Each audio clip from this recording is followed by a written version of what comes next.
Good morning. Good morning, board members. My name is Marcus Friedman, Administrative Director for the Consumer Protection Policy Center at the University of San Diego School of Law. I was unable to attend the February meeting, but I did review it and reviewed all the materials that was given at that meeting as well. One thing that did strike me was when Mr. Watkins brought up the public participation and public comment. There was a lot of animosity towards Mr. Watkins bringing up this type of request and interpretation of the intent of what public comment and public participation would be.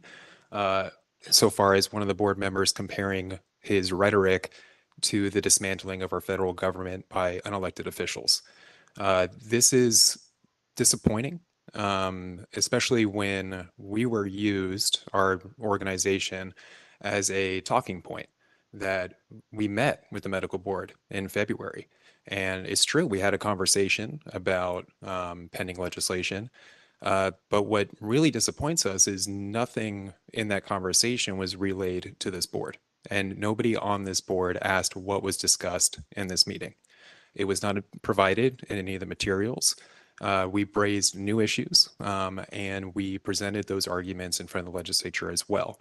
If you have not heard those arguments and if you are unaware of the new issues that we raised, then I believe this is something the board should be aware of. And they should be asking these questions as to what is going on with these conversations. And without that information being relayed to the rest of the board, it does feel silencing. It does feel like our work and our effort is not being communicated with the rest of the board. That's all I want to say at this time. Thank you. Thank you for your public comment. Are there any other commenters in the room?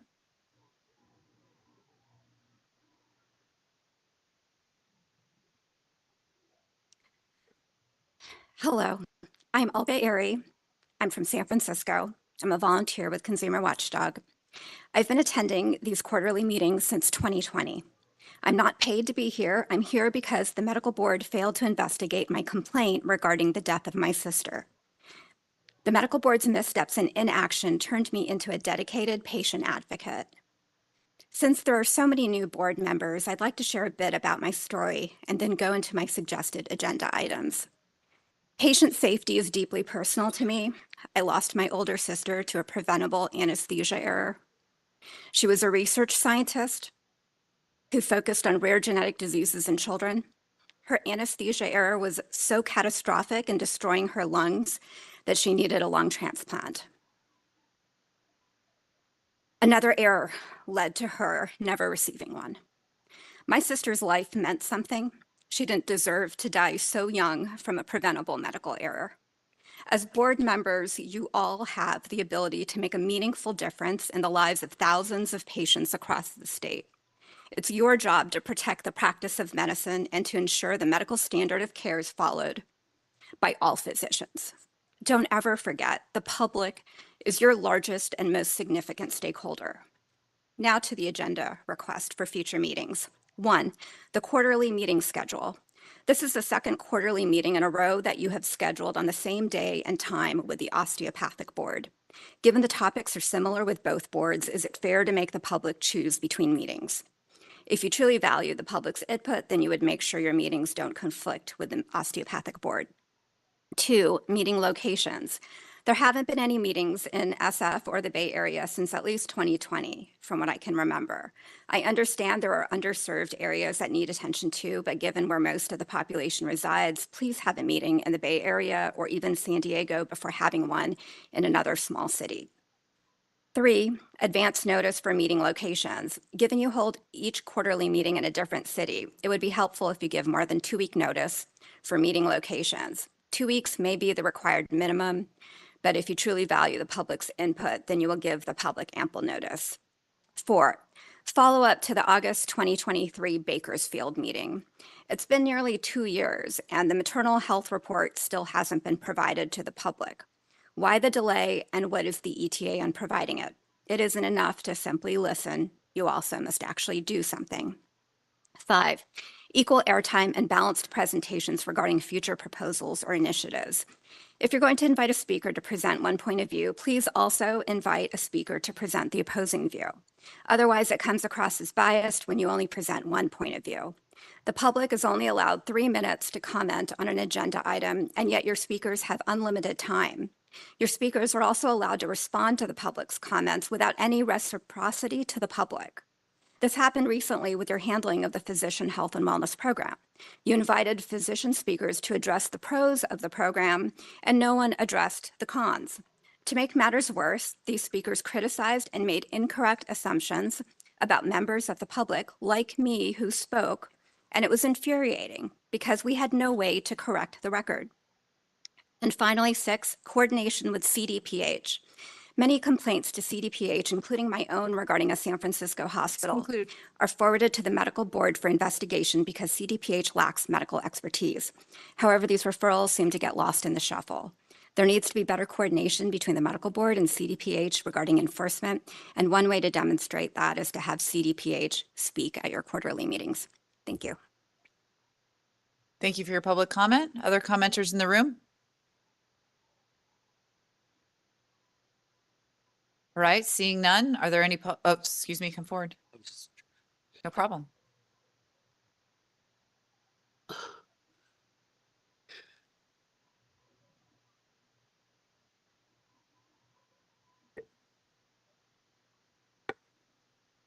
Good morning.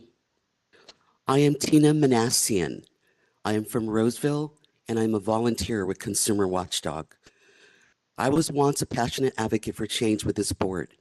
However, I have not been active recently due to the profound harm I have suffered at the hands of a California doctor. This unfortunate experience has led to a cascade of complications that I've faced for decades. The physician responsible for my botched surgery was a substance abuser and a repeat offender, someone who had previously participated in the former confidential physician diversion program. Initially, I sought a consultation with Dr. Brian West for elective surgery. Trusting his expertise, I made the grave mistake of proceeding with his recommendation. In hindsight, it was one of the most disastrous decisions of my life. The result was nothing short of a complete mutilation of my body, leaving me to grapple with endless physical pain. Experts have unequivocally stated that I was never a suitable candidate for the procedure I underwent. Just 4 months after my surgery, Dr. West shuttered his practice. In the aftermath, I unearthed shocking details about him. He was abusing alcohol, drowning in financial troubles, had declared bankruptcy, and was entangled in multiple medical malpractice lawsuits. To top it all off, he was involved in a chilling situation where a former fiance who had hired a hitman to kill him. This is not the premise of a sensational television drama. It was the unsettling reality of my life, wrought by the medical board that at that time allowed a flawed and ineffective diversion program to let doctors dodge discipline, leaving vulnerable patients like me in the shadows.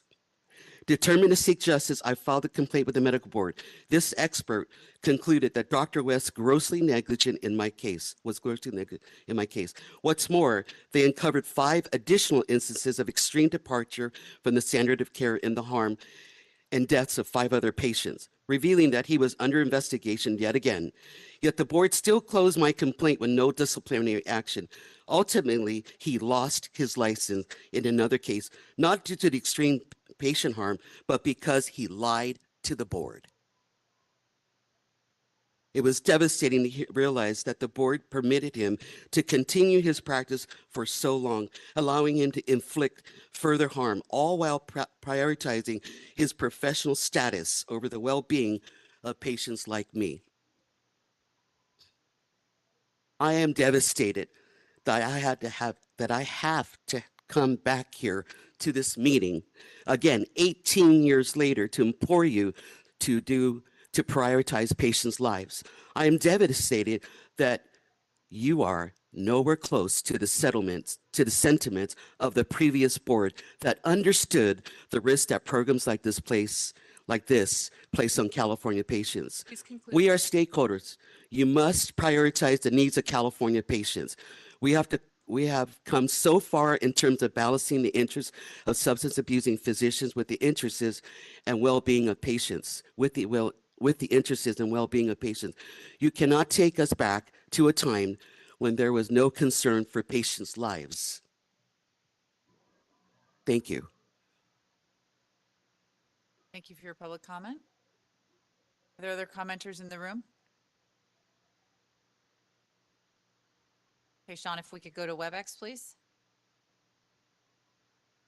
Okay, first up here we have Eric Andrus. Eric, you should be receiving that prompt.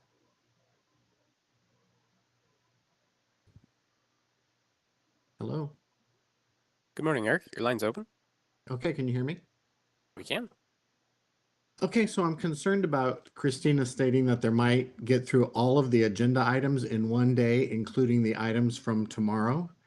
As usual, you're not considering the public who may have made plans to attend for 2 days and might have paid a lot of money to fly up for 2 days, including hotel reservations. If you go through tomorrow's agenda items today, you're not considering the people who might still be there tomorrow expecting to do those agenda items. Further, if they don't watch today, they won't know that you've completed everything today. Usually, a meeting takes place in one day. It's unusual that this board does cover them over 2 days. If you schedule 2 days, you really need to keep it for 2 days, considering those who expect to be there for the second day. Thank you. Thank you for your public comment. Next here we have Maria Ibarra Navarrete. You should be receiving that prompt. And for anyone else wishing to make a public comment, I'll mention, I forgot to mention it. You can use the hand raising feature or type anything in that Q&A window. Will get you called upon. Sorry, Hi. Maria, please go ahead. Oh, it's okay. Good morning. I am Maria Ibarra Navarrete. I am from San Jose, and I am a volunteer with Consumers Watchdog. I came to this board seeking accountability for the tragic death of my younger brother. He endured so much, and his passing was entirely preventable. I had faith that this board would honor its mission of consumer protection, but I now see I was mistaken. While my faith in this board's commitment to consumer protection may have flattered my resolve to fight for consumer protection remains unwavering. In recent months, this board has effectively left the public feeling dismissed, unheard, and disrespected. I am grateful to be part of a supportive team as I cannot fathom facing the situation alone. It's clear why some advocates who once spoke out to this board are now absent because their voices were not heard. Perhaps your intention is to discourage us until we withdraw from these meetings, but rest assured we will not waver, especially having had this meeting with the osteopathic board as well. It's a conflict. Our loved ones are worth every ounce of our effort, and the issues leading to their ultimately death deserve our unwavering attention and affection. We have engaged in meaningful discussions with this board about the critical need for actual interest parties meetings. I want to clarify that I am not referring to the previous format where the board invited a speaker followed by a mere 3-minute public comment period. That approach falls short of fostering effective dialogue. What we truly seek are interested parties meetings that embrace open discussions, enabling us to respond to your comments and work collaboratively toward mutual understanding. And the very best, we hope to leave interest parties meetings with a sense of fulfillment, feeling that our time and effort invested in participation have truly mattered. Because our participation in these meetings do truly matter, we, the public, are your main stakeholders. Please try treating us like one. Thank you. Thank you for your public comment. Next up here in queue, Marion Hollingsworth. Marion, you should be receiving that prompt. Oops. Try again, Marion. Sorry about that. Okay, how'd that work out? Yeah, we can hear you now. Thank you so much. Thank you. Good morning. My name is Marion Hollingsworth, and I'm a patient safety advocate. I would like to ask the medical board to have an agenda item updating the public on how the rollout of the confidential letters of concern is going. You'll remember the board wanted to allow the executive director to send letters to doctors who had complaints that, while serious, didn't rise to the level of actual discipline, in their opinion. These letters of concern are now covered under Business and Professions Code 2227.3. It's been well over a year since this program started, so it would be helpful to have the letters of concern included in the enforcement report at every quarterly meeting. This could just include how many letters were sent out and possibly an opinion on the from the executive director on how this is working out. From other medical board advocate groups I work with, I know that other states send out letters of concern and give regular updates on the number being sent. So you would be joining other boards to realize the importance of keeping the public informed about this. This could also include an example of the type of letter that is sent out, like to a Dr. Doe or something like that. I hope you will consider an agenda item on these letters of concern and an update on the number, both at future quarterly meetings and in the written and posted updates as well. Also, are you really planning to finish all the agenda items today and cancel tomorrow's meeting? Did I hear that correctly? Can you do that at the last minute without an adequate notification to the public? There could be someone who planned to travel tomorrow specifically for an issue to be reviewed on Friday. Please be more considerate of the public when you plan your meeting so the public is able to follow you better and participate. Thank you. Thank you very much for your public comment. Lower that hand. Michelle Montserrat Ramos, you're next. You should be receiving a prompt on your end. Good morning, Michelle. The line's open. Good morning. I am Michelle Montserrat Ramos, and I am with Consumer Watchdog. I miss the days when this board embraced collaboration with the public on pressing issues. It wasn't too long ago that we united to tackle challenges, fostering improvements that benefited both consumers and your processes. In those times, the public felt a genuine partnership with this board, where their voices resonated and their contributions were valued. Yet now, advocates feel sidelined and unheard, which is profoundly disheartening and undermines the very essence of this board's purpose. It's essential that we rekindle that spirit of engagement and respect for the good of all stakeholders. I would like to remind you of a recent Senate Rules Committee hearing where 2 physician board members participated in the reappointment hearing. During this hearing, both the physician members and this board received commendations for their concerted efforts to mend their relationship with the public. Notably, this progress was fueled by projects and proposals brought forward by the public. Unfortunately, it seems that the board has strayed from this positive path. Public perception suggests that you're now focused on a single stakeholder, neglecting your largest stakeholder, the public. We have expressed this request before, and we urge you once more to schedule interested parties meetings with the public regarding our pressing legislative issue. What we seek is not merely an extension of a board meeting with our voices limited to a 3-minute comment period, but rather a genuine conversation that fosters meaningful dialogue. Only through such an exchange can we collaboratively navigate these challenges and find a way to move forward toward what should be a joint goal: consumer protection. Thank you. Thank you, Michelle. Next up here, we have Pat. Pat, you should be receiving a prompt on your end. Morning, Pat. Looks All like right. your line's open. Okay. My name is Pat Irving, RN, and I'm an advocate for chronic pain patients. I want to thank both President Lawson and Dr. Thorpe for their supportive comments and actions made at the last meeting. President Lawson's recommendations to reopen the opioid prescribing task force and to relook at the guidelines could not be more critical. These actions cannot come soon enough. It's time we openly acknowledge that we are in a most profound and serious battle over the most basic of human rights, the relief of pain and suffering. Many entities are depriving patients who are suffering from pain their human rights to adequate pain treatment. Specifically, beginning 2 years ago, the Permanente Medical Group in Northern California began forced tapering their legacy patients, treating them like addicts and forcing them onto Suboxone. Most cruel of all is that this protocol did not allow any pause in the taper, regardless of how much that patient was suffering. How do I know this? I was one of the patients. I was one of the multitude of patients that they forced tapered. And I know for a fact this practice is continuing today. I realize that guidelines are just that. They're guidelines, but they are worthless unless the medical board can at least try to back up what they have put on paper. With the suffering that is occurring, I am asking that the task force gets the support it needs. I understand that the board cannot stop forced tapers, but you have the influence to educate California physicians on best practices.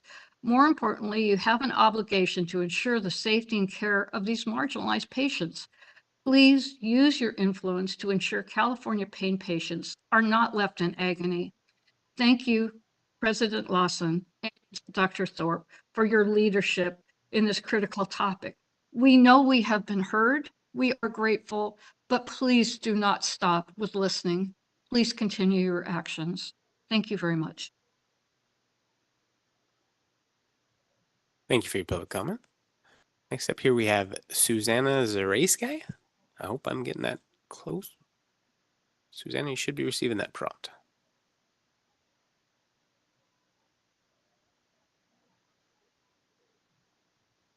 Oh, let me send you another request there, Susanna.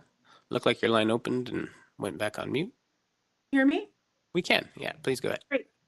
Hi, I'm calling to ask for the board to add an agenda item for the next meeting for AB 3119. This was the bill to add long COVID education for medical providers. It was passed unanimously by both the Senate and the Assembly and signed by the governor in September of last year. I spoke about this in the last meeting, and I'm very concerned that this bill was not added to your agenda item because I saw that bills that were passed after AB 3119 are on your agenda to discuss today. There is a desperate need for doctors to learn about long COVID. I have long COVID.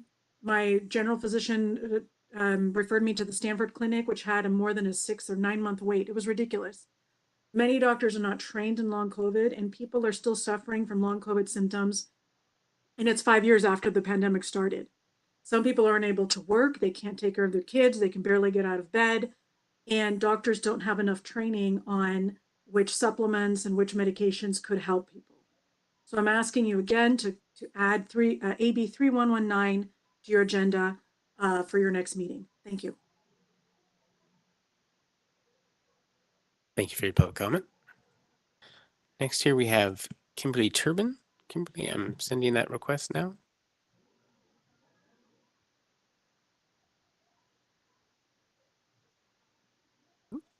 Sorry, it's jumping around on me. Let's trying one more time here, Kimberly. Should be receiving that request.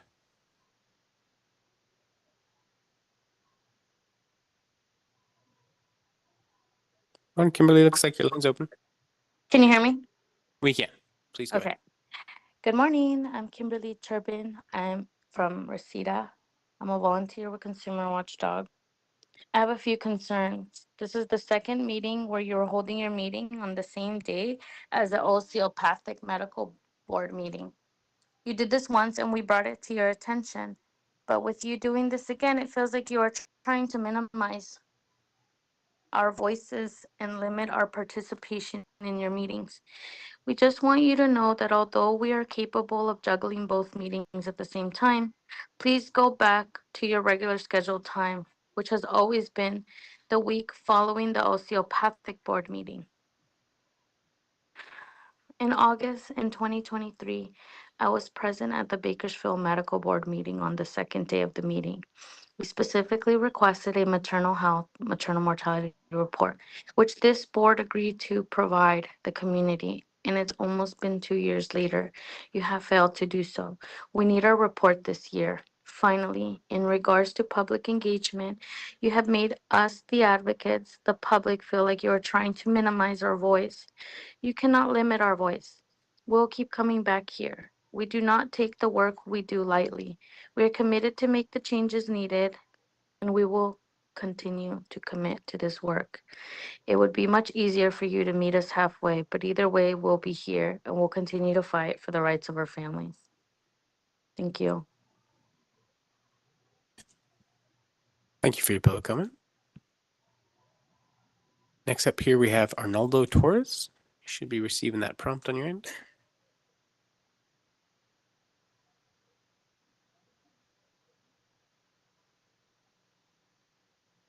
Morning, Arnaldo. Looks like your line's open.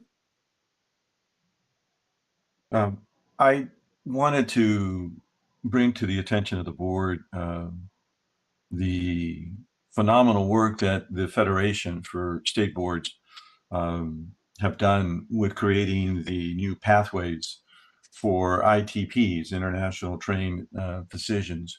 It is a game changer. It is long overdue, but it seems to be very consistent with comments that several of you have made in dealing with the legislative initiatives that I have written dealing with doctors from Mexico.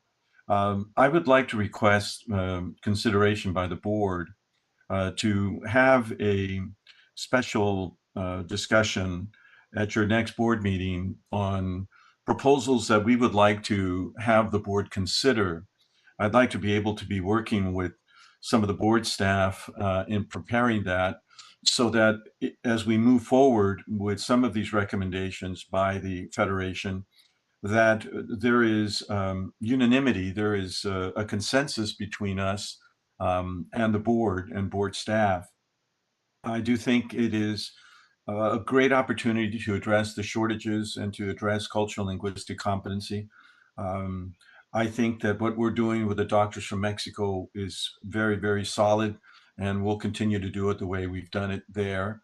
But there is a need for other doctors from other countries with other cultures and languages for you all to consider.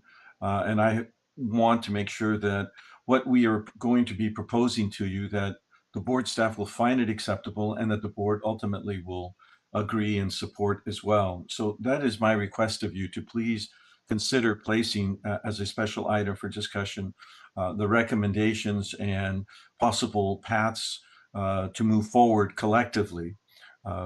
So I hope that the board will take that action and make a motion to that effect if it's necessary now, but if not, at least making sure that we place that on the agenda for the future, for the next board meeting. Thank you very, very much. Thank you for your public comment. Next here we have Tracy Dominguez. Tracy, you should be receiving that prompt. Hello? Good morning, Tracy. We can hear Good you. morning. Good morning. I am Tracy Dominguez, and I am from Bakersfield, California. I am a volunteer with Consumer Watchdog. As one of the members of our team that encouraged you to bring the board meeting to Bakersfield, I was pleased to see you there, and I know the community was also. One thing we asked was that you produce the maternal mortality materials report. At the meeting, you and the board staff agreed to provide the public with the maternal health, maternity report. It's also been 2 years and we have not seen it yet. This report is important to us, and it is vital to the work that we are trying to do. We are the families that have already lost so much. We also still live here in Bakersfield. Our families have to go to these hospitals and these providers. Well, you have hesitated in providing this report. More mothers and more babies have died. Please provide us with this maternal report. This year, most of you know I have been participating in every meeting here since I became a member of this team. One of the doctors responsible for my daughter and grandson's passing was a repeat offender doctor. It has taken a lot for me to come to these meetings and keep fighting to save mothers and babies. In the past few months, I feel disconnected with this board. I feel gone away from this board and agreeing that most public meetings in the Central Valley to this situation we are facing now. How we feel that you do not respect us or the stakeholders. We have had another speaker here tell us that we are not capable of engaging with substance abuse physicians issues. What is more troubling was when all of you sat there and didn't say one word. When we, the public, are disrespected. Not one of you could correct him by claiming that this board does respect the public views, even if you don't believe it. It was the right thing to do, but you choose not to do it. As a team, we have done a lot of work to be very favorable for this board. And once we felt that we had a working relationship with this board, but whatever corporation we once had is now gone. Whether you agree or not, we are your stakeholders. We are not going anywhere. We are committed to make an effect change here. It is up to you to meet us halfway, please. Meeting us halfway would be meaning planning, engaging interest parties, meeting where we have a back and forth conversation with the goal of accomplishing something that would benefit the public as well as the licensees. Please Thank you conclude. very much. Thank you, Tracy.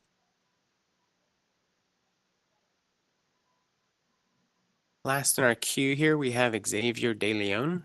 Xavier, you should be receiving that prompt right now. I'll just say if anyone has not yet commented on agenda item number 2 and would like to, please use the hand raising feature or type something in that Q&A window. I also see a call-in user, so if you aren't connected to a computer, you can, and only on a phone, you can press *3 to toggle raising your hand. Thank you, Xavier. Hello. Good morning. Can you guys hear me? We can. Please go ahead. Okay, perfect. Good morning. My name is Xavier De Leon. I'm from Bakersfield and a volunteer with Consumer Watchdog. In August of 2023, I had the honor of attending the medical board meeting held in Bakersfield. It was a landmark moment, the first time the board had ever come to our city. While Bakersfield may not be the exact center of California, it is undeniably a critical part of the Central Valley, a place that's sadly known for having some of the highest maternal death rates in our state. That meeting marked the first time many in our community felt seen and heard by the board. On the second day of that meeting, our community stood together and asked the board for something simple yet important. We asked the board for a comprehensive report on maternal mortality and maternal death. At that time, both board members and staff assured us that the report would be done. Yet here we are nearly 2 years later, and we are still waiting. This may seem like another agenda item to some, but to us, it's a matter of life and death. Families like mine are the ones dealing with a healthcare system that's hard to trust and even harder to get through. We are the ones experiencing the loss, grief, and trauma reflected in those statistics. Our team continues to do the work, educating families, advocating for change, and organizing at the community level. But we cannot do this in the dark. We need data, we need transparency, and we need that report. So today I urge you again, please fulfill your promise, deliver the maternal mortality and maternal health report this year. Too many lives are at stake. Thank you. Thank you, Xavier. At this time, President Lawson, there are no additional requests. Thank you all for your public comment. We had a couple of comments during the public comment period about the agenda. I did just want to call everybody's attention to the agenda between Thursday and Friday. We did recognize that folks may have planned for a 2-day meeting. We, as we were preparing for this meeting, realized that we might be able to accomplish everything in 1 day. So there is a notation on the agenda that's on the website currently that says that we'll recess if necessary, and that time permitting, all items will be heard on Thursday, May 15th. So I hope that's adequate notice for those of you who may have, planned for a 2-day meeting. We did recognize that in advance and wanted to make sure that it was on your agenda for reference. Okay, we are going to move on to agenda item 3, approval of minutes from the last board meeting. Just a reminder that The minutes are a summary and a record of the votes, but for the full recorded meeting, please reference the board's website. Are there any corrections to the February 13th, 14th, 2025 board meeting minutes from members? All right, seeing none, may I have a motion to approve the February 13th through 14th, 2025 board meeting minutes as submitted? So moved. Second. Thanks, Dr. Helzer. Thanks, Dr. Balat for the second. Are there any comments from those present in the hearing room? Any public comments? All right, Sean, if we could go to WebEx. Anyone who'd like to make a public comment on agenda item number 3, you can type anything in that Q&A window or use the hand raising feature. If you're on a call-in only line, you can press *3. First up here, we have Pat. Pat, you should be receiving that prompt again. Yes, can you hear me now? We can, Pat. Please go ahead. Okay, great. This actually has to do with the minutes. There was an entire section left out of the minutes, and I wasn't acknowledged during that part. I am sorry. The entire conversation between President Lawson and Dr. Thorpe, which was very important, having to do with reopening the opioid task force and Dr. Thorpe's heartfelt statements about his desire to help chronic pain patients, was entirely left out of the meeting minutes. I also noticed that it seems to be now written by AI, and the quality of the minutes has diminished greatly. I'd like you to take note of the fact that the minutes are now not as thorough as they used to be, and this is just one example of an extremely important topic that was missed. Thank you very much. Thank you for your public comment. This time, there's no additional requests in queue. All right. We will bring it back to the board. Ms. Struther, are there any further comments from anybody? Ms. Struther, if you could please call the roll. Dr. Ayala Rodriguez, I abstain. I wasn't present. Dr. Bolat, Yes. Ms. Chung, Yes. Dr. Helzer, Yes. Dr. Mahmood, Yes. Dr. Thorpe, Yes. Ms. Torres, Yes. Dr. Sai, Yes. Dr. Yip, Ms. Lawson. Yes. The February 13th through 14th, 2025 board meeting minutes are approved. Thank you. All right, we will move on to agenda item 4, which is the president's report. And I really just have a very brief report about AB 408 and our, just my testimony in the Assembly Business and Professions Committee regarding that bill. We're going to hear more about that bill and its current status and what we can expect later. But it was what I found it to be a good meeting with the Assembly Business and Professions Committee. I know that Dr. Helzer covered another committee meeting, and we may have future committee meetings as well on the topic. So that bill continues to advance, and we'll hear from Mr. Bone later. This is the section where we also now do communications with interested parties. I've continued, to have routine communications with those who are asking questions or seeking information about various medical board matters, all of which I pass along to our incredible staff.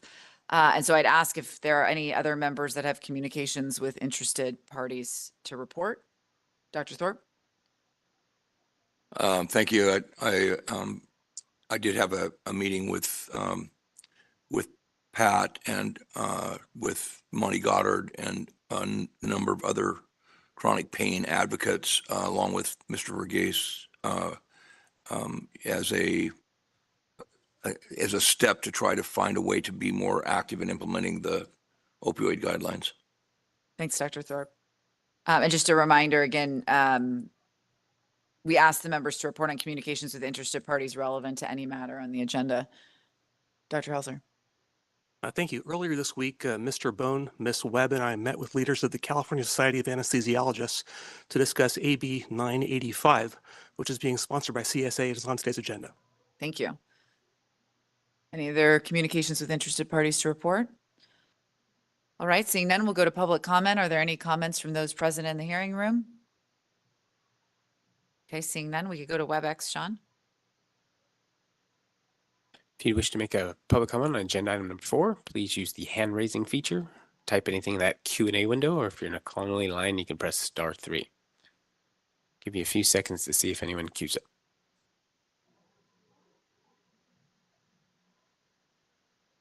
Not seeing any requests at this time. Okay, we'll bring it back and we'll move on to agenda item 5, executive management reports. And just a note, we'll take questions and comments at the conclusion of all the reports.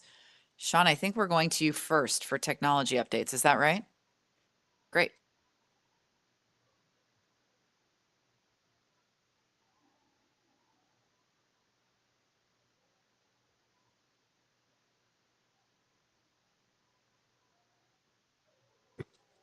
Try not to knock anything over there.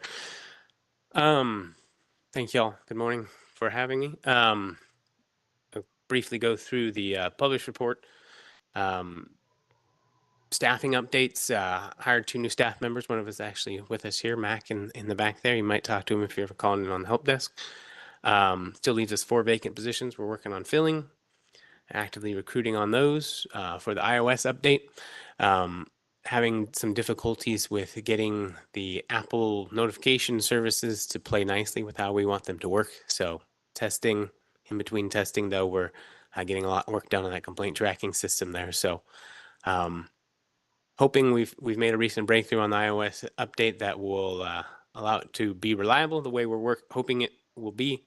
But again, just in between long rounds of testing for long periods of time to make sure it's reliable, just focusing back on the complaint tracking system. So hopefully publishing that here shortly. For the docs update, just general numbers update there, but I will point out to you the new section down there about the licensing document update. So this is the first time you'll have some published stats on how many documents we received for licensees, the postgraduate training requirements for their initial renewal and stuff coming from those programs and stuff. So that chart will get a little more interesting when we have a little more data in there. It's just a one little line right now. Voluntary physician registry update. More people volunteered for the volunteer or signed up for the volunteer physician registry updates. We hope to have more newsletters and publications to keep driving people into there, but we'll continue to provide you those updated stats. The HCI survey updates. Again, this still about 0.5% jumped up there. We're definitely starting to plateau on the number of people that have completed that survey, but we'll continue to report that number there just because I think it's important. And then the pie chart there shows you the percentage. If you recall, before the HCI survey publication, we had about closer to 85%. So we're trying to get to that number. Wallet card updates, people still using their wallet cards. We love that, saving the board costs on generating the hard cards. And so people seem to use the wallet cards now and enjoy them. So we're happy to do that. The Breeze online complaint form, this one has a very significant update. The code from the vendor dropped for the requests that we wanted to have to change how the online complaint form works. And so the code is available. Now it needs to be configured. The medical board is going to be the pilot board for the Department of Consumer Affairs to implement this new functionality. It will save a lot of time. Again, if you don't recall exactly what this was to save a lot of time on the back end in terms of our enforcement staff having to set up a complaint, basically taking information that was put in by a complainant and moving it around in the system to be in the right place. Now it will go into the right place. It'll be better quality coming from the complainant and less work on our side to set it up so that they can go immediately right to processing the complaint. Along with that, the complaints, if you're familiar with the online complaint form, there's just a ton of questions on one screen that were there from a time when that was all shared with multiple boards. We'll be refining those questions, clean those things up, hopefully making a better experience for complainants and for our staff. So we were scheduled to have a meeting on that. I believe May 7th was the date. That had to be rescheduled with the Department of Consumer Affairs, but I hope by the next board meeting we've got at least part of the changes implemented as that code is ready from the vendor now. So electronic, excuse me, the electronic only renewal notice project, still just providing guys numbers there to show how many are still renewing online. I'll mention here because we talked about it in the last board meeting about improving the email quality for our licensees. And we're working with the Department of Consumer Affairs. They've actually already procured a constant contact like system that it integrates with the current system we use for sending out these mass email blasts. So like we talked last time about blasts that go out on behalf of the Department of Public Health, things like that. We hope to soon have read rates, things like that. So you know not only that, hey, the blast went out to 160,000 licensees, but how many of them viewed them. And then we're also exploring ways on the back end. What we'd like to do as part of the renewal process would be to every time you go to renew, you have to provide your email address. Right now, if your email address is already there, you just hit next and you proceed through. We're working to find a way to, without a costly change to the system, to have it so every time going through the renewal, the email address has to be re-entered to be verified. So that will at least ensure that every 2 years we get a verified email address from the licensee, make sure they're not just clicking through that address change screen and don't have to verify that every 2 years on their renewal. Currently, if they do change their email address, they have to verify it, but it's not very frequently that people do update their email address, even though they're required to update us on those email addresses. So, and so that brings me to the complaint tracking system update here. And so, again, during the iOS testing, the same developer is working on the complaint tracking system here. I'm going to attempt to share my screen from here so that you guys can see the PowerPoint that I'd like to go through. Sorry, this is hard to do from.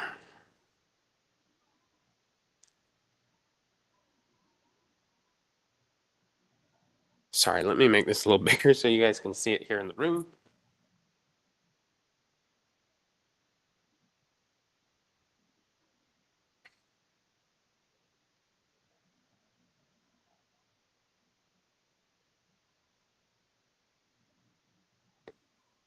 Apologize, too many computers there. Let me get my inclusive, equitable, and accessible work environments. As you know, your executive director is the chair of DCA's Diversity, Equity, and Inclusion Steering Committee and will be working closely with Levi. On behalf of the department, I would like to thank your executive director for his work and contributions as a member of this important committee. Next, I have a reminder about board member orientation training. Board members must complete BMOT within 1 year of their appointment or reappointment. BMOT will be offered virtually on June 18th, 2025, and again on October 22nd. Members can register for this training via the Learning Management System. And to close, each year during the first week in May, we celebrate Public Service Recognition Week. I'd like to close this report with a special thank you to the board, your executive director, and board staff for their hard work and dedicated efforts to achieve the department's mission of consumer protection. We are grateful for your partnership and appreciate your extraordinary service each and every day. This concludes the DCA update. Thank you again for the opportunity to be here with you today. And at this time, I'll turn the floor back to the board president, and I'm happy to answer any questions from the members. Thank you. Thank you, Ms. Bucciarelli. We appreciate you being here, and we'll hold questions until after the report from HQIU. So Ms. Nichols and Ms. Whitley, please come on up.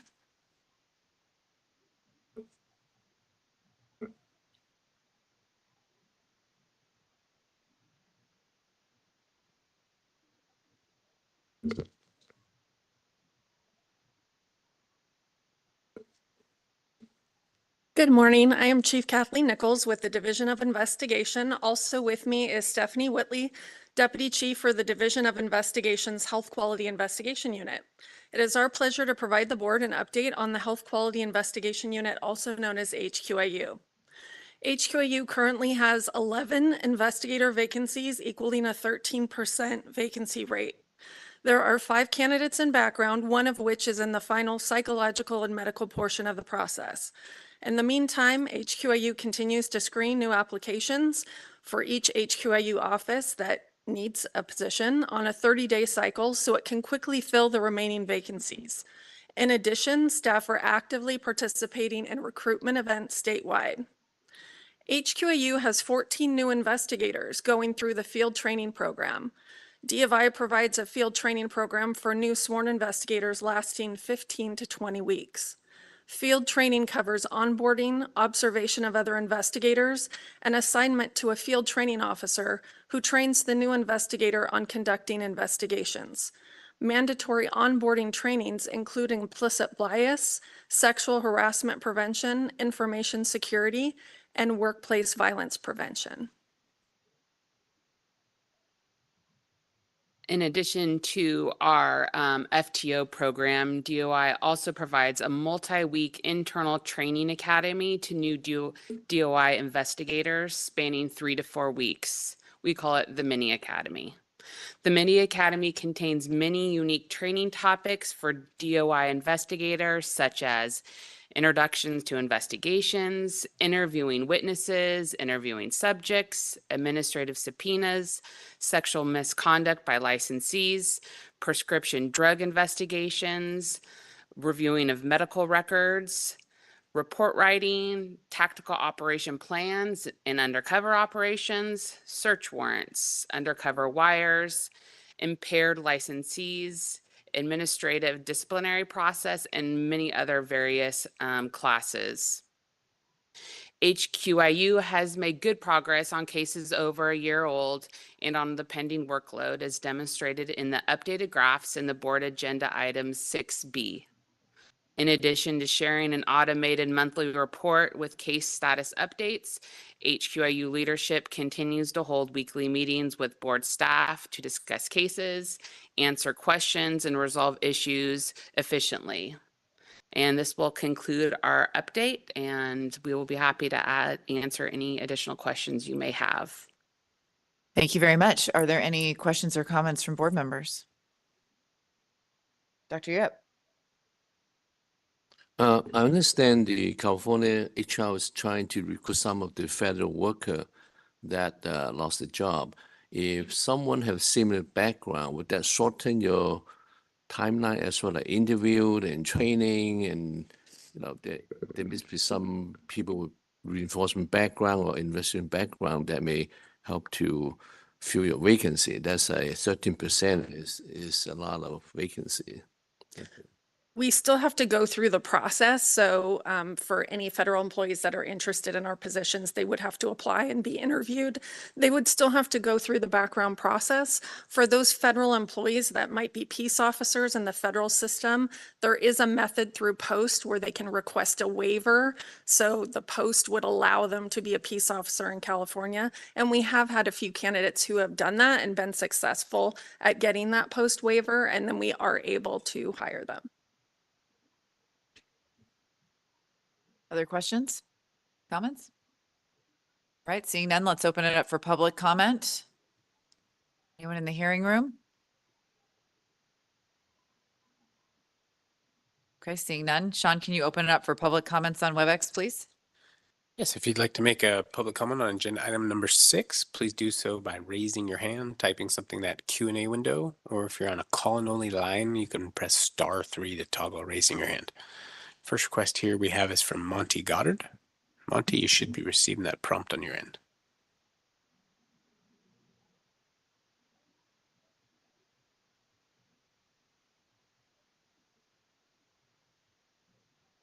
There you go, Monty. Hello. We can hear you, Monty. Please go ahead. Okay, great. Again, my name is Monty Goddard. I wasn't planning on speaking this morning, but I do take interest in your meeting, so I've been observing it. But something that was just said caused me to ask this question, and I'll give you a little background. I'd say it was well over a year ago, maybe a year and a half ago. Your opioid prescribing guidelines are 2 years out now. And I've been disappointed in the impact they've had on the treatment of pain in California. I love the guidelines. They have not had an impact. So I periodically ask questions. And one of the questions I asked not long after they were distributed was whether or not the investigators had been trained on those new guidelines.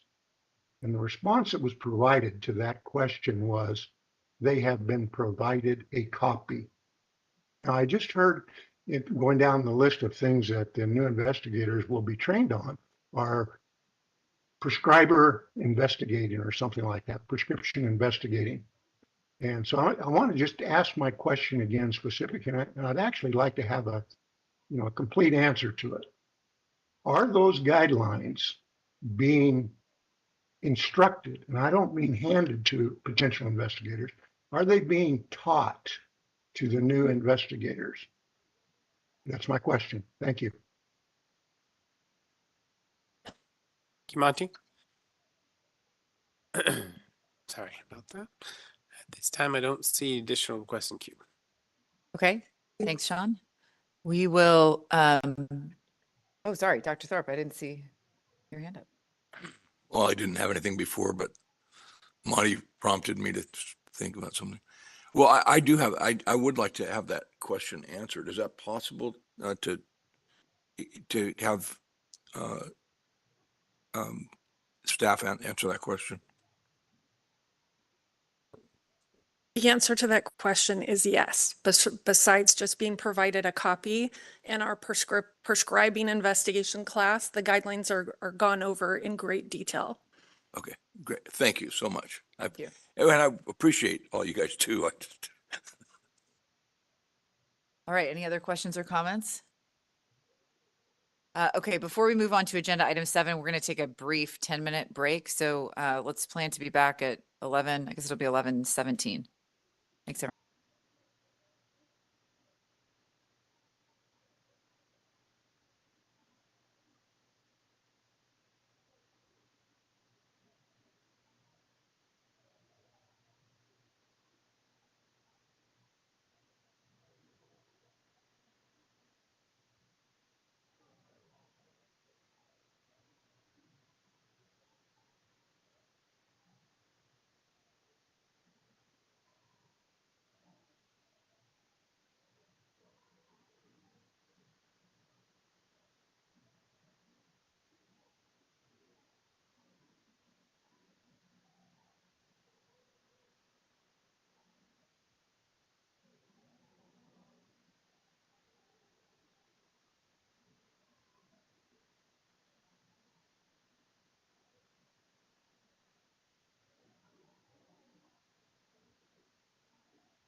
We're ready to get going, Sean.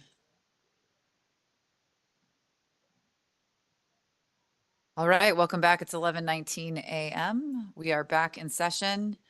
As the Medical Board of California, we are moving on to agenda item 7, discussion and possible action on legislation. Mr. Bone. Thank you, Madam President.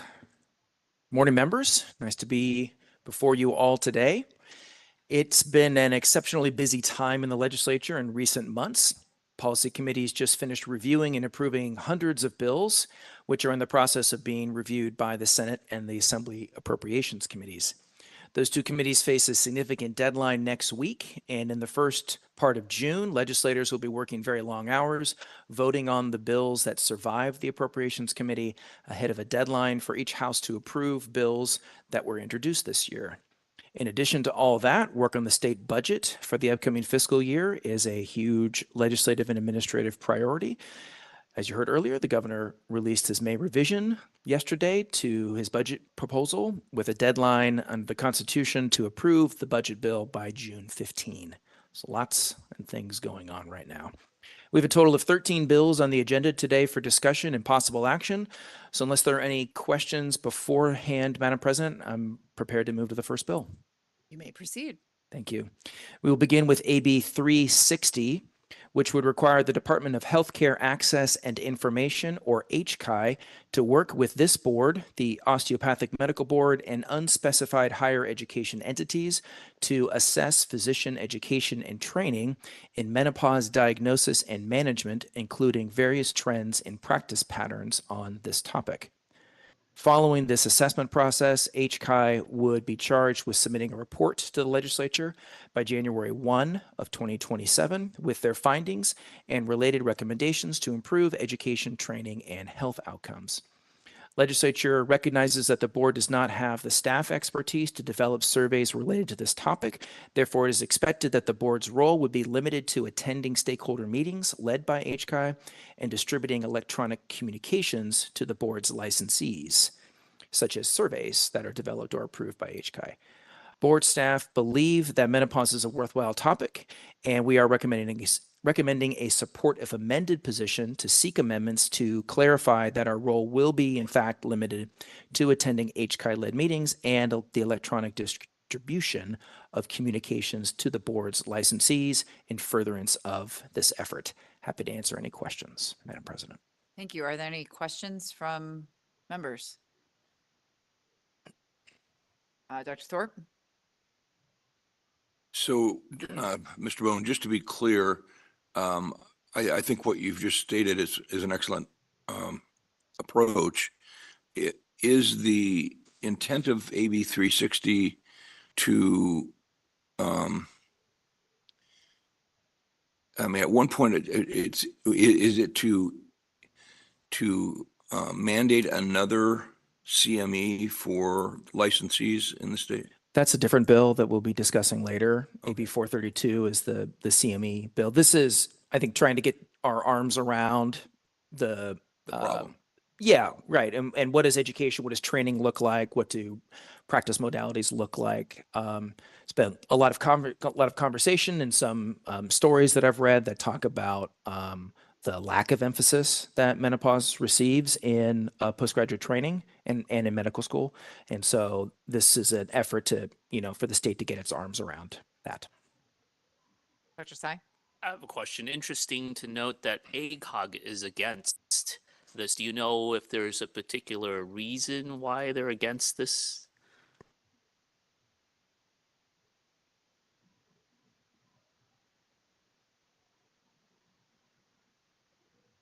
Let me.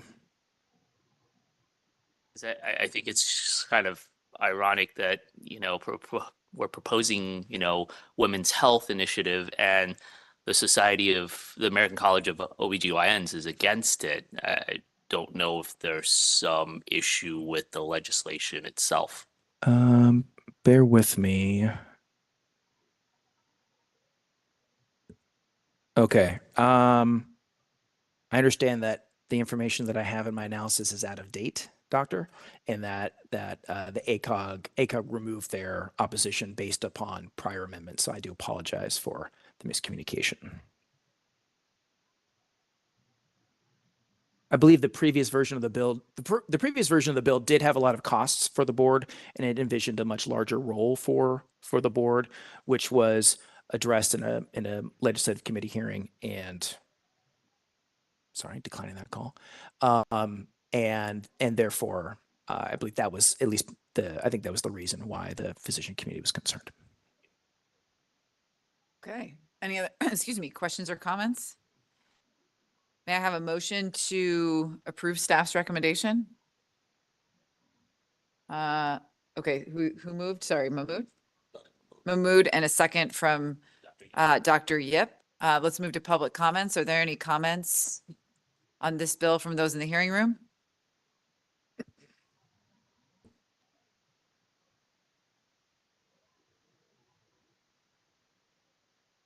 Hello, my name is Lucas Evanson, and I'm speaking on behalf of the California Medical Association. CMA would just like to note, similar to ACOG, that we've since removed our opposition to the legislation following recent amendments. Thank you. Thank you very much. Any other comments from those present in the hearing room? Okay, seeing none, can we go to public comments on WebEx, Sean, please? Yes, if you'd like to make a public comment on an agenda item 7A, you can do so now by raising your hand, typing anything in that Q&A window, or if you're on a call-only line, you can press *3. First up here, we have Savannah. Savannah, let me find you here in the list. You should be receiving a prompt there, Savannah.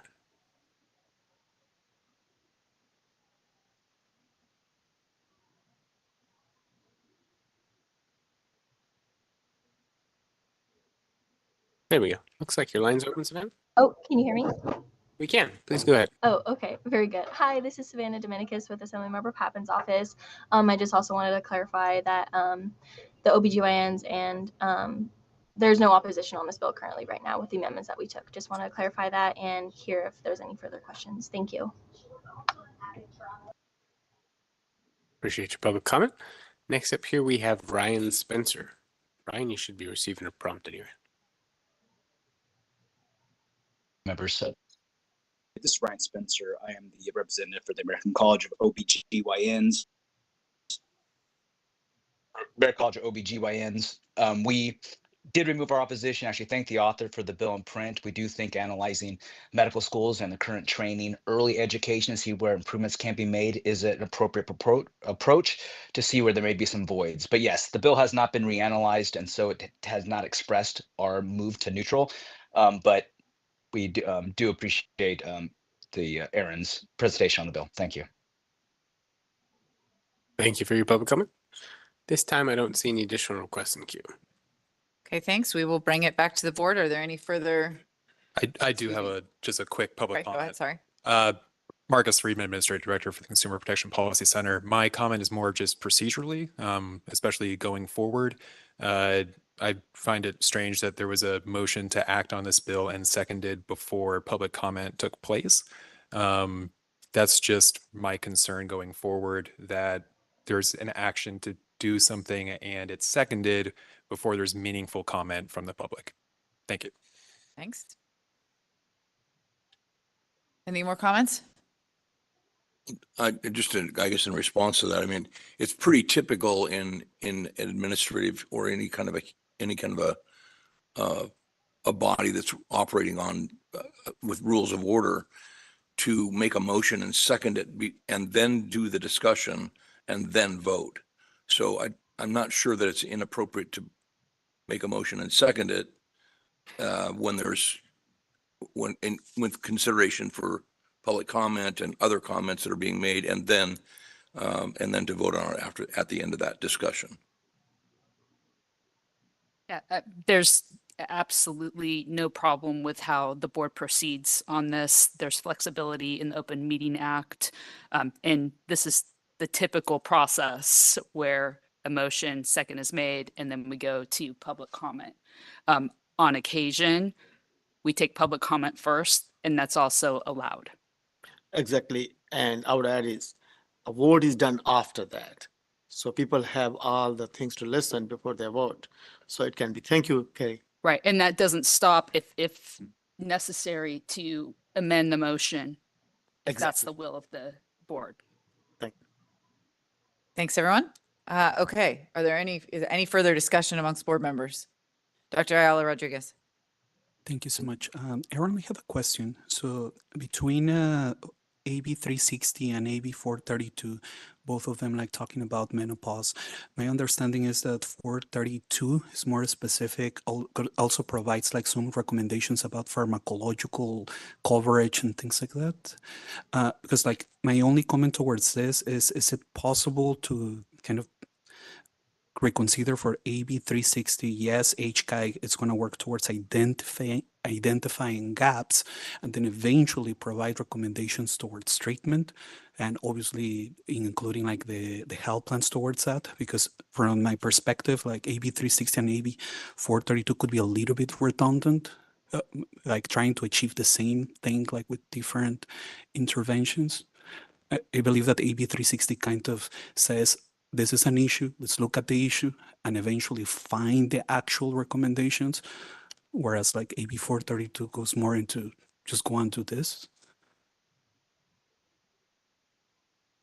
The two bills definitely take different approaches, Doctor. So yes, I would agree that 360 is focused on, again, getting the state getting its arms around what's currently happening, and then determining in the future, how things in state policy should differ. This is be a publicly available report, I expect, and so that would be available to anybody who wished to avail themselves of that. 432 is definitely more immediate and seeking to impact physician ongoing education training through CME, and then the insurance requirements. So they're taking different but arguably compatible approaches to the topic. Other discussion? Okay, seeing none. Ms. Struther, if you could please perform the roll call vote. Dr. Ayala Rodriguez, Yes. Dr. Bolat, Yes. Ms. Chung, Yes. Dr. Helzer, Yes. Dr. Mahmood, Yes. Dr. Thorpe, Yes. Ms. Torres, Yes. Dr. Sai, Yes. Dr. Yip, Yes. Ms. Lawson. Yes. All right, that passes unanimously. Next up, AB 408.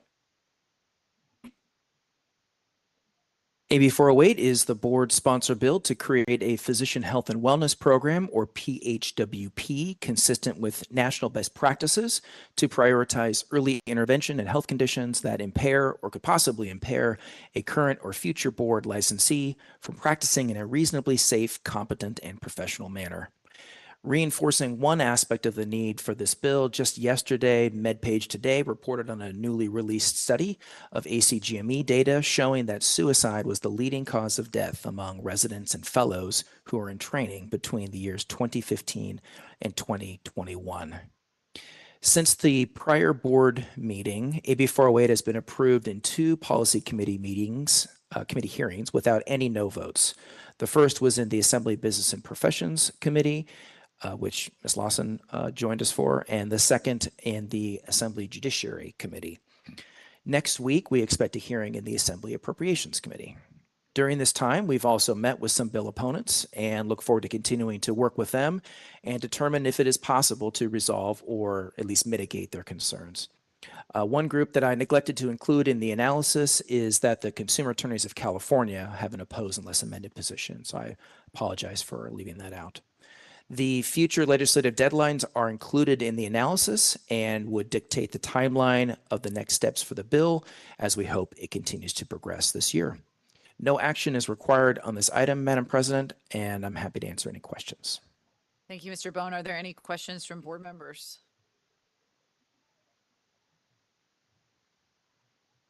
Seeing none, I think we will open it up for public comments from those in the hearing room.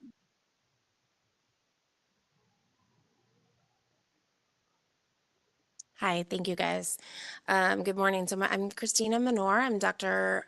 Anesthesiologist in private practice in Los Angeles, and I'm also the president-elect for the California Society of Anesthesiologists.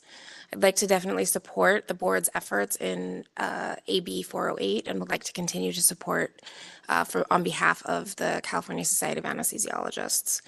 This important legislation authored by Assemblymember Berman will authorize the medical board to reestablish the Physician Health and Wellness Program, ensuring that physicians can access the compassionate, confidential support that they need to recover from substance use disorders and mental health challenges. Physicians, including anesthesiologists, work in very high stress environments and have become more demanding in recent times. We're all working longer hours, taking care of older and sicker patients. We need anesthesiologists. We need anesthesiologists to be healthy, and we need them in all of our locations where we provide anesthesia. Intensive care units, labor and delivery units, operating rooms, ambulatory care centers. We need our physicians to stay physically and mentally healthy to continue to provide the best care for all of our California citizens. I think that AB 408 will create new tools within this board to help physicians manage the effects of burnout, prolonged stress, trauma that come in while they treat their patients. 408 is an important step in protecting the mental and physical health of medical professionals that our patients rely on, allowing them to recover and return to providing the best care possible. We continue to support the board's efforts to move AB 408 forward, and thank you for your consideration. Thank you for your public comment. Next commenter. I'm Kay Funk, a retired physician who moved from Washington State to San Mateo 3 years ago. I'm here to speak to express opposition to AB 408 from the Stanford Medical Alliance for Disability, Inclusion and Equity, and their partner organization, Disability in Medicine Mutual Mentoring Program. I reviewed the testimony given to this board by the Washington Physicians Health Program and FSPHP in May of 2024. Those advocates repeatedly called their program best practices and evidence-based, as did Mr. Bone. But in contemporary medicine, those words are very specific claims that the medical interventions advocated are founded on a base of well-designed and well-conducted research and scrupulous vetting to avoid bias. All respective medical publications adhere to these standards. The standards are epitomized in the Cochrane-style review and guidelines. And the guidelines of the U.S. Preventative Services Task Force are another accepted model on the standard of evidence expected for implementation of public health policy by changing medical practice. WPHP and FSPHP have never demonstrated comparable evidence. Presenting last year to the Board of Medical Professionals, it would have been appropriate to offer a comprehensive and public data presentation, but they did not. There was a PowerPoint which referenced 2 articles, and both of these are old and neither was well designed. Other than their annual reports, which are not in scientific paper format, PHPs do not publish their internal data. The Washington PHP is required by the Department of Health to contract to annually report suicides and ADA complaints about the program, but these do not appear in their public-facing annual report. PHPs are not known to have published outcomes data for any other diagnosis than substance use disorder and cannot be considered competent to treat any other diagnosis. We should recognize that medical science is under attack and being bent to political pressures. It's incumbent on medical leadership to defend scientific method. The California legislature should not be persuaded to start this far-reaching program without an adequate evidence base, and we urge that this initiative be placed on hold until we see an unbiased and scholarly review of PHP evidence.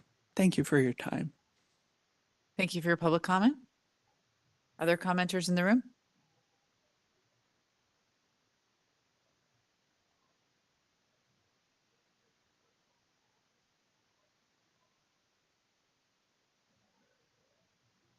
Good afternoon, board members. Marcus Friedman, Administrative Director for the Consumer Protection Policy Center at the University of San Diego School of Law. CPPC remains in opposition to this bill. Back in February, in our meeting with the medical board, we raised new issues as to whether or not this medical board has looked into data as to whether or not these programs actually protect patients and whether or not there's data to show that it increases protection of the public. We were told that that data is out there, and that's when we began to look at that data. We have found, and we've testified in our legislative opposition, that in states that have best practices, and what we revealed through Public Records Act requests, is in Washington and New York, they get about enrollment each year far less than 1% of their total licensed population. We're talking 0.2%. As well as not a huge difference in the amount of complaints and the amount of those that are on probation with substance use disorders. Based on this information, it certainly seems that these types of programs do not move the needle any which way when it comes to patient protection. And we believe that looking at the patient satisfaction within these best practices or participant satisfaction is not an accurate assessment of success of these programs and whether or not they protect the public. Business and Professions Code 2001.1 states that the priority of this medical board is patient protection. Any other interest that this board seeks to promote, patient protection is first. If this board isn't asking those questions themselves, it needs to ask itself whether or not it's holding up to that statutory duty. We also raised antitrust concerns when it comes to these types of programs. A medical board mostly made up of the licensees that they seek to regulate and to license cannot claim state action immunity if challenged when making these decisions to divert a licensee away from discipline into these types of programs. It is not to say that you would lose antitrust, it's just that state action immunity cannot be used when these challenges arise. And this is something that the Judiciary Committee in their analysis has agreed as well, that this is a valid concern that the board should be aware of. I encourage this board to remain critical, to ask whether or not these programs actually benefit patient protection, because all the data that we have seen so far shows that it doesn't really move the needle either which way. And since this board has a duty by statute to prioritize patient protection, it needs to be asking itself those questions. Thank you. Thank you. Other commenters in the room? Okay, thank you. Tina Manassi, and I'm from Roseville. I'm also a volunteer with Consumer Watchdog. As I shared earlier, I am a victim of a doctor who was a participant in the diversion program. He was a substance abusing doctor. I was hurt in 2002. The harm I endured at the hands of Dr. Brian West still haunts me to this day. I wasn't alone in my suffering. There are countless other patients who were harmed, and tragically, many of them lost their lives because of his actions. When I first learned of Dr. West being in the diversion program, it was by accident. I just happened to find out he had a hearing with the administrative law judge. So I went down there with my husband, and what I heard was shocking to my core. And it made me angry that he was at his all-time high with his alcoholism during the time of my surgery. I wouldn't have chosen him if I would have known that. Of course not. Like I said, I'm not the only victim. I told you about Becky Anderson, but if you go to medicalcomplaint.blogspot.com, you'll see many of the victims of Dr. West, a participant in the defunct diversion program from years ago. When I found out about the diversion program, I called every news station, every newspaper, every radio personality to tell my story. And many people heard that story, and many other victims came forward. At a medical board meeting in San Francisco, I asked the board members, if it was your mother, father, brother, sister, daughter, or son, would you allow them to be treated or operated by a doctor in your diversion program? Raise your hand. Not one member raised their hand, and diversion went away, so we thought. I'm here to provide you with real-life examples illustrating how diversion programs not only fail to protect patients, but also enable substance abusing doctors to fail themselves to perpetrate their destructive behaviors, ultimately harming patients and those they are sworn to heal. The previous program was riddled with critical flaws that this bill has chosen not to address. A glaring issue lay in the practice monitors. Take, for example, Dr. Brian West's monitor, who was none other than his office manager. She lied about his participation in group meetings and even went on so far as to warn him about impending drug tests. His practice monitor manager was also his drinking buddy. Their close relationship combining professional oversight with friendship, obviously a conflict of interest. When Dr. West arrived to take his board certification exam in Las Vegas, he smelled so heavily of alcohol that the test monitor had no choice but to refuse him entry, identifying his condition as unacceptable. While Dr. West may symbolize the profound shortcomings of California's diversion program, he certainly wasn't alone. His story reflects a troubling reality. Countless conclude. substance abusing doctors slipped through the cracks, inflicting harm and even leading to ultimately deaths of patients. Many patients. I was involved in advocating for Donda West's law, named after Donda West, the mother of Kanye West, who tragically lost her life following a procedure performed by another substance abusing physician. This doctor, Jan Adams, eventually lost his medical license. We must ask ourselves, how many more lives were lost? How many individuals suffered lifelong consequences while these doctors continued practicing under a diversion program that seemed to prioritize their protection over the safety of patients? My time's expired? Okay, that's my story. And I'm not going anywhere. I'm back. I've been following medical boards for years, but I had to take care of myself the last 10 years. But I will continue to come back and I will talk to the media to keep the spotlight on this. Do not bring that program back. Thank you.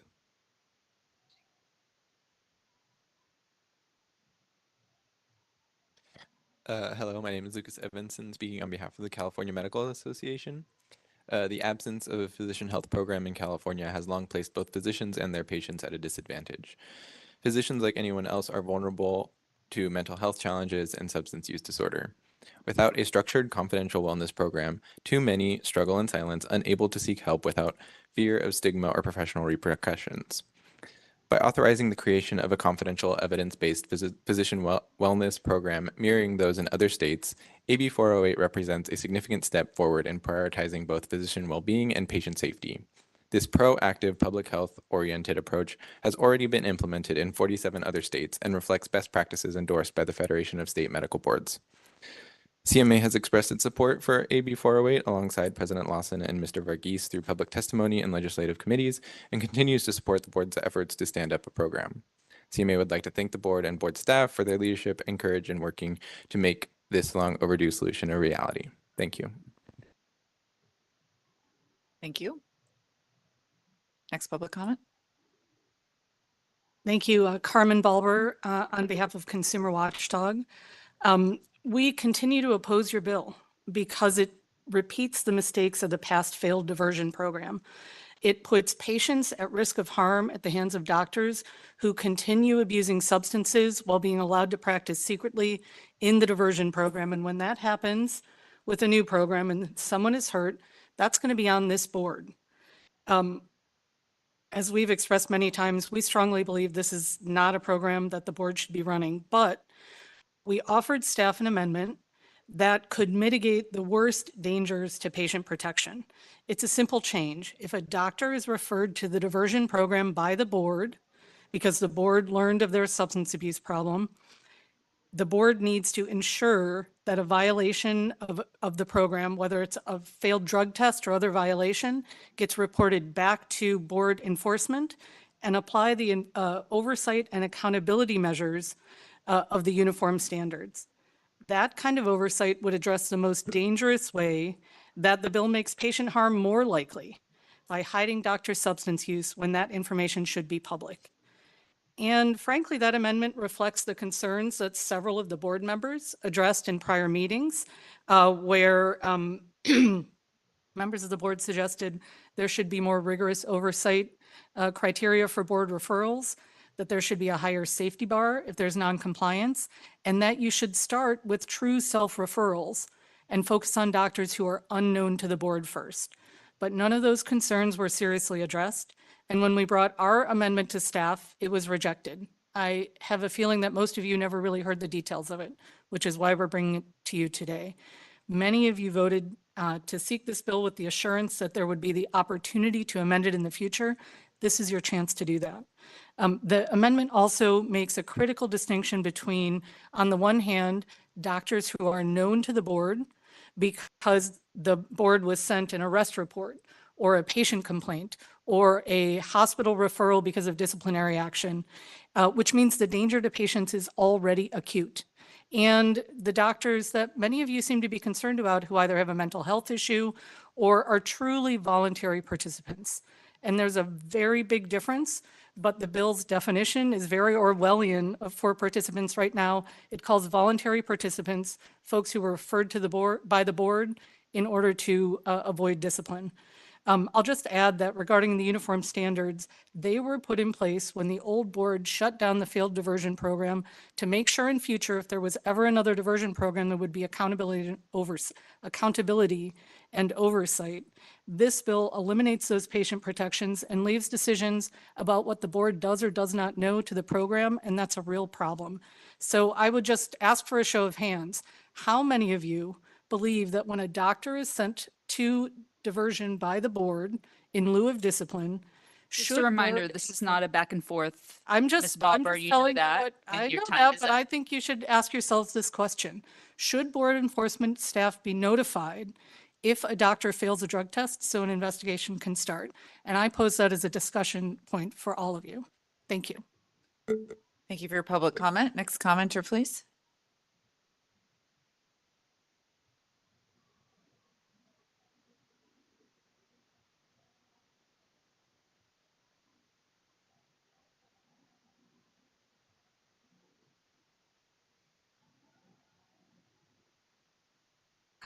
Thank you. Hello, I'm Alka Airy. I'm a volunteer with Consumer Watchdog. There are a couple things in this report I don't understand. For example, the report states the bill, quote, provides the board with new authority to prevent harm from occurring. How exactly are you preventing harm with this bill? And for whom are you preventing harm? This program would essentially allow physicians to hide their substance abuse problems from their patients.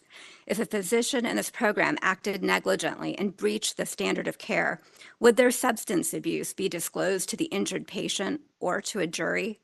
This board should be promoting transparency rather than opposing it, especially when patient safety is at stake. Also, the report says nothing on how you expect to fund the program or how you intend to seek funding, and yet isn't that the elephant in the room? Do you intend to obtain another loan or tap the $27 million already in the governor's budget? If private funds will be sought, it will be important to address any perceived or actual conflicts. Physician impairment is a challenging issue to address because we all have compassion for the suffering. But when it occurs on the job and death is a possible consequence, it matters. Physicians do not have carte blanche to treat patients. They must earn that privilege, and for that effort, they are greatly rewarded. But at a certain point, we must all take responsibility for our actions. We can't blame others or hide behind excuses. We must face our demons in order to defeat them. Physicians who abuse substances while on the job are not the victims here, and yet this program would essentially treat them as such. I've already shared my sister died from a preventable anesthesia error. What I haven't yet shared is the physician's noticeable impairment at the time. The first time I met her anesthesiologist after the error, he was disheveled and unkempt in appearance with bloodshot eyes and slurred speech. In the minutes before she was connected to ECMO to save her life, and I was allowed one last chance to say goodbye, potentially forever, the anesthesiologist entered the ICU and laughed in my face. He seemed to think it was funny that my sister was minutes away from death. I'm not a physician, but as a former investment banker, I also wasn't born yesterday. He was clearly impaired. I remember that moment like it was yesterday and have prayed that he hasn't hurt anyone else ever since. If he had entered the operating room on that fateful day in the same condition that I encountered, then I wish someone had said or done something about it. But they didn't, and my sister died. Here's her picture. This medical board can't do it all. You can't license and discipline physicians and also provide physicians with supportive care. When you protect the privacy of impaired physicians through a program like this, you harm patients through your complicity. I wouldn't want that on my conscience. My fellow patient advocates have expressed their concerns about this program many times, but none of our concerns have been addressed. It's been a disappointing experience and shows this board doesn't adequately represent the public's interests. It seemed the board was working toward building trust with the public, but I see that is no longer a priority given the way this bill has been handled. Thank you. Thank you for your public comment. Next commenter in the room. Okay, seeing none, we'll open it up for WebEx public comment, please, Sean. Yes, if you'd like to make a public comment on agenda item 7B, please do so by raising your hand, typing something in that Q&A window, or if you're on a call only line, you can press *3. First up here, we have Ryan Spencer. Ryan, you should be receiving that prompt. Thank you, members. Ryan Spencer on behalf of the American College of OBGYNs and the California Radiological Society, simply just thanking you for sponsoring this bill, and we support it as well. Thank you. Thank you for your public comment. Next here we have Maria Bar-Navarrete. You should be receiving that prompt.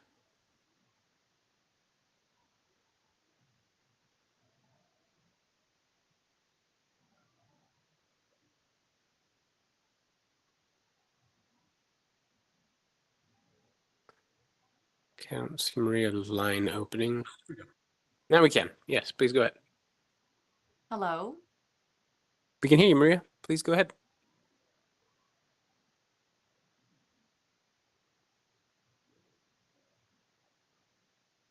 Okay, I'll give Maria here a minute to, nope, she just disconnected here. So we'll see if she re-queues up. Next here we have Xavier De Leon. Xavier, you should be receiving that prompt.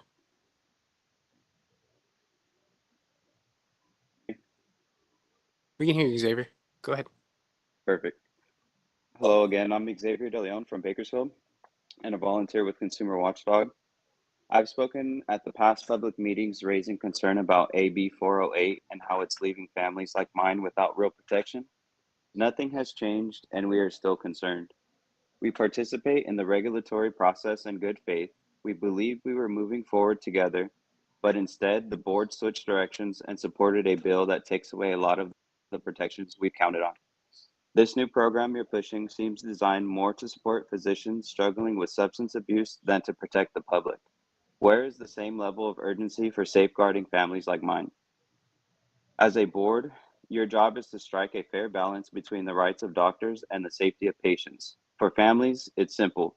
We want to survive the care we receive and return home to our loved ones. That's not too much to ask. We understand the importance of encouraging physicians to seek help, but the numbers from the past programs do not support the idea that many are voluntarily doing so.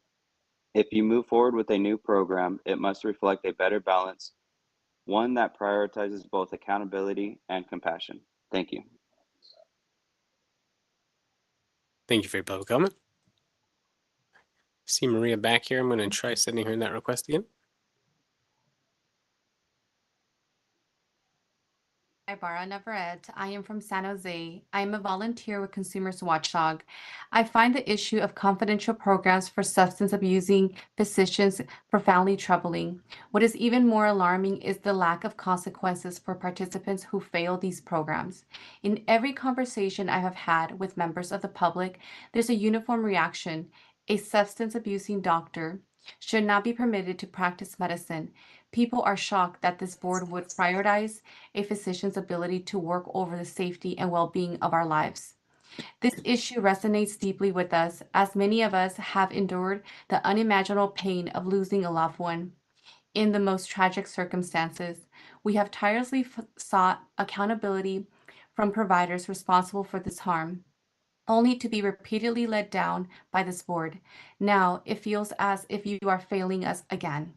What is the goal here? Your focus appears to be on crafting a program that garners to support physicians, yet it seems you are willing to jeopardize the lives of our families in pursuit of that objective. This is not just a matter of policy, it is a question of moral responsibility that should be weighed Maria, heavily. can you hold on one sec? Yeah. I'm sorry, I think That's what happened to me earlier. no, we lost network here in the room real quick. I still have Maria on here, but it's reconnecting here. Just a second, Maria. We'll restart your time. I'm sorry, you got cut off there. Okay. Not sure what happened there, Maria. Can we reset Maria's timer? I left it before she left. I'm sorry, I was listening to my headphones and I didn't hear where she got cut off, so I just suggest we just restart. Maria, would you mind restarting? I'm sorry. Sure. Yeah. Thank you. Again, my name is Maria Ibarra Navarrete, and I am from San Jose, a volunteer with Consumers Watchdog. I find the issue of confidential programs for substance abusing physicians profoundly troubling. What is even more alarming is the lack of consequences for participants who fail these programs. In every conversation I have had with members of the public, there's a uniform reaction: a substance abusing doctor should not be permitted to practice medicine. People are shocked that this board would prioritize a physician's ability to work over the safety and well-being of our lives.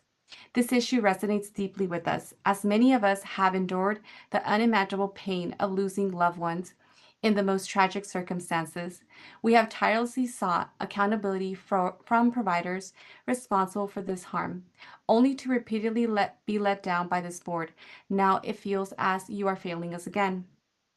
What is the goal here? Your focus appears to be crafting a program that garners the support of physicians, yet it seems you are willing to jeopardize the lives of our families in pursuit to that objective.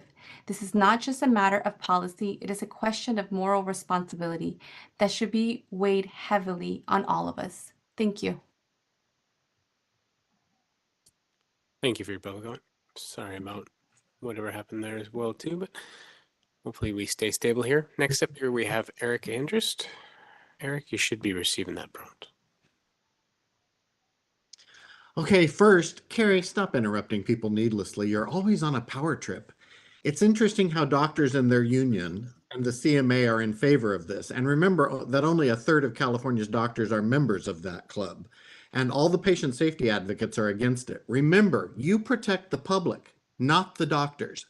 Physicians can go to a private program like the majority of other workers in this country who don't have the option of such a program, coddled by the CMA, who always wants to protect their members at the detriment of patient safety. Why would doctors need such a program any more than any other worker in this country? Lots of doctors make a lot of money and can afford to go to private clinics. Why would any doctor want to have a board like this spying on them during their recovery? This board simply wants another way to make deals with doctors to make life easier for them without thinking of patient safety first, and to stroke the CMA who pulls this board's strings anyway. All these years since the other diversion program was dissolved, this board has feigned being in support of transparency to the public if any health and wellness program were to come forward. Now here we have someone in the legislature trying to take transparency away once again, and members of this board actually considering it.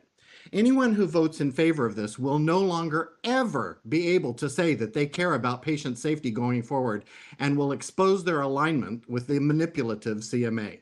We will keep track of the votes on this bill in particular, as it will expose exactly where you stand on public transparency and safety.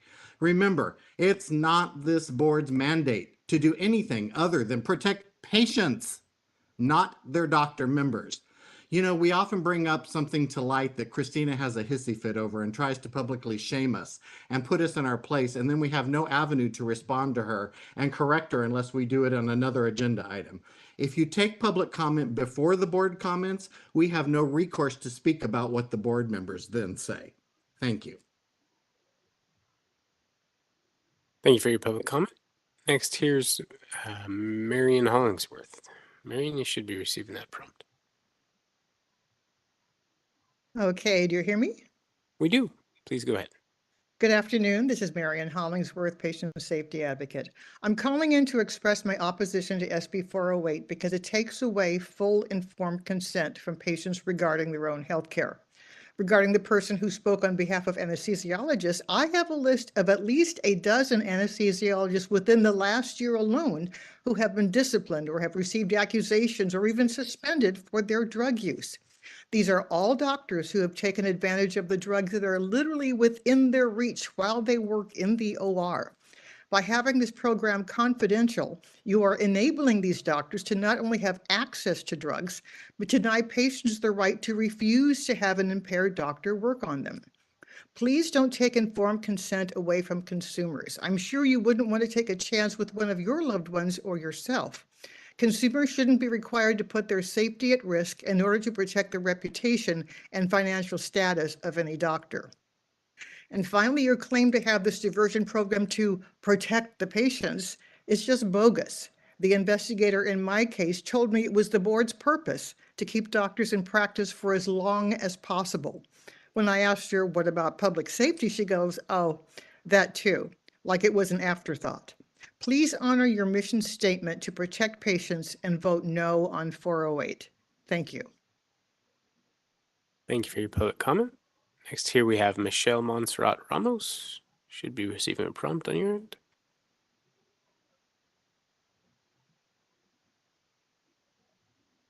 Hi, Michelle. Looks like your line's open. Michelle Montserrat Ramos, and I am with Consumer Watchdog. This is not my first time opposing this program. To quote the powers that be, the pursuit of a new diversion program never stopped.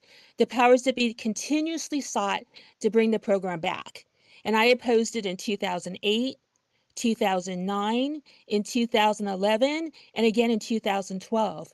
We were successful in stopping those bills, and I was at the Capitol opposing those bills. Many of those years, Tina and I united our efforts. It's essential to highlight that during those legislative fights, the medical board also opposed those bills, understanding its commitment to California families. Then came 2016. We lost, yet our only beacon of hope for California patients was SB 1441, the uniform standards which came to be largely from a little remembered diversion hearing in 2008, where I was also given a last minute opportunity to testify before. The medical board opposed those bills. This leads us to a critical question. What is stopping you, this board, from striking a balance between physician rehabilitation and the paramount importance of patient protection with AB 408? Our concerns are, this board has categorized voluntary participants as substance abusing doctors that voluntarily enter the program, along with those who are referred by the board to the program. You have yet to make that distinction in this bill that there is a difference between participants who voluntarily enter and physicians that are board referred. It is a distinction that must not be overlooked. We have met with board staff twice. We proposed an amendment to require that board referred participants are reported back to the board when they fill aspects of the program. And that the program must report the information to the board, specifically their names and the reason why they failed the program. It's time for the board to recognize the importance of accountability alongside the mission of rehabilitation, ensuring that patients are also protected. The board has refused our proposed amendments, asserting that they do not align with this board's vision. Board members, is this truly the vision you embrace? I can tell you, this was not the vision held by the previous members of this board. Moreover, the board's claim that California has been without a diversion program for 17 years is a little misleading. SB 1177 was passed in 2016, requiring this board to establish a diversion program contingent upon adherence to the uniform standards. Yet for 9 long years, this board chose to not recreate the program. This current board has prioritized the interests of the profession over the safety and well-being of California families. This is not acceptable to us, the public. I ask you, board members, is this truly acceptable to you? Thank you. Thank you for your public comment. This time there's no additional requests. Thank you to all the public commenters. Are there any Apologies. final public commenters in the room? Sorry, President Lawson, last second one came in. Okay. Tracy Dominguez, should be receiving a prompt. Okay, can you hear me? We can, please go ahead. Hello, I'm Tracy Dominguez and I'm from Bakersfield, and I am a volunteer with Consumer Watchdog. As an advocate, I talk to a lot of people in my community. Everyone hears about what happened to my daughter and my grandson. Now, everyone I cross path with who gets to hear about the substance abuse doctor issue. And now how this board is trying to pass legislation that will take away existing protection for the public. Everyone I talk to is shocked that this board allows substance abuse doctors found under the influence in a hospital to continue to practice. They also are shocked that this board is willing to throw away built-in legislation consequences for doctors that fail a program because of your overall concerns. It is with a professional instead of a patient's lives. Okay. You may say that consumer protection is paramount, but we want to see your actions proven to us. Providing consequences for at least the board referring physicians would provide some form of protection for the public and substance abuse licensees. You are all worried about their reputations. You should be concerned about their staying on the path to truly seek help, not just to have a program to say you have a program. Thank you. Thank you for your public comment. This time there are no additional requests in queue. Any other comments from the public? Okay, seeing none, I'm going to bring this back to the board. This isn't a vote item, but I'd just like to ask our staff counsel, Carrie Webb, to, I guess, provide an update on some of the issues that we've heard raised during public comment. There has been a lot of work going on. That work was delegated to the board president and the board vice president to work on things during, as the bill has made its way through the process. So I just like Carrie to address some of those. And then of course, any questions from all of you to either me, to Mr. Boner, to Carrie. Sure. I just wanted to address some of the statements made and try to clear up the confusion. First of all, we know that substance abusing physicians and physicians who have other health conditions are already out there. They're already practicing. And yes, there are treatment programs available, but there are barriers for people to seek the treatment, whether people want to believe that or not. There are barriers, there are financial barriers, and there are concerns about that physicians have, that if they seek help, they will face discipline. What we want to do is shift the culture and invite people to seek help or invite their colleagues, friends, families to refer them to a confidential program so that they can get help. If the board refers a patient not through discipline, but not through a order of probation or some other disciplinary tool, that person is still a voluntary participant. They don't have to go through the physician health and wellness program. The board would then have to determine if there's sufficient evidence to pursue a disciplinary action, which we know takes an incredible amount of time and resources. A physician health and wellness program, in contrast, can move much more quickly if the person is impaired. So they can tell the person, you can't practice right now. They can contact the hospital, this person can't practice right now. If the person doesn't agree to those restrictions, that is reported to the board, and the board uses its existing enforcement tools, which could include an interim suspension order, but the board has to have its case ready to go within 30 days after that to keep that order in place before discipline's imposed. So the other significant thing to remember is that if patient harm occurred or if sexual misconduct with any person is involved, the board can still refer the person to the program, but not in lieu of discipline. Enforcement action will still be pursued. As far as reports of violations to the program, those will be reported to the board through the executive director, his designee, which may be a committee established to help advise the executive director as to whether it's appropriate for this person to continue in the physician health and wellness program, or if it's time now to seek enforcement.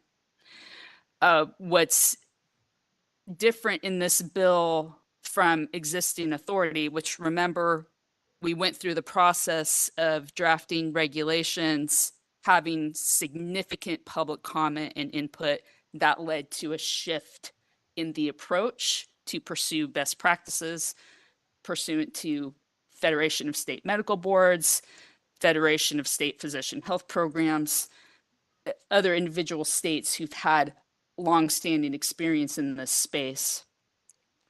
But what's different under this current bill is that we're seeking an exemption for voluntary participants from the uniform standards for substance abusing licensees, because that is a barrier for people seeking help because of the publication on the licensee's profile if they're restricted from practicing, and because of the requirement that major as well as minor violations, which could be the person missed a support group meeting, the person missed a call-in, they could have been ill, they could have been in an accident. A lot of things can cause someone to have a violation that doesn't necessarily mean they have returned to an impaired condition or reached an impaired condition.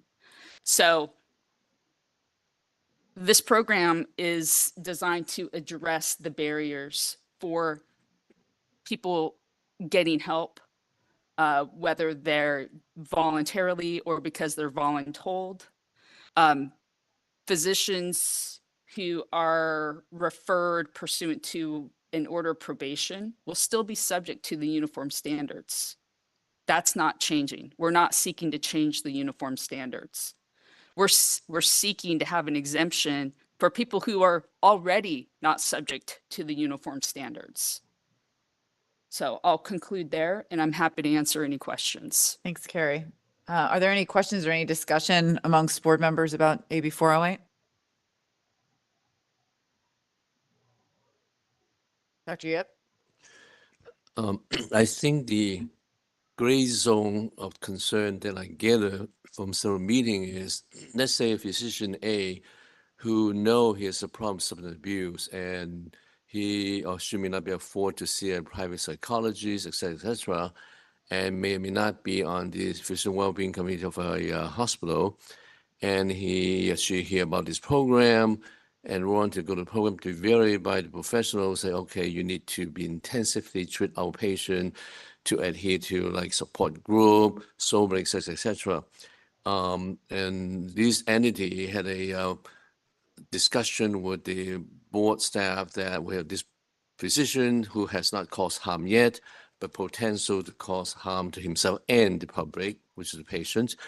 I think the concern of the public is, well, the physician on the website still practicing anesthesiology, for example, ER physician, even though the professor say, well, you should not practice, you should take care of yourself in the next 30 days, 40 days, 60 days, etc. The physician, if he has a conscience, say, stick to that, and does not go to a surgery center, the surgeon may not know he's under treatment and tell the surgeon, hey, plastic surgeon, I can work more legs, etc. And the patient can go there, and the public may not know this physician is being treated in this program, and the board cannot really take action, according to my understanding, unless you fail the program or to the point that you have deemed by the professional in the program say you're really at high risk of causing harm. I think this is a gray zone we need to work on and clarify, because what I hear the concern from the public is that we may be hiring physicians who have potential to harm public, but has not happened yet. But we try to treat those professionals before they cause harm to themselves or the public. I think there's a gray zone we may need to work on the details. Well, right now, the only tool that we have is the disciplinary process, which we know takes time. And the physician health and wellness program can tell this person, don't practice. That person has to reveal where they're working.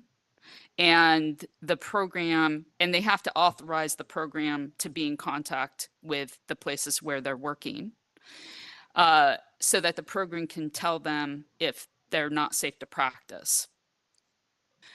That action can be immediate. And if the person refuses to comply with that, that is the type of violation that would be reported immediately to the board. And then the board has its existing enforcement tools. What the uniform standards requires is that if they're not permitted to practice, that be posted on the person's profile. But if they're not permitted to practice and they're not practicing, they're not posing harm to patients at that time. But the fact that that's posted on their profile is very damaging and shaming. So it's not conducive to having people seek out help through a program. So it has to be addressed. I want to use an example from, I'm not going to talk about the specifics of the case that was before one of our panels, but it involved a DUI. And that DUI occurred in 2017. And we heard that case this year. So in the intervening time period, that doctor wasn't getting treatment, was still practicing. There was no knowledge by anybody that he had this DUI. And it was a very significant case. And the idea behind this program is to get those physicians treatment sooner rather than later, because our process has a whole heck of a lot of flaws. We heard a report earlier today that says our enforcement timelines are going up, not down. And the idea here is that we'd capture a group of physicians that we know have real potential to cause harm and capture them much sooner than any of our processes could ever work. So I understand the concerns, but from my personal point of view, the sooner we can get physicians treatment, the program in some cases will require them not to practice, the better off patients are in California. Dr. Thorpe, did you have a comment? Well, I just want to say, I think your example is one of a number of examples of people who are not physicians who are not getting treated now. They're a risk now. Getting them into a wellness program, the idea is not to get them to be able to escape scrutiny. We want to do it in a way that it's controlled, a way that it is safe for patients, but in a way that if the previous program that we were looking at, nobody was going to use it.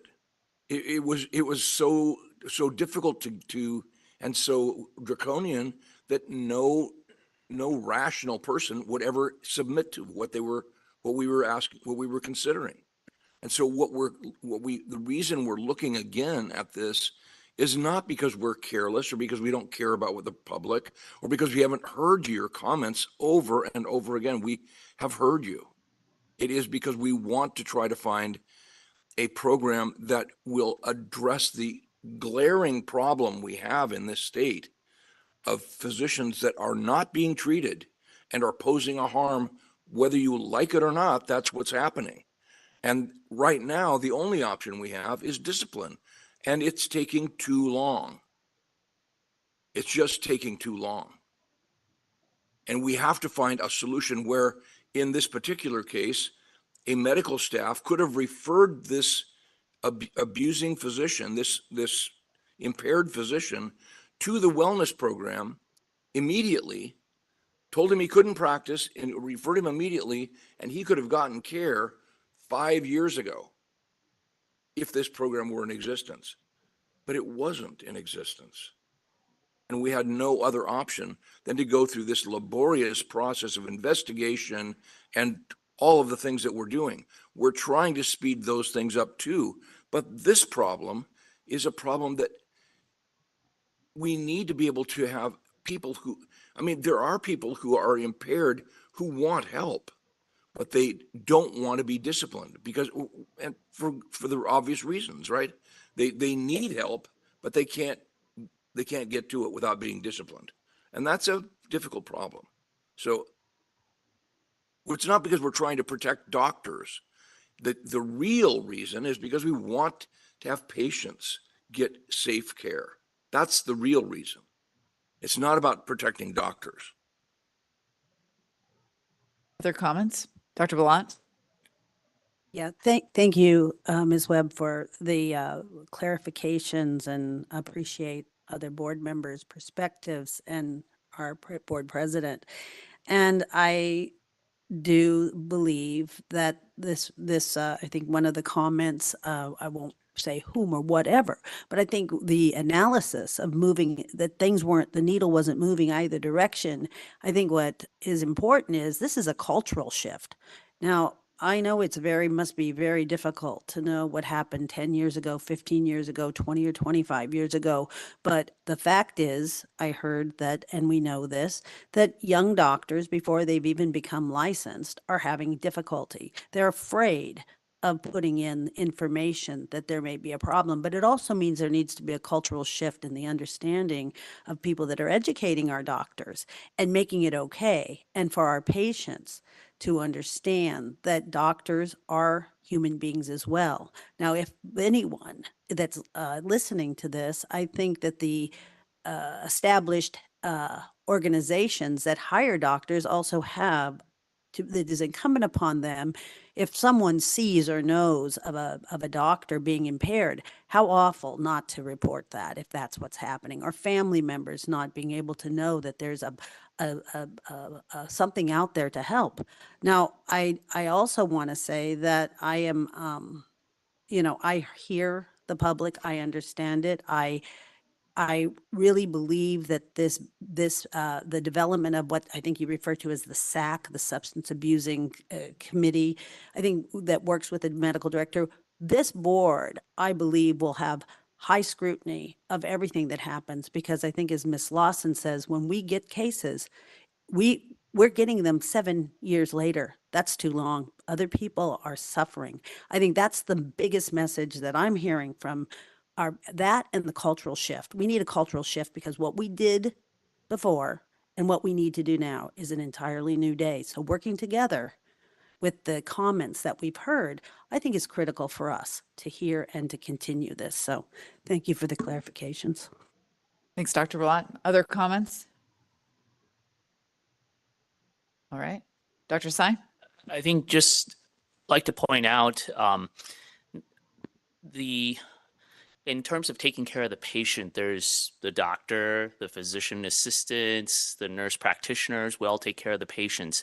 And each of those separate boards, the PA board and the nursing board, have diversion programs because they know it's an issue. We take care of patients. Patient is our priority, but we have to make sure that when we take care of our patients, we're in our right mind. And so I think with those boards recognizing and having diversion programs, I think it's also prudent for us to look at why don't we have one? And I think the way to look at it is it's not replacing something, it's complementing something.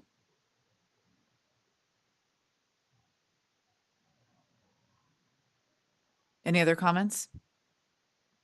Okay, seeing none, this is not an action item. I do think it's 12:30 now. I think we're going to take our 30-minute lunch break, if that suits the board, and we'll be back at 1 o'clock to go through the rest of the bills. Does that work for everybody? All right, we'll see everybody back at 1 o'clock. Thanks.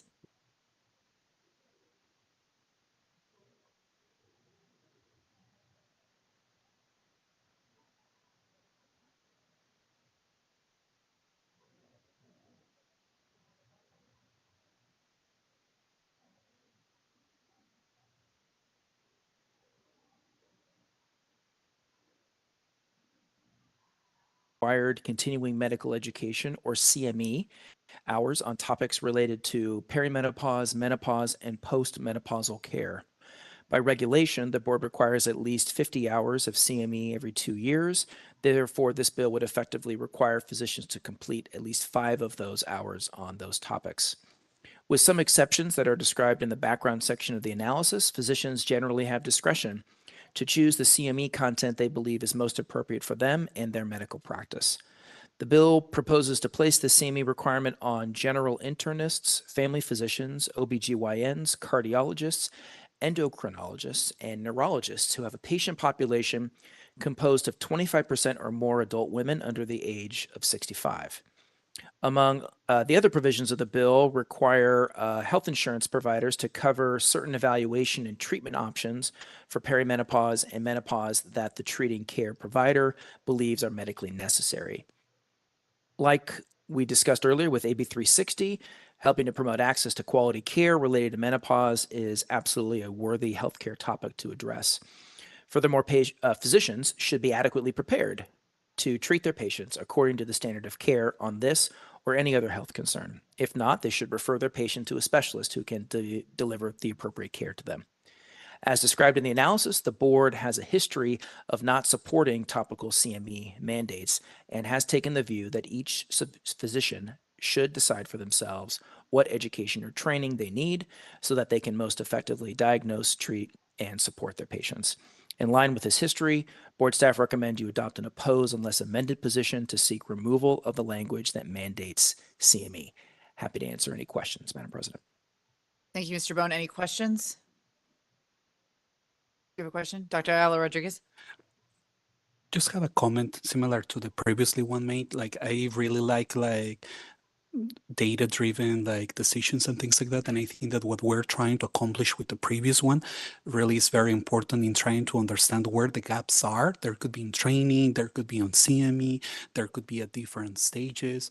So I particularly like to try to understand better where that gap is. And in 2027, I believe the previous bill is going to come with recommendations and address them. I imagine in short term and in long term, based on the needs that are going to be found.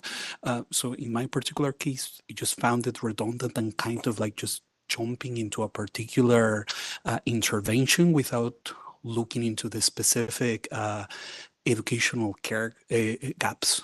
Okay. Thank you. Yeah. Other questions, Dr. Mahmood? Yeah, my concern on this thing is 10% of CME for specialists like cardiologists and pulmonologists, they might have, but they have so many other requirements to learn more and kind of stuff. This is kind of, I think, hefty to put them through this. Maybe 10% one time, not 10% every 2 years, 50 CME credits. I think that is way too much. We should definitely come back and talk on that. Great, thank you. Other questions or comments? Is there a motion to approve staff's recommendation? So moved. Thanks, Dr. Helser. Is there a second? I second. Thanks, Dr. Tsai. Okay, we're going to open up for public comments. So there are public comments from those in the hearing room? No public comments in the hearing room on AB 432. Are there public comments on the WebEx? If anyone would like to make a public comment on this agenda item, please do so by typing something in that Q&A window, raising your hand, or if you're in a call-only line, you can press *3.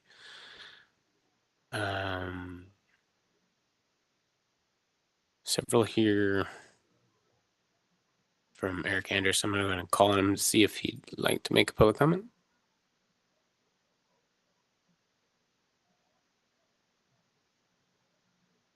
Afternoon, Eric. Yeah.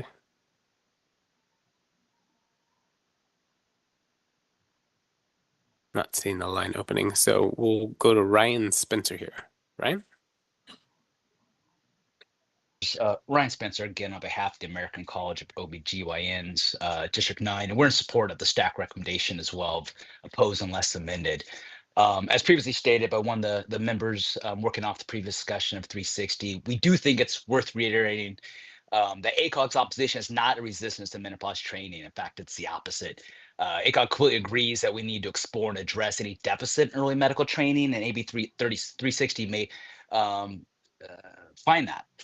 But we really just can't agree with the approach in this bill, and prefer we focus on the root of the problem, which is there's just simply a lack of specialists that are available to treat individuals that are undergoing menopause.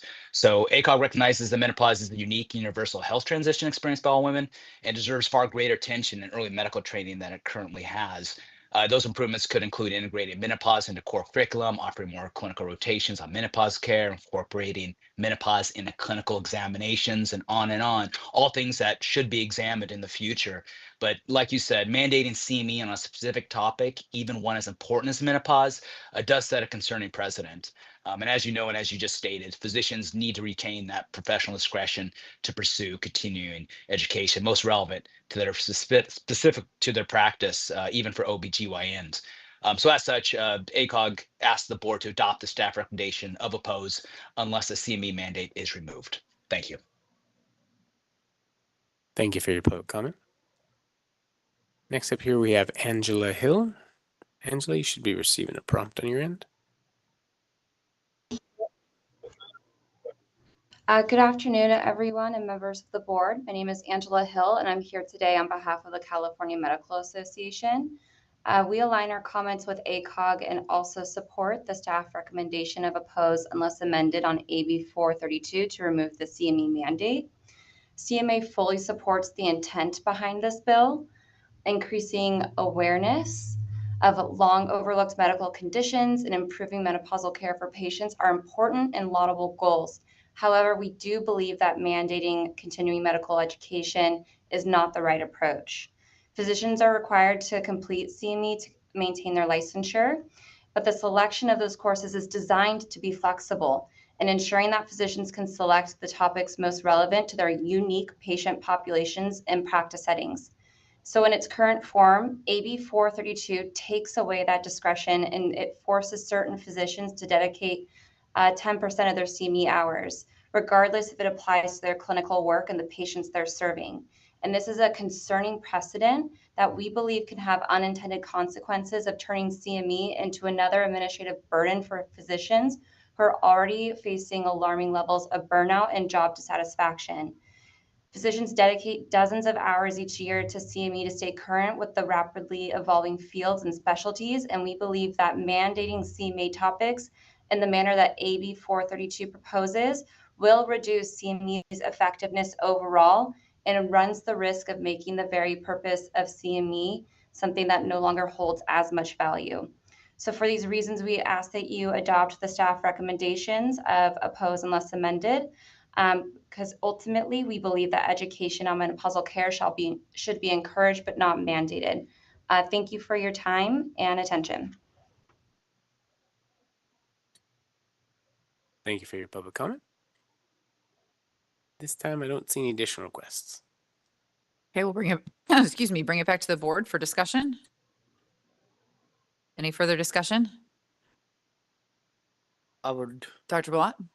I'll be very brief, but certainly a woman's healthcare advocate as a family physician. And I really liked what Dr. Ayala mentioned, and that is, I think the first step to all of this is to understand the gaps.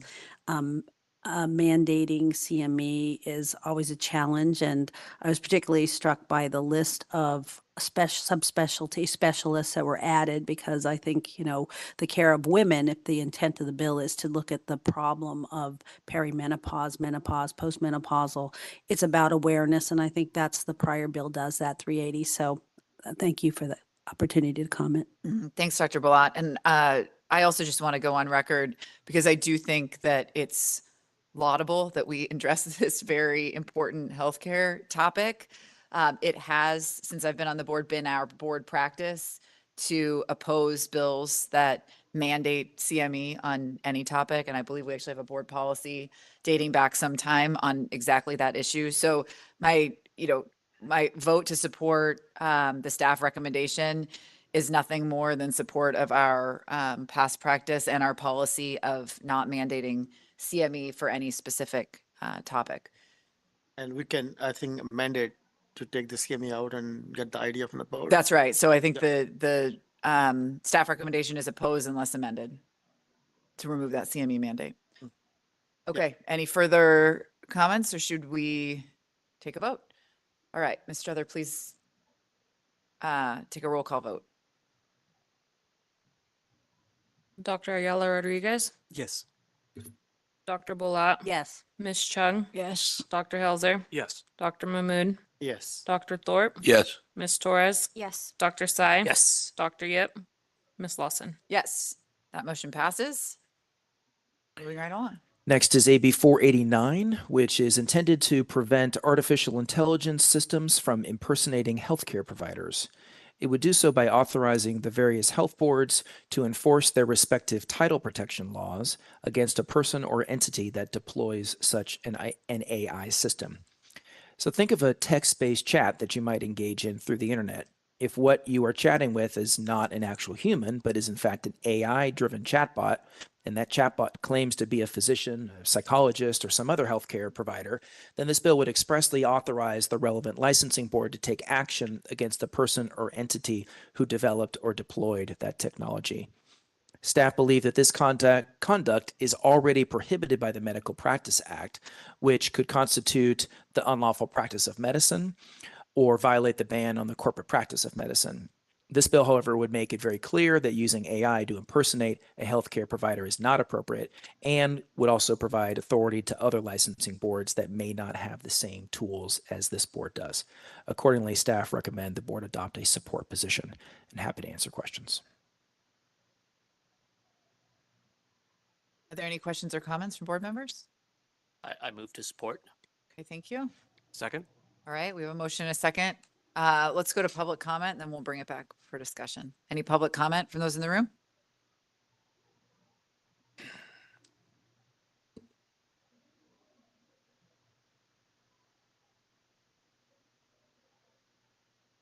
Hello, my name is Lucas Evanson on behalf of CMA.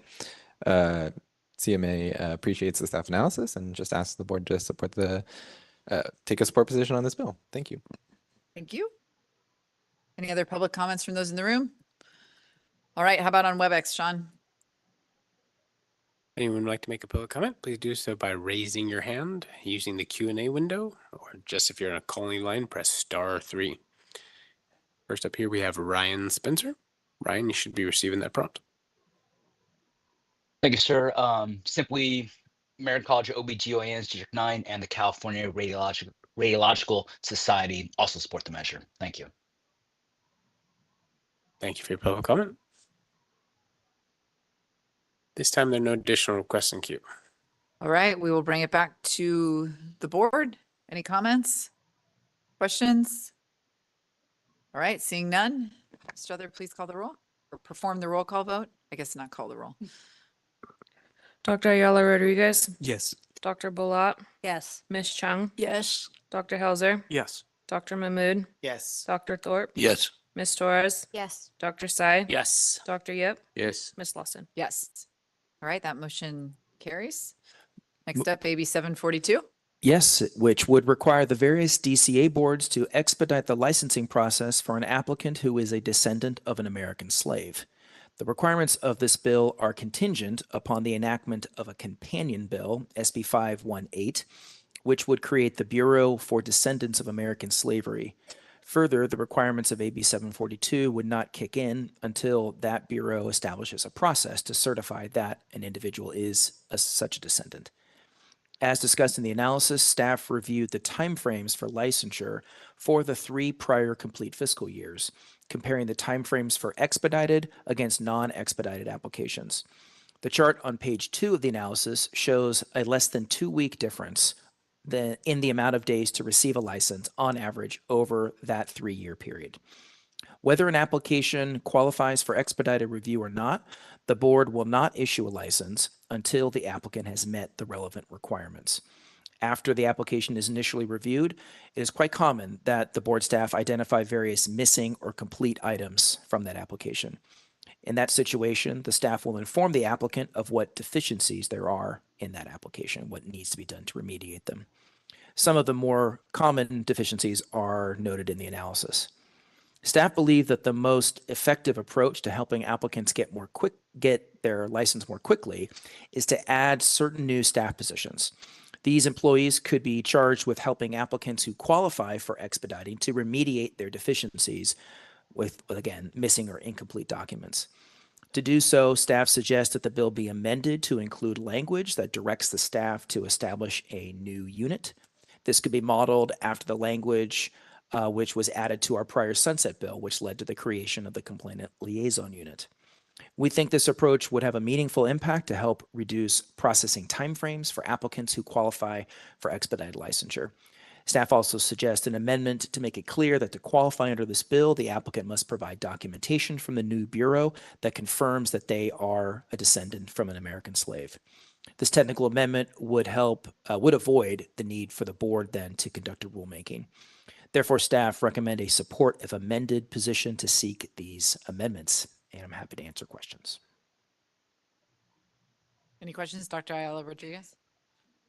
Yes, thank you so much. I'm in support of this, but my only concern is about misleading like any stakeholder about any meaningful difference with expedited. Do we have like a particular goal for expedited licenses in terms of differences in like they should have an outcome at least 30% sooner or any form of goal attached to being expedited? Because when there's a 8-day difference, like in real world, sometimes yes, that's always important to have a license sooner, but yeah, 1 week might not be that much. I'm not aware of such a goal. If other staff from the board want to correct me, I'm not aware of such a goal, doctor, rather than when somebody, and there's multiple ways that you can qualify for expedited or priority review. Those terms are used interchangeably, in the code, at least we interpret them as, interchangeably. There's no specific time frame that I'm aware of. Rather, they get a higher priority on the staff list when something comes in, they get looked at, more quickly than other applicants do. Great, Dr. Mahmood and then Dr. Thorpe. So I'm still a little confused. Maybe I am slow. What are we trying to achieve? Like getting the license 2 weeks earlier? That's all. For that thing, we're going through the whole thing. I honestly, it doesn't make much sense to me to create a whole unit, do all this thing, and just get the license 2 weeks early. Sorry, go ahead. Can there like be okay? I just don't know what we're going to get the end result out of that. This is just like somebody's trying to, I don't want to be rude, like make a bill so that they can put in their resume. That's all. I don't think this bill is really achieving anything significant except that making so much work, creating a new unit, spending so much dollars on that. And we might have like 2 or 3 applicants in a year, but that's going to do that. It doesn't make sense to me. If this helps a little bit, Doctor, the bill is not aimed directly at this board. It's across all of the boards in DCA. I don't have a good handle on how, their timeframes may look differently than ours when if they compare expedited versus non-expedited, like we did. But I think that underscores the data. The data underscores the fact that deficiencies, things that are missing, things that are incomplete, or you have some sort of an issue that comes up in the course of, your postgraduate training, and the board becomes aware of that, then you might go into senior review, which is a separate process to provide additional scrutiny for that application before a license is issued. So those are the factors that we see are why applications some take a longer time than others before they are approved. But that may be a different situation with some of the other boards. I can only provide you data for our board. You were just perfectly fine. You give the right detail and all that stuff. I just wanted to make sure there's not point I'm missing or something like that. Yeah, and so then just finally the staff's recommendation is kind of rooted in trying to take a very productive approach, a positive approach. It's like, well, if we really want expedited licensure to kind of live up to its promise, then providing additional staff resources to help address the issues that lead to a longer time frame to get a given application approved, then providing some more staff who can be specifically focused on that. We thought that was a good solution. So I would think instead of increasing adding another unit and a whole lot of stuff, can we just give them a little concession on the expedited license fee so that they can be considered expedited anyway? On the, repeat that? On the fee, you said? On the fee, isn't there a different fee for the expedited license? No, there's another bill that we're going to talk about later in a moment that suggests a fee for other classes of applicants to qualify for expediting, but that is novel. This bill as well as the other expedited applicants do not have to pay a fee. All right. Dr. Thorpe? I'm trying to figure out what the point is here. I mean, honestly, what's the point? If you, I'll just kind of direct you to No, I mean, I read the bill, but I mean, I just,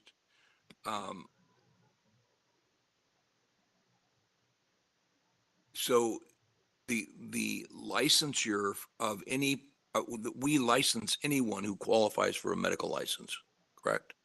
Yes. Doesn't matter. There's no designation between race, gender, sexual orientation, nothing. Correct. You get a license if you're qualified for a license. True. And so, I mean, I understand that there has been a historical problem with slavery in, in the past. So again, that's the other question is, are they talking about current? I mean, it's people who are currently slaves, they're in slavery now. Descendants of slaves. But so we're talking about the historical enslavement of African people in our country 200 years ago. We're not talking about people that are sold in sexual slavery or slavery today. That's not what we're talking about. We're talking about the historical American slave where they brought people from Africa and other places to enslave them for. I believe this comes in part from the Reparations Task Force report. So this is a recommendation. A recommendation that's coming out of that report that's now being advanced into law. I just think I don't agree. Fair enough. And may I one more Yes. comment? In addition to like the concerns that I have about, I'm going to echo about the government efficiency, I'm actually curious. I don't know that this necessarily is going to pass legal muster, and that it would necessarily be in accordance to federal anti-discrimination law. And I want to say that just in light of the current ongoing conversations that are happening both at the state level and at the federal level, that is my concern with the way this is presented. I'm not sure that it's going to survive legal scrutiny. All right. Should we open up for public comment? Any public commenters in the room? Actually, did we have a motion in a second? We did not. We'll go to public comment anyway. We'll do that afterward.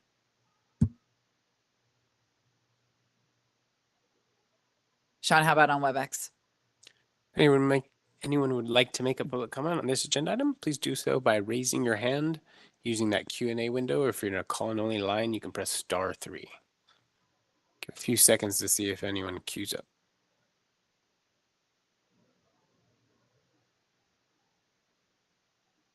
I don't see any requests at this step.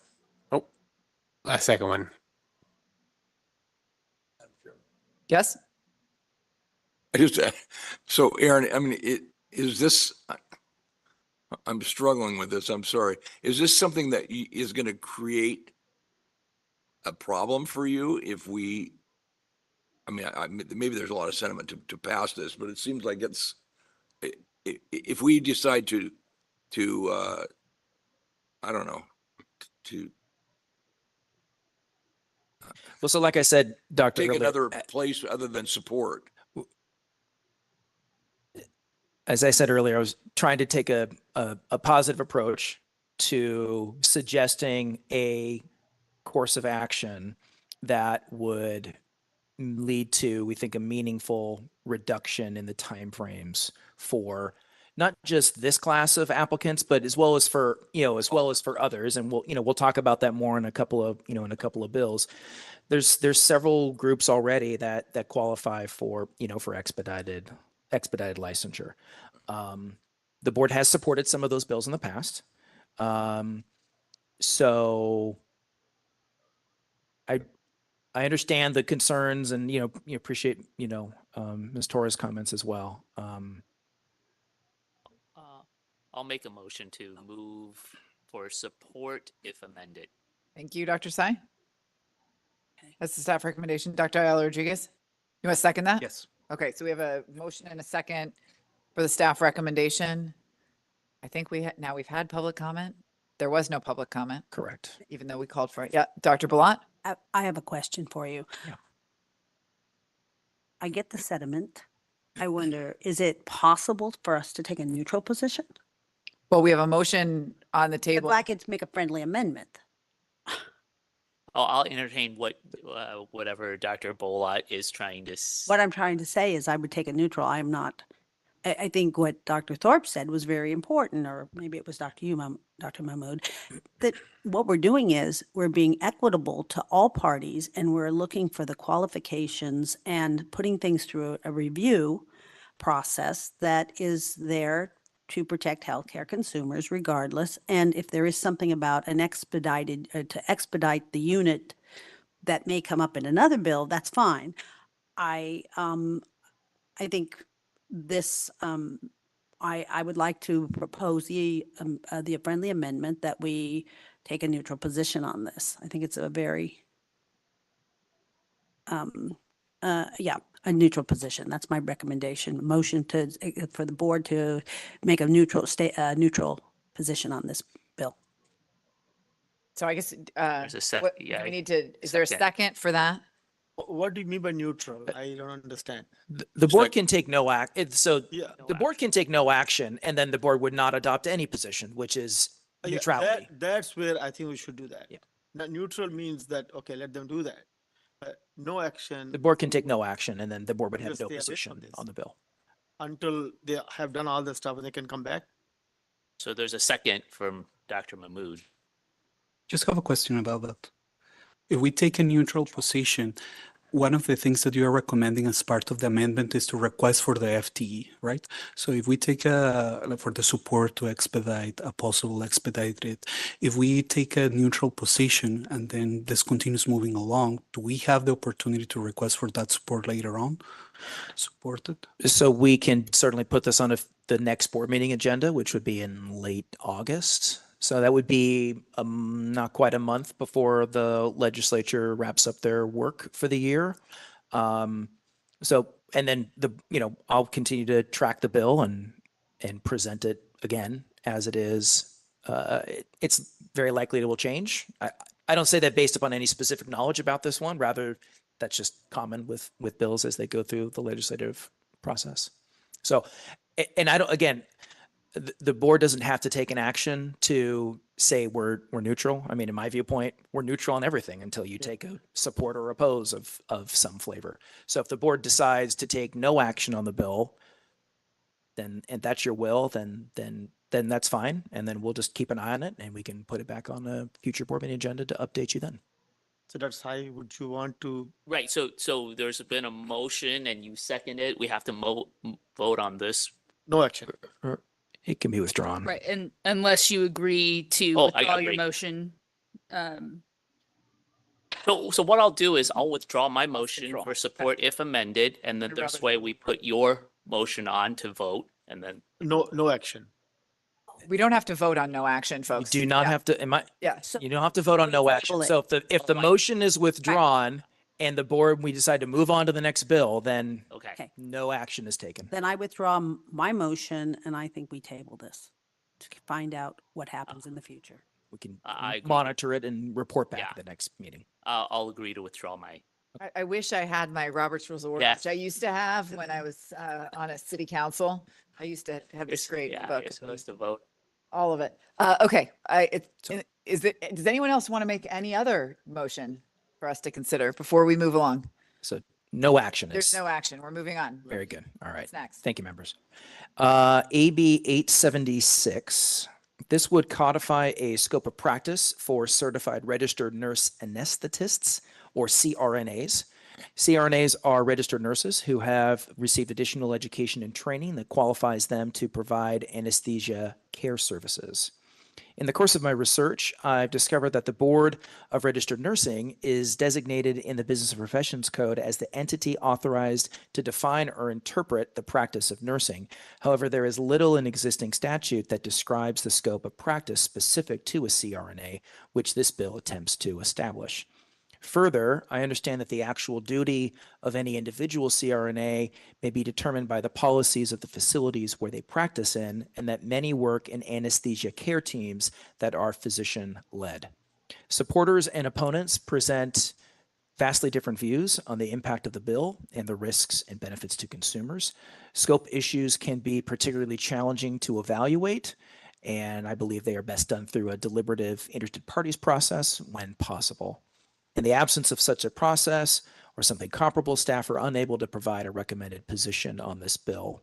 Some possible actions for the board to consider today include taking some sort of a position, taking no position, and directing staff to monitor the bill's progress, as we just did with the prior bill, or provide some sort of direction to gather more information and report back at a future board meeting. Happy to answer any questions, members. Any questions, comments? Okay, let's open it up for public. Sorry, Dr. Helzer. Thank you. I have a question that perhaps Ms. Webb can answer. Just by way of background, I practice in a hospital that uses the anesthesia care team model, where anesthesiologists and CRNAs work together to deliver patient care, but that team is led by physicians. I believe that model provides high quality, safe care, and I would very much like to preserve it. My question is that my reading of this bill, in Mr. Bone's memo, it refers to a decision, CSA versus Brown, that it's my understanding that's a non-binding advisory opinion by the court regarding CRNA practice.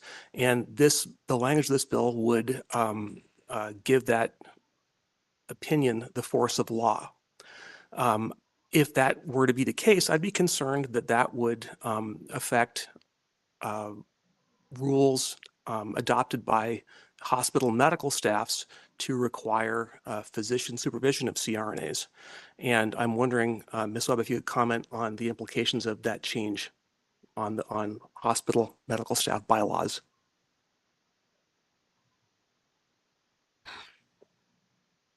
I wish I felt comfortable doing that in this moment, but I don't feel comfortable answering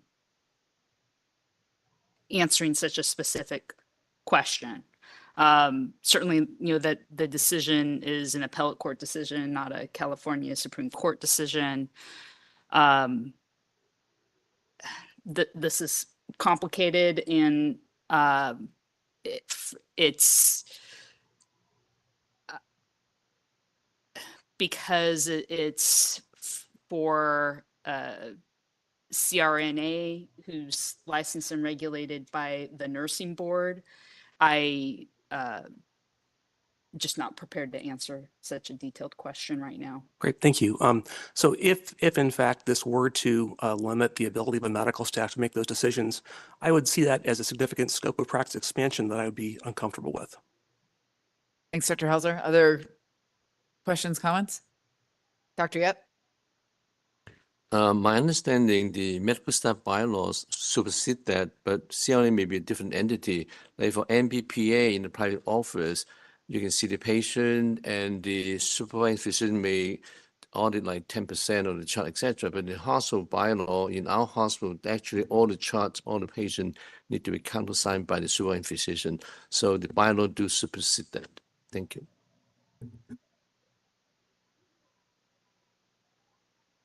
Other comments, questions? Does anybody want to make a motion? We don't have a staff recommendation. I would, yeah, I would be I would be most comfortable with not taking a position on this bill. Okay. Other thoughts? Yeah, I think I would be with a neutral thing. Okay. Well, let's hear public comment and then we can officially decide. Mhm.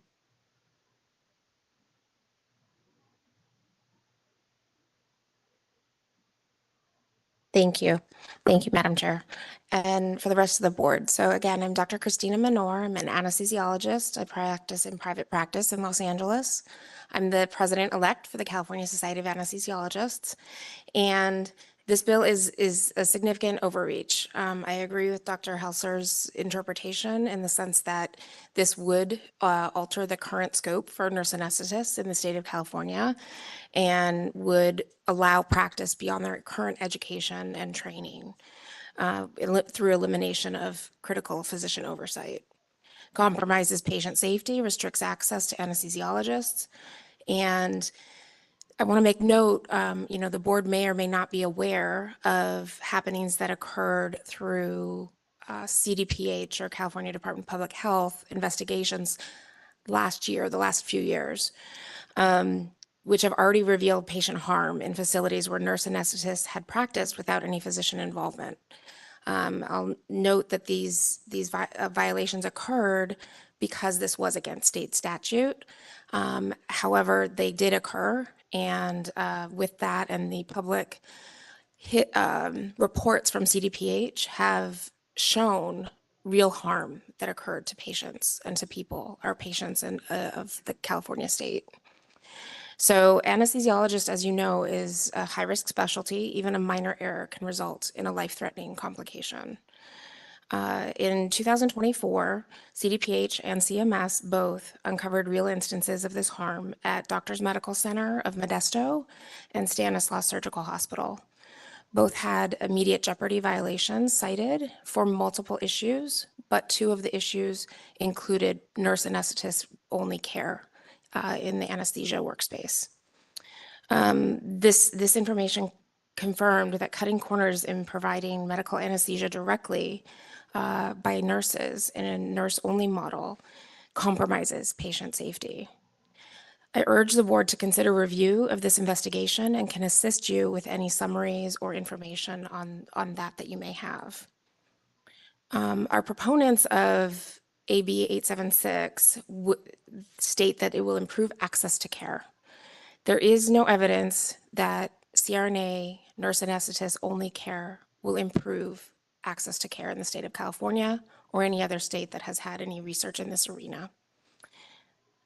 Although well-intended, the bill is terribly misguided and fosters inequity, creating a two-tier system for patient care, where affluent and urban patients may have access to physician-led care, and others in underserved areas and rural areas may not. All patients deserve equitable access to physician-led care, regardless of financial situation or where they live. Proponents have also argued allowing nurse anesthetists with less oversight will alleviate these shortages, improving access, like I stated. Let's conclude. Thank you. I appreciate our colleagues in nurse anesthesia. We do work in care team models. However, physicians and nurses have two different places in the practice of anesthesia. I urge you to have an opposition or a no on this bill. And I'm also available if you have any questions, either about, I can assist Dr. Helser if you have questions or any issues about either the things in Modesto or about the bill specifically. Thank you. Thank you. Are there public commenters in the room?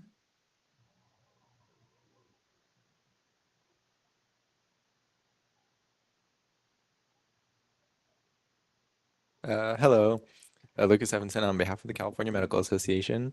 CMA aligns its comments with some of those shared by the California Society of Anesthesiology. CMA appreciates the staff analysis and would like to emphasize the importance of rigorous training standards, play in patient safety. Recognizing that critical role, CMA believes appropriate guardrails should be placed around the practice of individuals with less stringent training requirements. For that reason, CMA is opposed to AB 876 due to our patient safety concerns.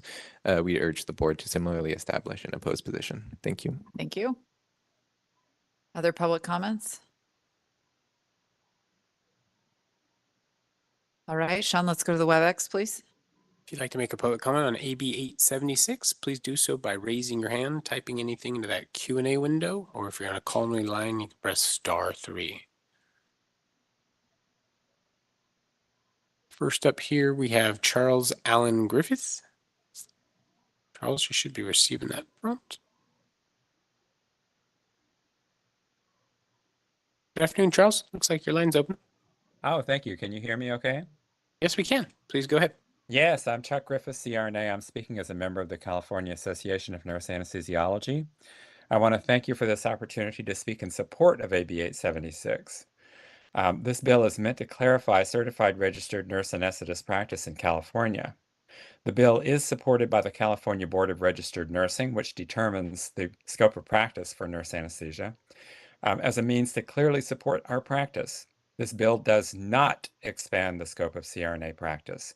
It simply clarifies what we're doing and where we're doing it, codifying nurse anesthetist practice as supported in California case law and Attorney General opinions.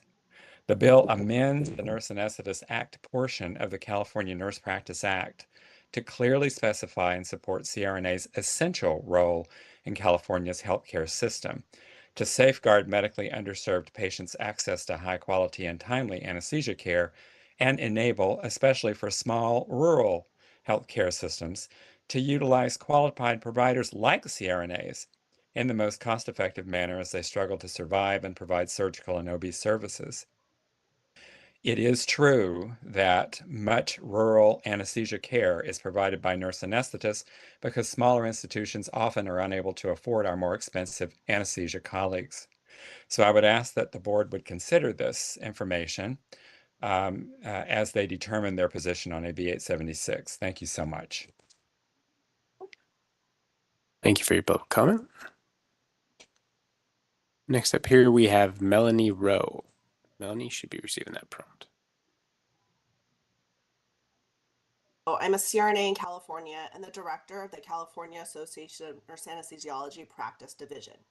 AB 876 does not change how CRNAs practice in California.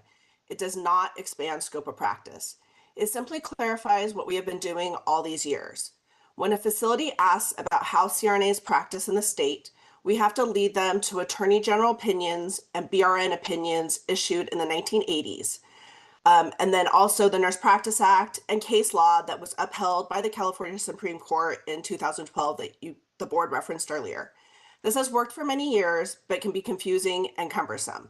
This bill puts all of that established nurse anesthetist practice in statute form. The result would be clarity for the over 3,000 CRNAs in the state to maintain our essential role in California's healthcare system. Healthcare systems can continue to choose who they use to staff their anesthesia departments just as they do today. This bill does not change anything that is currently in practice. It literally only provides a clear and concise Nurse Anesthetist Act. This bill does not enact any of the opponent's arguments heard today or in the analysis. We are happy to meet with the medical board and answer any questions you may have had about the bill, and we appreciate the analysis that was written for the board. Thank you. Thank you for your public comment. Next up here, we have Thomas Batchelor. Thomas, you should be receiving that prompt.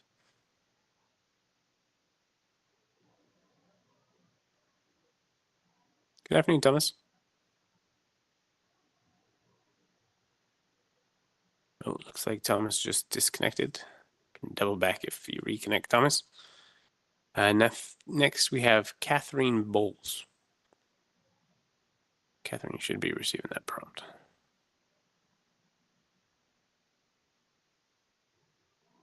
Catherine, yeah, we can hear you, Catherine. Please go ahead. Right. Hi, everyone. My name is Catherine Bowles. I'm a practicing attorney. I'm a registered nurse. I appreciate the opportunity to speak today. I currently serve as the attorney for the California Association of Nurse Anesthesiology, as well as any number of physician groups, CRNA-led groups, and physicians and nurses working together to provide anesthesia in the state of California and in 10 other states throughout the United States. I want to note, one, that AB 876, as Melanie stated earlier in her comment, really isn't an attempt to expand the scope of practice for CRNAs. It's merely an attempt and a response, in part, to the CDPH survey activities that occurred last year to really just codify what our existing scope of practice is in the state of California, because right now it's in this case CSAB Brown, it's in this advisory opinions from the BRN, it's in the Nurse Practice Act, and it's in the Attorney General opinion 83-1007. one person, I believe, raised and asked what the authority of CSA v. Brown is. So let me clarify for everyone here. CSA v. Brown was decided in the First District Court of Appeal in California. It is mandatory authority. It is the law if you are residing in the First District Court of Appeal, which includes the city of San Francisco. It is also persuasive authority legally for every other appellate court in the state of California. This opinion actually was challenged further and attempted to be raised at the California Supreme Court level. The Supreme Court denied cert, which can mean many things. It can mean they were not planning to change the opinion of the appellate court, or it could mean something else. We will never know. But that is where we stand today as it relates to this case. So this case is the law. The second point I want to make is that one of the board members mentioned the importance of being data-driven. Thus far, I've been pretty disappointed by the comments that have been put forth by CSA and CMA because they're really not data-driven. There's a lot of going back and forth about, well, we will decrease patient safety, we will harm patients, patients must have access to a physician anesthesiologist. And the evidence and the research studies that have come out have not supported that there are statistically significant differences in patient outcomes from patients being treated by CRNAs versus patients being treated by physician anesthesiologists. So if you take a look at the data, I believe that you will find, again, this bill is not really doing anything to harm what exists now in practice. Final comment I want to make is that I understand that the medical board is in a difficult position. I appreciated the analysis that was provided. It appears to be relatively neutral and consistent with prior legal analysis put forward by the Medical Board of California with respect to the fact that CRNAs do not practice under physician supervision, haven't done so under Medicare rules since 2009, and haven't done so under Medi-Cal since 1987. If the board has any questions or things that they would like me to address, I'm happy to do so. Thank you. Thank you for your public comment. Next here we have a call-in user from the 916. Should be being prompted to press *6 to unmute.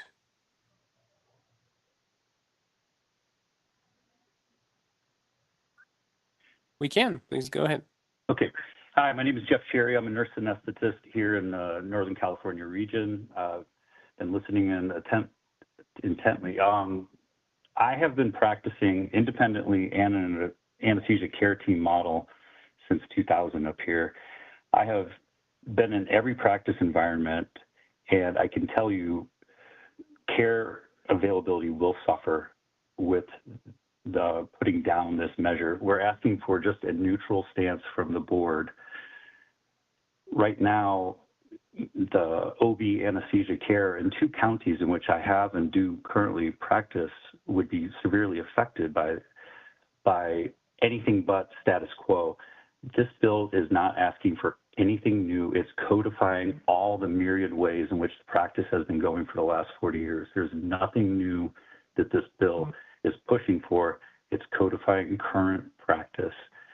And furthermore, I do have a relative that had a huge delay in care in the valley because of some work surrounding trying to limit CRNA practice. So I chose both as a CRNA and as a citizen. I wish you would remain neutral on this bill.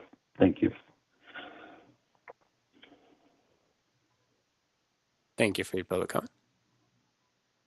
Put you back on mute there. And lastly in queue right now, we have Kristen Roman. Kristen, you should be receiving that prompt.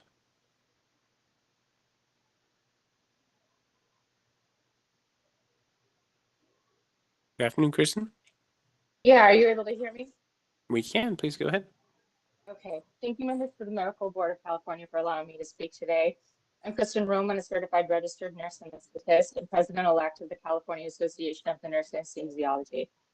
I'm here to express our strong support for AB 876, a bill that does not change the CRNA scope of practice in any way. AB 876 should not be a controversial bill. It simply refines existing definitions, it increases transparency of current practices, and it reaffirms CRNA practice as it's existed in California for the past 50 years. CRNAs are advanced practice registered nurses with advanced education and training to provide safe anesthesia in all settings for all types of anesthesia. CRNAs have had independent practice authority in California since 2009. In 2012, this authority was challenged Yet the California Supreme Court affirmed our right to practice independently. This is the law. Nothing in AB 876 restricts, expands, alters, or modifies the existing scope of practice as set forth in California Society of Anesthesiologists v. Brown in 2012. For the past 13 years, there have been few, if any, concerns raised about the safety of our existing practice. CRNAs practice in all care team models. I work in a medically directed model 3 days a week. Other days, I work fully independently at an ambulatory surgery center. Each facility's bylaws define practices it deems appropriate for their particular facility. AB 876 will not change this. The autonomy of individual health centers remains untouched. Similarly, the liability and responsibility for anesthesia lies with the anesthesia provider, regardless of whether they are a physician anesthesiologist or a CRNA. AB 876 will not change this. We're here today because misinterpretation of existing law led to the cancellation of over 1,000 cases in Assemblymember Flora's district. A CDPH surveyor claimed there was potential for patient harm because she misunderstood California state law and believes CRNAs are unlawfully practicing without physician supervision and unlawfully prescribing anesthesia medications and anesthesia modalities. In fact, there was no actual patient harm, yet CDPH cited the hospitals with an immediate jeopardy, the highest level of citation and crime. The clarity and transparency provided by AB 876 will ensure that this never happens to Californians again. I urge your support of AB 876. Thank you. Thank you for your public comment. One more here now from call-in user in the 949 area code. Should be prompted to press *6 to unmute.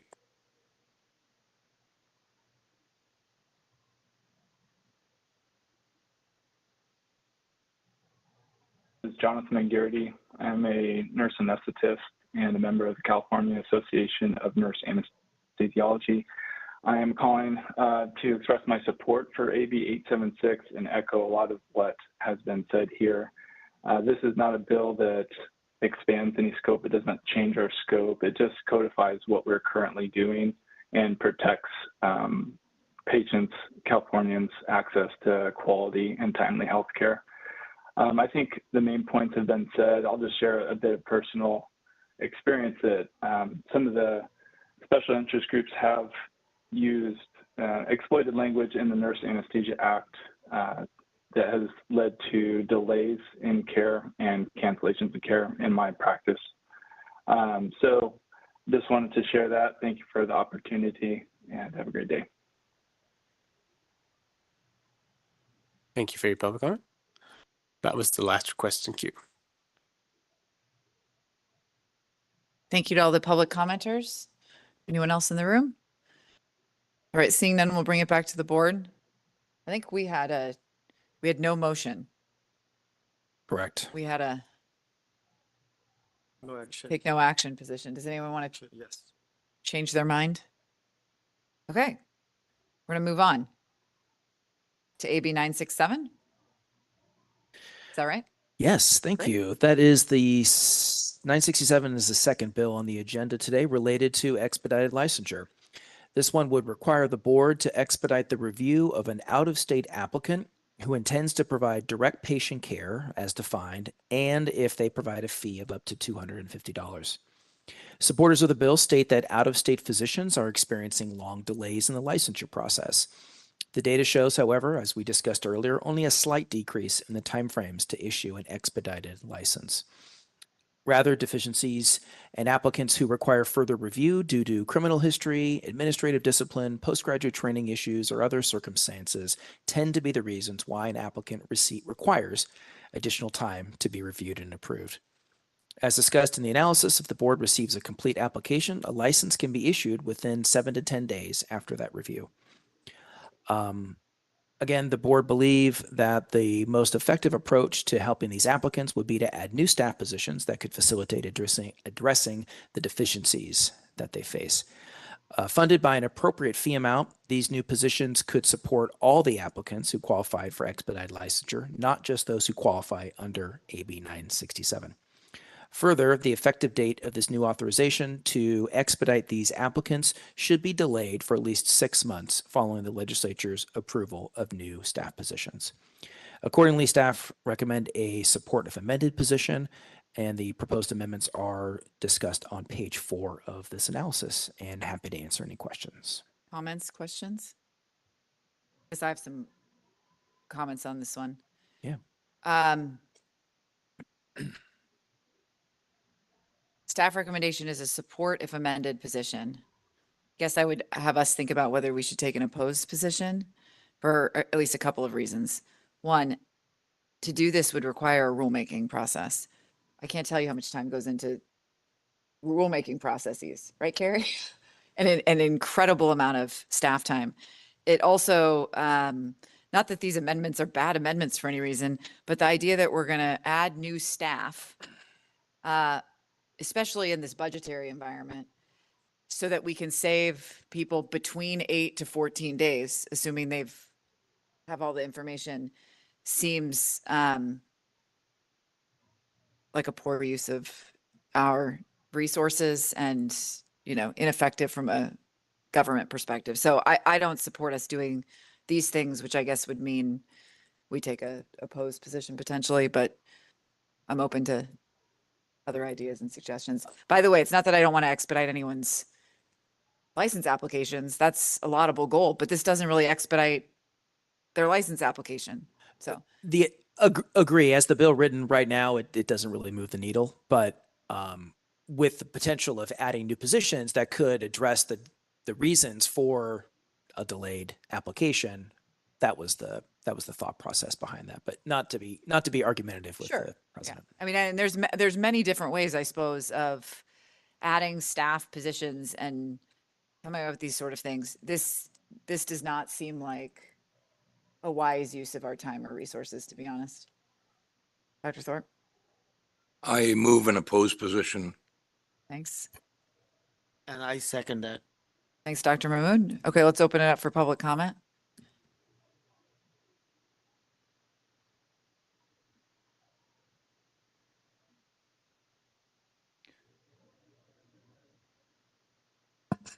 Hello, my name is Lucas Evanson on behalf of the California Medical Association.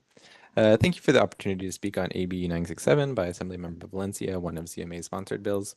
As noted, AB 967 would establish an option for out-of-state physicians looking to provide direct patient care in California to expedite their license application process so long as they pay a $250 fee, which would go to fund the expedited license. CMA continues to focus on addressing physician shortages across the state, though it may seem unrelated, the licensing process can facilitate or create barriers to getting qualified physicians into the state. We have received some reports from our members about losing out on physicians that they were hoping to hire due to lengthy licensing timelines. We appreciate the board's work, or the medical board's work, to improve application processing timelines. To that end, AB 967 is an effort to ensure that physicians can be recruited to move to California and have certainty that they will have an active license to practice when they relocate. We appreciate the thoughtful staff analysis of the bill and the proposed support if amended position. We ask that the board take that recommendation, and we will review the amendments with the author's office and our internal team. We look forward to continuing this conversation with you and your staff. Thank you. Thank you. Other public commenters? How about on the WebEx, Sean? If you'd like to make a public comment about this agenda item, please do so by raising your hand or typing anything in that Q&A window. If you're on a call-only line, you can press *3 again. First up here, we have Katie Guthrie. Katie, you should be receiving that prompt. This is Katie Guthrie with Assemblymember Valencia's office, the author of AB 967. Just would like to start by thanking Aaron Bone for his engagement on this bill on behalf of the medical board. We've had quite a few discussions on this proposal, so really appreciate his questions and then him answering questions I've had as well. As it's been stated, we've brought forth this bill to address delays in licensure for out-of-state physicians. We have heard from physicians in our district at clinics that they have experienced long wait times as such as 10 months to over a year in obtaining their license from the medical board. Um, and those delays were for various reasons, but ultimately it impacted them from starting their job, which they had job offers lined up, and they were unable to practice since they were waiting on a license. Um, you know, that is really ultimately, why we brought forth this bill with the Medical Association in order to address those delays. And ultimately, we have are up against workforce shortages in the healthcare industry. So this would also, get on board more health professionals and ensure patients have sustained access to care. So really appreciate, your consideration. We will continue engaging with your staff on this bill to try to reach some common ground. So appreciate it again. Thank you for your public comment. Time I don't see any additional requests. Thanks. Any additional discussion at the board? Dr. Ayala Rodriguez? Thank you so much. Been thinking about it, and my only concern is like from the HCI report that it says that nearly 40% of the physicians and surgeons estimate retiring by 2033. And as I hear about this bill, I think, how can we prepare? Like, what can we do? What can we do differently? And I think that if we don't have a time frame attached to the expedited license, the bill as it is, it wouldn't help. If we had a time frame, like eventually we're going to need to expedite license to a certain degree, because there's going to be certain positions that we're not going to be able to find people as fast as possible. And in certain rural areas, we only have one physician and we need to find a replacement. Telehealth expands, like there's like more things that I believe that we're going to be in the need of expediting a license in the future. As it is, there wouldn't be meaningful, but there's a potential for this to be very meaningful if we had a time frame attached to that expedition. But just a comment on that. Thank you, Dr. Blunt. Similar to Dr. Ayala's comment just a moment ago, I think that looking for a method. First of all, let's get fact versus fiction. If I would love to see the actual out-of-state timeframes. I mean, it's common statements that it does take time. What I do appreciate, though, is that it's we don't want a quick fix. We want a long-term fix on expediting overall applications to meet the serious situation with the retirees. So I wonder if President Lawson, can we oppose with unless amended in the sense that we want to learn more and keep the conversation going. If we simply oppose, that may be, and I hear you, and you have the most expertise of all of us here serving as our board president, if that would be something we might entertain so that we can continue the dialogue. Okay. Anyone else? Mr. Reyes, did you want to weigh in on? Yeah, I just want to address a few things that Dr. Ayala Rodriguez brought, and also to shed light into what we are doing internally with licensing staff. As it is listed in the summary, Mr. Bowen's summary, there's a link in there to our website that shows the processing, initial application review processing timelines that is updated daily. Currently, it is listed like about 40 days to review an application. And like Mr. Bowen mentioned, if the application is complete at that time, within 7 days, the license is issued. Our goal is to bring that down to 30 days. And I've seen that happen, below 30 days to review time. But it all relative to the workload, the number of applications received versus staff available. That's on one side. The other things we are looking into, we are in communication with national entities like ECFMG and FSMB to cut short on the primary source verification tasks to electronically, automating those processes so we don't have to rely on actual paperwork coming in. So we can interface their system with our systems to get those primary source verification documents faster. At the same time, you heard Mr. Torres make a mention about FSMB's alternate pathways for licensure. There are 13 states already passed that kind of legislation already. 10 other states have pending legislation in looking into alternate pathways for licensure. We are at the staff level had an initial discussion about bringing an outside like FSMB or other states that have that legislation in place sometime at the near board meeting to make a presentation to the board to see what we can adopt in California. So these discussions are happening already. It is our goal to cut the red tapeism and bureaucracy in issuing a license, and it is very near and heart to our heart. So just wanted to have that comment. Thank you. Other comments? So we do have a motion pending with an opposed position. Can I ask a quick question? Sure. We're talking about saving 8 days, and then I hear 7 to 10 days. If 7 to 10 days compared to 72 days, that's a significant difference. So are we comparing apples and oranges? Because once the application is complete, it takes 30 days to review, or does it No. takes, okay. Once an application comes in, it takes about 30 days to review the initial review process. And at that time, if all the deficiencies are met, it takes like about 7 to 10 days to issue a license. And there are exceptions that I just need to point out. There are some applications that do have some, lack of a better word, baggage that would go into a different pathway for additional review. And those will take more time to review. And Marina, you can chime in where I missed. Sorry, I just wanted to add regarding expedite timeframes. So what an expedite means right now is applications come in and volume does impact the timeframes, of course. The expedite apps go to the top of the pile. So for example, this is just a hypothetical. If it's currently taking us, 30 days to review a new application from the time it's received, we're going to be reviewing those expedited apps first. So those are going to get reviewed much, much quicker.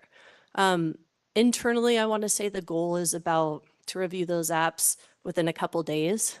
Again, depending on volume, maybe you get hit with a bunch of expedite apps at any particular month. It's just a high month, but we do have internal goals to review expedite apps faster. And then also once it's reviewed, if it's deficient and there's additional documents coming in after that, again, the goal is to review those within a couple days. So they go to the top of the pile. So if I have 50 deficient applications, if I get a piece of mail in for one of those deficient applications, or it's not mail anymore, I got to stop saying that, electronically something comes in for that app, I'm going to review that first out of the other ones I have that I also receive documents for. So it does depend on volume, but that's how it's basically expedited. It goes to the top of the pile of all your apps. Your priority or expedite review apps are going to be reviewed first. So it is much faster but on average, because of the deficiencies from receipt to licensure, it doesn't make a huge difference. But it does for the initial review of the application and for any subsequent documents that come in. But for the overall timeframe from receipt to issuance, that's dependent on the deficiencies. Carrie, did you want to make a comment? Yeah, I wanted to remind everybody that we did have a period of significant backlog based on legislative changes that the board disapproved of, took opposed positions on. But staff have worked super, super hard to bring down the time frame. So the concern about delays, there was a period of time where certainly that was a problem that the board took a lot of steps to resolve. And I'm sure that no one is suggesting that we license individuals where we don't have primary source of their education and postgraduate training. And so we have to have those documents. If someone has convictions of crimes substantially related to the practice of medicine, I know you all want staff to review that carefully. A pattern of malpractice, other unusual circumstances, you would expect board staff to review those carefully. So expedited bills, these are all the issues that, give us pause, and the bill does not set the fee. So as it's worded, the board would have to do a rulemaking, and what would the fee be? Because it has to go through the same process. So it's just a conundrum. Doesn't make a lot of sense to staff that we're going through this. I mean, to that point, it doesn't make a lot of sense to me that we're going through this. So not only are we going to have to then, if this is approved, we're going to have to go through the rulemaking process. So this board's going to spend, I don't know, a couple of meetings talking about it. Staff's going to spend a bunch of time working up what the expedited fee is. I mean, when we're talking about systems problems and we're tinkering around the edges, hoping to solve the problem for one small cohort. And, as the person that usually ends up with an email in my inbox that says, hey, I've been trying to apply for a license for months now, 100% of the time when I forward that to staff, 100% of the time, it's never come back saying, whoops. They come back saying there's a deficiency with this application, or it's going through some higher level of review, 100% of the time. So there's usually some reason why it's taking longer than everyone would expect. I think this is a waste of our resources. I really don't, if folks are focused on helping us be more efficient, next time we go through sunset, support some fees so we can get some more people broadly for us to do that, rather than tinkering around the edges with bills like this. Madam Chair. And also it gives us, every time we come up and keep on increasing, find ways to increase the fees and kind of stuff. If you want to increase, make the process more efficient and increase for everybody. It will become like a VIP culture. Okay, you can give $500 more and you can get on the top of the line. I think we should treat everybody as a priority. And if it's needed, as you said, the next review, we can go up and feel a bit more. But I think we should not leave it for the dialogue. I stick with the motion Dr. Top gave, and I second it. If Dr. Yeah, I Top mean, is still- the oppose is fine, in my opinion. Oppose if amended is fine. I think everybody's heard my comments. But Oppose. anyone want to make a substitute motion? I don't know if it's within the rules of order, but I wouldn't be opposed to amending my motion to oppose if amended. Or unless amended? I mean, oppose unless amended. What amendments are we seeking? What is the amendment you're seeking, by the way? Actually, I'm going to withdraw I my. don't know. I have to say, I realize I just want to go on record that I'm opposing a California Medical Association bill. Please make sure to send out a press release on that. Yes. Yeah. All right. I think we've got a motion on the table to Sounds like it's opposed. Straight opposed. Straight opposed. Okay. Yes. Okay. Ms. Struther, would you please perform the roll call vote? We did public comment. Yeah. We did. I think so. Dr. Ayala Rodriguez, Yes. Dr. Bullock, Yes. Ms. Chung. Yes. Dr. Helzer, Yes. Dr. Mahmood, Dr. Thorpe, Yes. Ms. Torres. Yes. Dr. Sai, Yes. Dr. Yip, Yes. Ms. Lawson. Yes. All right. That was lively. Thank you, members. I didn't expect that one to take as long as it did. AB 985. It's our second anesthesia-related bill today. This one would establish the Anesthesiologist Assistant Practice Act, which authorizes a new mid-level healthcare practitioner known as an anesthesiologist assistant, or AA. These individuals would be authorized to work under the direction and supervision of anesthesiologists and assist in the development and implementation of anesthesia care plans for their patients. 22 other jurisdictions around the country authorize AAs to support anesthesiologists and provide care to patients. Under this bill, AAs must complete an appropriate training program and hold an active certification from the National Commission for Certification of Anesthesiologist Assistants. The bill provides title protection for AAs, requires that they work under supervision, and allows them to assist in the development and implementation of care plans for patients. The bill does not include licensure for these professionals, which staff note creates certain risks for patients. Like with AB 876 discussed earlier in the meeting, engaging in a deliberative process is ideal to evaluate significant changes in how care is delivered to patients. Some possible actions for the board to consider today include taking some sort of a position, taking no position, and directing staff to monitor the bill's progress or gather more information and report back at a future board meeting. But we have no position recommendation at this time, and I'm happy to answer questions, Madam President. Comments or questions? Dr. Helzer. Thank you. I think there is a clear need to expand the anesthesia workforce in California. Many hospitals, including my own, are short-staffed in their anesthesia departments, and we're having a difficult time recruiting and retaining qualified providers. So I think the intent of this bill is commendable. I am concerned about the lack of provisions for licensing CAAs, and I believe that that any mid-level practitioner engaged in a high-risk patient activity and handling controlled substances should be licensed as other mid-levels are. Thank you. Other comments?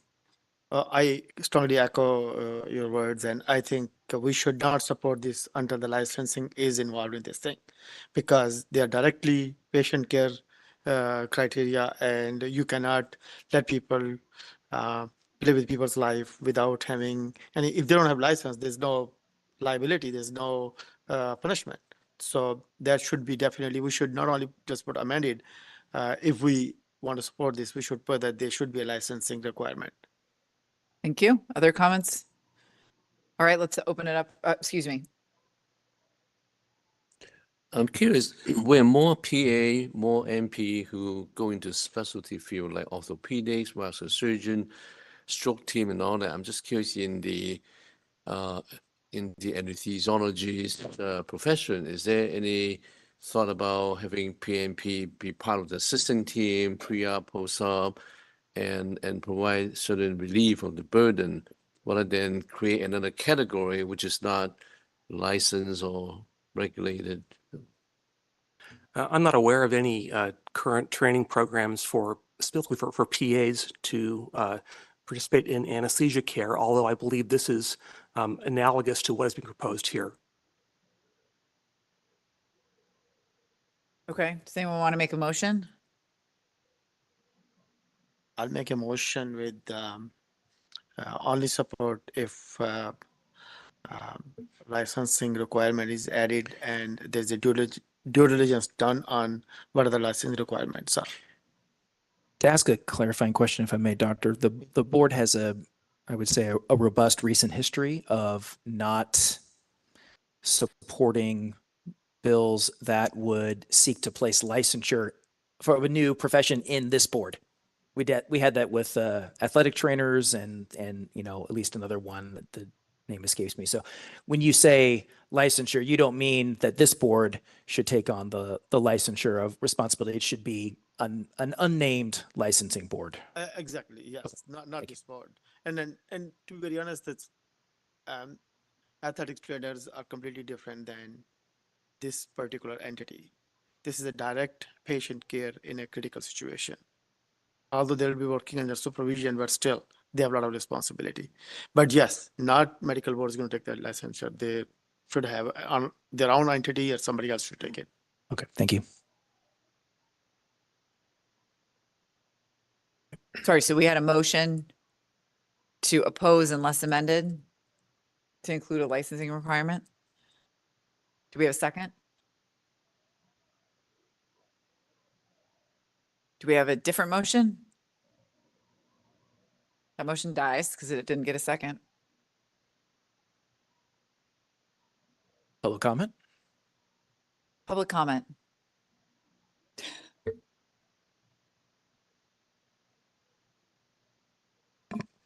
Hi. All right, thank you guys again. Dr. Christina Menor, anesthesiologist, president-elect for the California Society of Anesthesiologists. CSA is the proud sponsor of this AB 985. As was earlier heard, there were issues in Modesto, And one of the biggest issues was concern that cases were canceled because of access issues. One of the issues to address this is a workforce. And this is an alternate group of practitioners who can provide such a workforce in a very easy setting, in the sense that there are many CAAs outside of California who are from California practicing in other states currently, who can return to California and are willing to return here to provide services to patients of California. As we face this continued anesthesia shortage, it's exacerbated by increasing demand for workload, increasing patient age as well as physician age, and expanding use of anesthesia services outside of the operating room. So multifaceted approach. We need to increase nurse anesthetist training. We need to increase anesthesiologist residency programs. But we also need to introduce this new class of anesthesiologist providers, anesthesiology providers, to allow for additional workforce in the state. They're highly trained professionals who work under direct supervision of physicians, anesthesiologists. In addition to this workforce, they will immediately help fill this gap and capacity to help increase access to physician-led care. They do not replace anesthesiologists. They do not replace CRNAs or nurse anesthetists. Opposition will state that this is something, why do we need to bring a new class of practitioners into the state if nurse anesthetists are already providing some of this care? The reason is what Dr. Helser said earlier. There are not enough nurse anesthetists. There are not enough anesthesiologists in the state. This allows for additional workforce. This is a team care approach, and it is necessary to maintain the highest standards of anesthesia practice in California while providing an immediate solution for this crisis. We are willing and able and look forward to hopefully working with the board on solutions to get this class of practitioners into the state. And, if you have questions or comments, we are open to hearing those. Thank you again for your consideration, and strongly urge you to support AB 985. Thank you. Thank you. Oh, yeah, I just had some clarifying questions not for Mr. Bone or for others. And here's my question. Maybe I didn't read it or I don't see it. What are the roles, responsibilities of this new group that's being proposed to serve? I mean, when I read it, it made me think about medical assistants. Now, and I'm thinking about AAs or MAs. MAs, and these are AAs. A lot of A's, doctor. So yes, a lot. Yeah. So these AAs, who are these AAs? What's the training? Where are they getting trained? By whom? So that may be best answered by the sponsors and the other supporters of the bill. But the questions that you're raising, doctor, are fantastic, and they illustrate the challenge with scope bills and limited staff time and resources to really dive into these sorts of questions that I think the board or some other licensing entity, to Dr. Mahmood's point, would love to lift up the hood and really see what goes on in training and then authorizing one of these individuals. So unfortunately, I can't be more specific than that, doctor, but that's the challenge with evaluating some of these bills. Thank you. Okay. I mean, I'll say the bill says that the anesthesiology assistant may assist the supervising anesthesiologist in developing and implementing an anesthesia care plan for a patient. So, they're using discretion, which that they're like medical assistants. They're not licensed. And so, the board is not getting fingerprints and ensuring that they meet the requirements for their training. And they have very close contact with patients and controlled substances. and not just in hospital systems. This is not limited to just hospital systems. So, you're talking about folks in private practice that may not have the same type of credentialing. All right, let's public comment. Yeah, I was just going to say, just to follow up, I think the right people are on the line, Doctor, that will be able to hopefully help fill in some of the gaps that you were asking. All right. Can you fill in the gaps? I'm just kidding. Unfortunately, no. Hello, my name is Lucas Evanson, and I'm speaking on behalf of the California Medical Association. We align our comments with the California Society of Anesthesiology. This bill will increase the capacity of the California healthcare workforce while preserving the physician-led model of anesthesia care. For that reason, we ask that the board support this critical measure to ensure physicians have the support they need to provide the highest level of care for patients. Thank you. Thank you. Additional public comment in the room? Any on WebEx? If you'd like to make a public comment here for AB 985, please do so by raising your hand, typing anything in that Q&A window, or pressing *3 if you're on a call-in only line. First up here, we have Shane Angus. Shane, line should be available to open. Thank you very much. Good afternoon, board and president and members of the board. My name is Professor Shane Angus, and I am an anesthesiologist assistant. I've been practicing for 25 years outside of California at some of the top medical centers in the nation.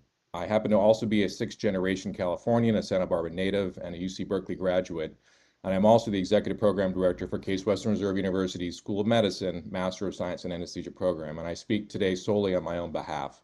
Let me start by reassuring the board. AB 985 intends to increase access and maintain quality in line with state and national approaches via delegation, an approach that already is used in many other states across the country. Additionally, to the point brought up earlier in the questions, our students reflect the highest standards of medical education. They meet and often exceed typical medical school entry averages. Our average GPA of a 3.8 and an MCAT of 508 is squarely in between the allopathic and osteopathic average acceptance scores. Many come from top national universities, of course, including California, like myself, and they bring frontline experience as firefighters, paramedics, nurses, researchers, and veterans. As I said, I've been practicing for over 25 years, but this profession itself is over 55 years old, and it has an exemplary safety record built on a rigorous graduate level curriculum with national certification and mandatory recertification. The delegation, supervision, and medication handling are already covered and governed. Specifically for us, it functions under the U.S. Drug Enforcement Agency Rules 21 CFR 1300.01, where controlled substances are managed through our attending physician. Just like any other mid-level professional, CAs function under supervision, and the responsibility of care remains with the attending anesthesiologist, which is already regulated by this board. The medical liability, importantly, and this oversight are exactly covered the same between all professions. So if the CA malpractice insurance, which is written by the same carriers as our colleagues within the ACT, the care team, with the same risk class and the same premiums. There is no divergence in risk profile, whether delegatory or licensed, in the states in which we practice. Credentialing, case assignments, and supervision ratios are all managed locally, and this is specifically done in areas related to delegation, such as Texas and Michigan's, where CA has been practicing for over 25 years in delegatory approach, similar to what this is trying to do. We also work in some of the nation's premier institutions. In those specific 2 states, we work at MD Anderson, UT Health, Texas Children's, throughout Dallas and Austin and the Valley, and in many leading institutions within Michigan. There is a familiar path that has been successful across the country. Many states, Ohio, Wisconsin, Colorado, New Mexico, began with delegation-based approaches and later moved to licensing once the workforce demand increased and there was enough legislative support and need to recognize it. AB 95 creates an alignment between California and national standards and sets the stage for the hospital to move forward. Thank you for your time. Thank you for your public comment. Next here is Melanie Rowe. Melanie should be receiving that.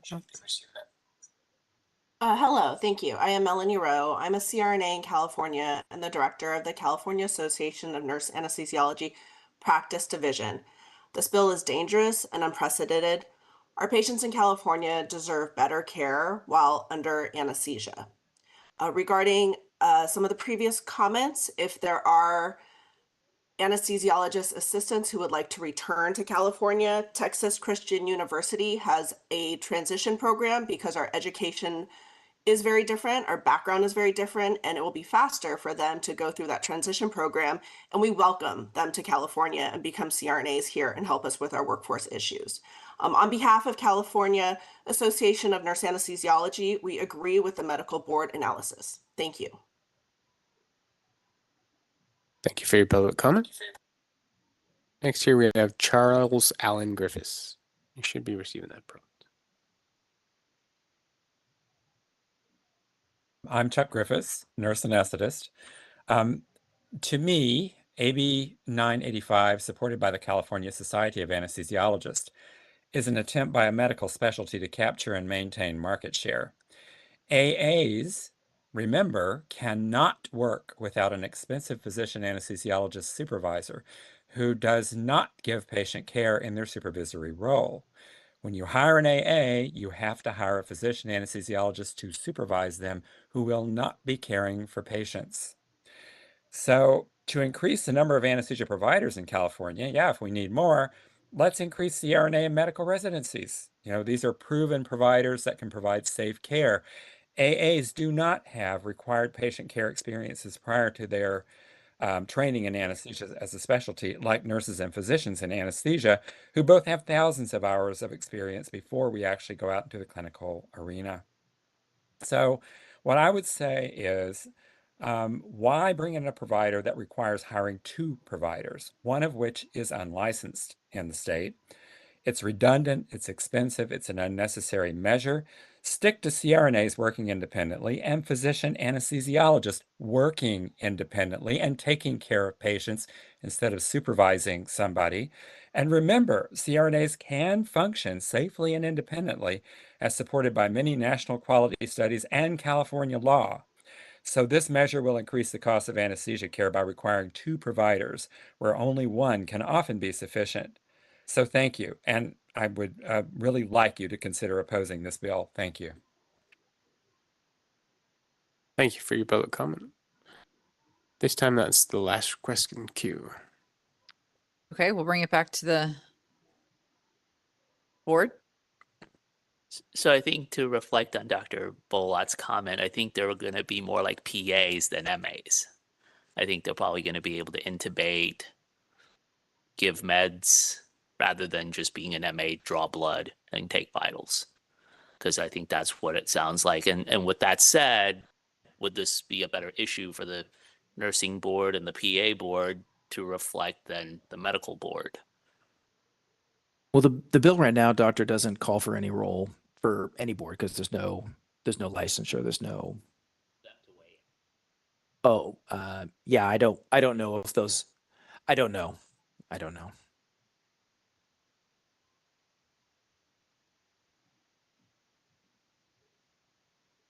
So there was no position taken on the other anesthesiology bill. So, Yeah, or Want to make a motion, or do we just want to move along? I would say we stay neutral on this. I mean, it appears to me, and I don't mean to be crass here, but there is a content, there is an issue of market. There's a number of issues between the CRNAs and the anesthesiologists, and this appears to be kind of an end around move to me. But that may or may not be true. Is this the best move? I don't know. This gentleman who said he's been practicing as a certified anesthesia assistant for years and doing it in all these great places. I mean, I'm not questioning that. We don't have that kind of experience here in California. I guess I would just prefer to stay neutral on this bill and wait and see how things play out in the legislature and get a report back in August and see where we're at. And if there's any other comments that, I mean, we have the one from Dr. Mahmood about licensure. If there's any other comments that the board would like to share that the sponsors should take into consideration as they are continuing to work with the legislature, this is a great opportunity to provide other feedback, as I know they're right behind me and listening.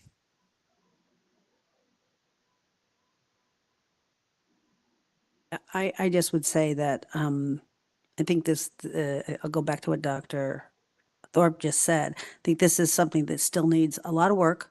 I think between the CSA, CRNA, it's a big issue, and I'm myself not prepared to take an action on this. And so I would say I'd just like to recommend that we move on at this point. So let's move on to SB 387. Yes, is that what's next? It is, Madam President. That bill proposes to update the definition of an academic medical center so that City of Hope may qualify to sponsor applicants under the Special Faculty Permit Program. The members should have received the new version of the analysis, which states updated analysis up in big red letters at the top of each page. The bill would change two of the definitions related to qualifying as an academic medical center, or an AMC. Which include the number of resident physicians in training and their accreditation requirements. It is expected that under this bill that City of Hope would be the only new organization to qualify under this bill, as the other comprehensive cancer centers in the state are affiliated with a medical school and therefore already have access to this program. The updated analysis was issued so that it could include amendments requested by Cedars-Sinai, which would ensure that they maintain their position on the Special Faculty Permit Review Committee, and would also allow each AMC to seek up to 5 new permittees each year, rather than under current law it says 5 for all AMCs. Staff do not have concerns about these amendments, and the stakeholders have requested specifically that the board members provide feedback to them on it. Staff do not have a recommendation on the bill in chief, but if the board believes that City of Hope is suitable for inclusion in the Special Faculty Permit Program, then a support position would certainly be appropriate, and we're happy to answer any questions. And the sponsors and advocates are here as well, and they look forward to addressing the board. Questions, comments? Anyone with a motion to start, or should we go to public comment? Let's go to public comment.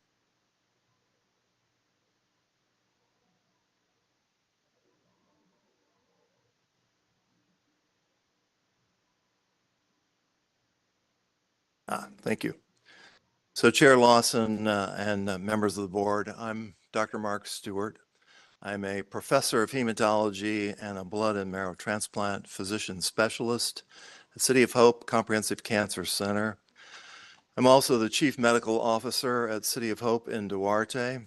I came to California about 4.5 years ago from the Fred Hutchinson Cancer Research Center and University of Washington in Seattle, where for 20 years I was the chief medical officer for the cancer center there. So I continue to practice and provide training in oncology and hematology, and I care for bone marrow transplant patients at City of Hope. So cancer diagnosis and treatment, as probably many of you know, is advancing quickly. Many of these advances are developed and delivered at our nation's 57 National Cancer Institute designated comprehensive cancer centers, which includes City of Hope. City of Hope is home to the largest bone marrow transplant program in the nation, and we are leading center for cutting-edge clinical trials in what we call CAR T-cell treatments, or a form of immunotherapy. We serve more than 120,000 patients annually. Treatment innovations that have been developed at City of Hope have saved hundreds of thousands of lives annually around the world. We have large centers in Duarte and Orange County, and we have 35 outpatient centers in Southern California that really bring City of Hope care to patients in their communities. All of our specialists are dedicated to one concept, that is delivering the best care to patients afflicted with cancer. So City of Hope is an academic medical center that since 2018 has trained more than 320 fellow and resident physicians as part of its ACGME training program in highly specialized areas, including hematology, oncology, cancer survivorship, reconstructive urology, reconstructive microsurgery, radiation oncology, and of course, transplantation. In reviewing the existing criteria for the Special Faculty Permit Program, City of Hope qualifies, as you heard, under all criteria except for the number of GME fellows that we train annually. We have exceptional training programs currently as reviewed by our ACGME organizations, and we believe that the California Physician Specialty License Program could help City of Hope and even more effectively serve the needs of our cancer patients in our state by allowing us to bring in top international cancer care innovators from outside the United States who can join our faculty to train our fellow and resident physicians in new advanced care technologies, cutting-edge surgical techniques, and innovative clinical trials. Please conclude. Okay, ultimately, this helps bring innovations in the laboratory into the clinics to help our patients. And in essence, in summary, we think that this bill or the revision of this bill brings new innovations and care technologies to the patients that need them, and I ask you to support this bill. Happy to answer any questions. Can I just take a point of personal privilege? I had the significant honor of spending 3 months at the Fred Hutchinson Cancer Research Center when I was a medical student many years ago. But it was a transformative experience, and I just had to throw that out there when you said Fred Hutchinson Cancer. There's a great book out now you might be interested in by Fred Applebaum about Don Thomas and the story of transplantation. Yeah, and I have first-hand experience. I am from that area, and I have a huge regard for City of Hope and work they're doing, and the way you're expanding and covering all over Southern California. It's tremendous facility, and it's really doing great work. Thank you. All right. Thank you. Next public commenter.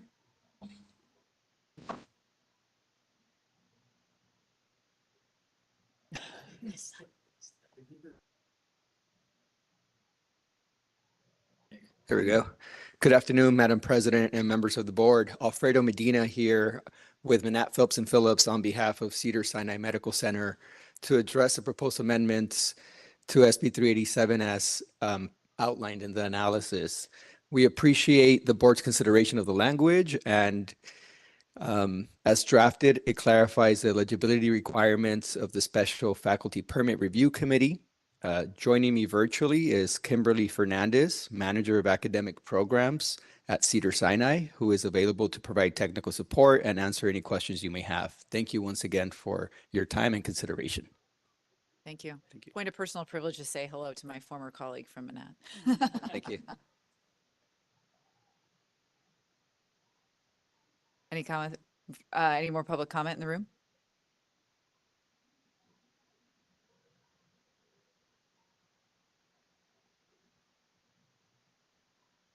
Hello, my name is Lucas Evanson on behalf of the California Medical Association. CMA appreciates the staff analysis and asks that the board adopt a support position on this bill. Thank you.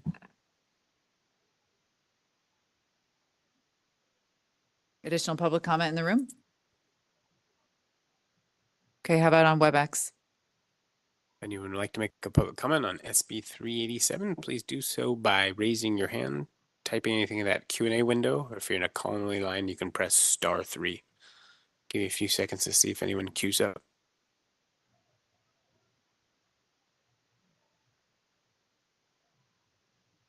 Not seeing any requests at this time. Madam President, I'll make a move. Okay, bring it back to the board. Dr. Mahmood? I will make the motion to approve. Second. To support? Okay. Dr. Sai? Has to say something, I think, in trying. Okay, so we have a motion to support, a second from Dr. Sai. Dr. Yip, you have a comment?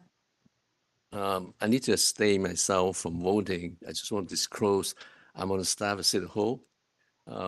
Two of my son are City Hope surgeons, and my daughter-in-law also City Hope anesthesiologist. I also sponsor a fellowship program that recruit bright scholars from South America and Europe to learn about the City Hope oncology. We're the first institute in Southern California that perform the first robotic prostate surgery. So it's an institute that is an international level. Thank you. Thank you. Any other comments? Madam President, if I may, could I ask a clarifying question of, I think it's Dr. Mahmood made the motion, that in your support, is that also your support is inclusive of the proposed amendments Yes. in the bill? So not only we support the bill, supportive of the bill in chief, With the amendments. Yes. would also support the bill as it is proposed to be amended? Yes. Great. Thank you for that clarification. Just for, it's a, Your mic, please. I'm not sure part of the proposed or motion that there's a line that say it need to be, if they have not held a special permit under section 2113 for a period of 2 years or more, present data application, the board may choose to waive this requirement. So I'm not sure it need to be attached to that or separate. I'm sorry, Doctor, where are you reading from? Reading from your notes. From my memo? Oh. Update analysis. Okay, good. Well, it's a good read. That's, you're in a good, which page are you on, Doctor?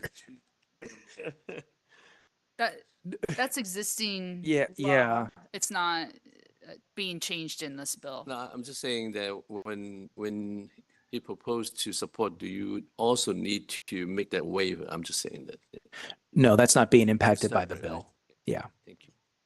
Yeah, the point is the board supports City of Hope's inclusion in the program and supports the language, excuse me, the amendments that are in the analysis. And they, For Cedars. They need to come back for the special permit committee to get approval waiver. Well, so under the bill as it would be amended, Cedars would retain its spot on the committee. I don't know, somebody would have to forward the application on from City of Hope. I'm not sure how that would work exactly, but City of Hope would be able to put forward their application. They wouldn't have a spot on the committee. The committee would continue to do their work. And then this board approves the suggested applicants. All right, roll call vote. Dr. Ayala Rodriguez? Yes. Dr. Bullock? Yes. Ms. Chung? Yes. Dr. Helzer? Yes. Dr. Mahmood? Yes. Dr. Thorpe? Yes. Ms. Torres? Yes. Dr. Sy? Yes. Dr. Yip? Ms. Lawson? Yes. That motion carries. Thank you all for joining us. The next bill, if I may, Madam President, is SB 470, which extends for a 4-year period the sunset date on an existing law that authorizes state bodies like this board to meet remotely under certain circumstances. This law has been in effect since 2024 and was authorized to provide state bodies some increased flexibility to meet remotely following the time when state bodies were meeting almost entirely remotely during the COVID-19 pandemic. Under this current law, the board's advisory bodies, like the Special Faculty Permit Review Committee and the Midwifery Advisory Council, meet remotely. This current authority helps to reduce the cost and time to hold such meetings and facilitates member participation and engagement. The board supported the prior law that this bill seeks to extend, and staff recommend a support position. Comments, questions, or a motion? I move to support. Thank you. All right, we have a motion and a second. Let's open it up for public comment. Seeing no one jumping up in the room, is there any on WebEx? If anyone has a public comment on SB 470, please raise your hand, type anything in that Q&A window, or if you're not calling a line, you can press *3. Give me a few seconds to see if anyone queues up.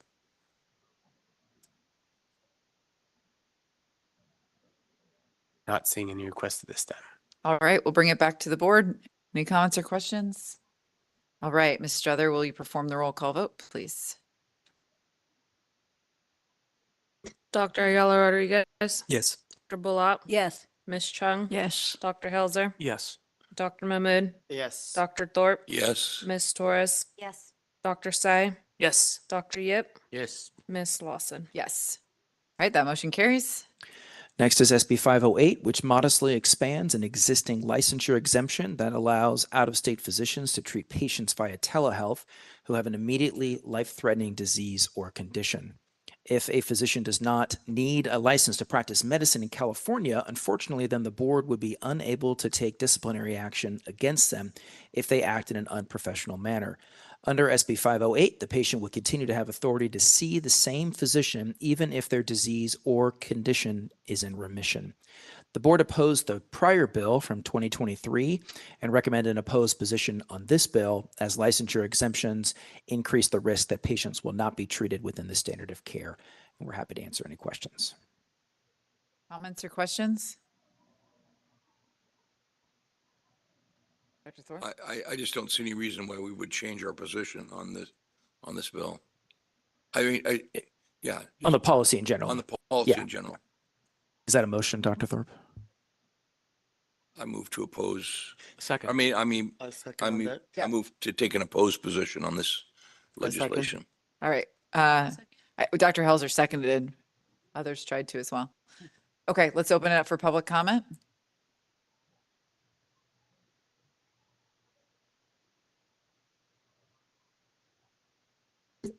Hello, my name is Luke Evanson. Speaking on behalf of CMA, we appreciate the staff analysis and ask that you take the staff's recommended position. Thank you. Thanks. Any other commenters in the room? All right, Sean, how about on WebEx? Anyone would like to make a public comment on SB 508? Please do so by raising your hand, typing anything in that Q&A window, or pressing *3 if you're in a call-in-only line. Go ahead and call on Eric Andersteer in case he'd like to make a comment.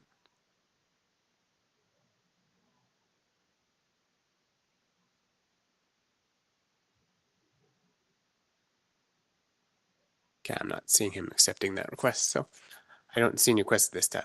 Okay, let's bring it back to the board. Not seeing anyone jumping up to comment, or let's please please have a roll call vote. Dr. Ayala Rodriguez? Yes. Dr. Bullock? Yes. Ms. Chung? Yes. Dr. Helzer? Yes. Dr. Mahmood? Yes. Dr. Thorpe? Yes. Ms. Torres? Yes. Dr. Tsai? Yes. Dr. Yip? Ms. Lawson? Yes. Moving right along now. Thank you, members. SB 626 is our next bill, which laudably aims to improve access to quality perinatal mental health care in two ways. The first is to amend current law to require health insurers to develop a program that would provide mental health screenings during pregnancy, the perinatal, and postpartum periods in accordance with guidelines adopted by the American College of OBGYNs, or ACOG, or standards from other recognized bodies if the ACOG guidelines are not aligned with the provider's scope of practice. In addition to the requirements for insurers, the bill similarly requires licensed care providers who provide perinatal care to do so in accordance with ACOG guidelines or standards from other recognized professional bodies, again, if the ACOG guidelines do not align with the provider's scope of practice. The bill also states that this proposal does not require a provider to follow any specific guidelines if they are inconsistent with the standard of care, and includes language indicating that the bill does not limit the authority of a licensing board to determine whether a practitioner has met the standard of care. The board staff are concerned with the language in the bill that aligns the standard of care with professional guidelines. Guidelines can certainly inform the standard of care, but they do not dictate necessarily what a provider should do with a particular patient. Relatedly, the relevant ACOG guidelines include an important disclaimer that states that they are an educational resource to aid clinicians and are not inclusive of all proper treatments or as a statement of the standard of care. Further, ACOG states in those guidelines that they are not intended to replace the independent professional judgment and may not reflect the most recent evidence. While well-intentioned, staff are concerned that the language related to professional guidelines might not always lead to an appropriate diagnosis and treatment. I've already begun, I think, a positive dialogue with the author and the sponsor, and have tried to explain the challenges of legislating the standard of care. And the most recent amendments in the current version of the bill were made after that dialogue commenced. We all agree with their goal to improve the quality of care, and that's certainly very worthy, but there just simply may be differences in how to accomplish that through this bill. Accordingly, staff are recommending that the board adopt a supportive amended position to seek amendments that would simply and clearly state that patient care, including the required insurance programs, should be provided according to the standard of care.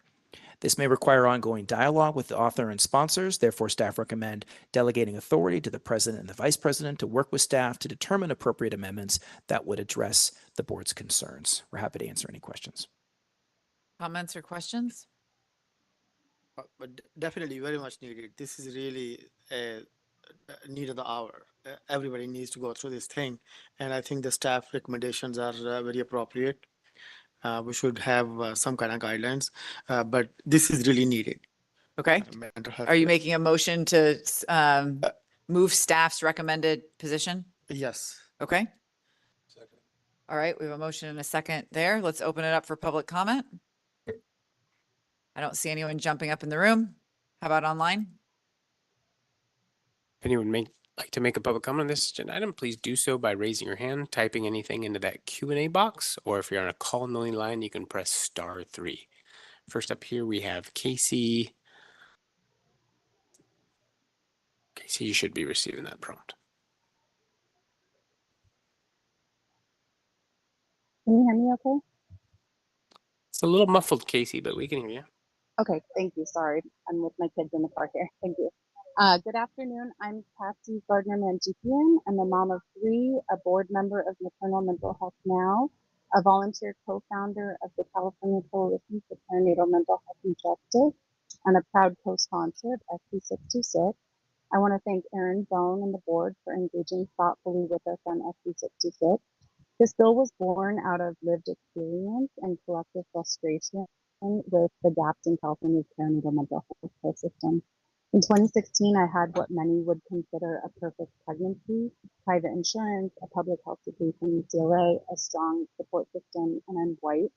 I took a standard depression screen and felt fine, but no one asked about my history of anxiety, depression, or previous psychotic episodes. I gave birth, went home 4 hours later, and couldn't sleep for 5 days. I began hallucinating. My husband called my OB and midwives, and none of them recognized the symptoms of postpartum psychosis. At the ER, I was transferred to a psych ward where I was found in leather restraints and sedated. My recovery took 7 years and cost over $30,000 out of pocket. And I'm one of the lucky ones. Black and Latino women are disproportionately impacted and far less likely to receive care. Over 80% of pregnancy-related mental health deaths are preventable, yet only 15% of those who screen positive receive treatment.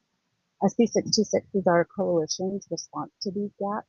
It builds on existing law by clarifying that perinatal care providers should screen, diagnose, and treat perinatal mental health conditions using clinical guidelines appropriate to their license. The bill was recently amended to remove insurance coverage mandates for medications and digital therapeutics, and its primary focus is now on care coordination and follow-up. We understand the board's concern that clinical guidelines, such as those from ACOG, should inform but not define the standard of care.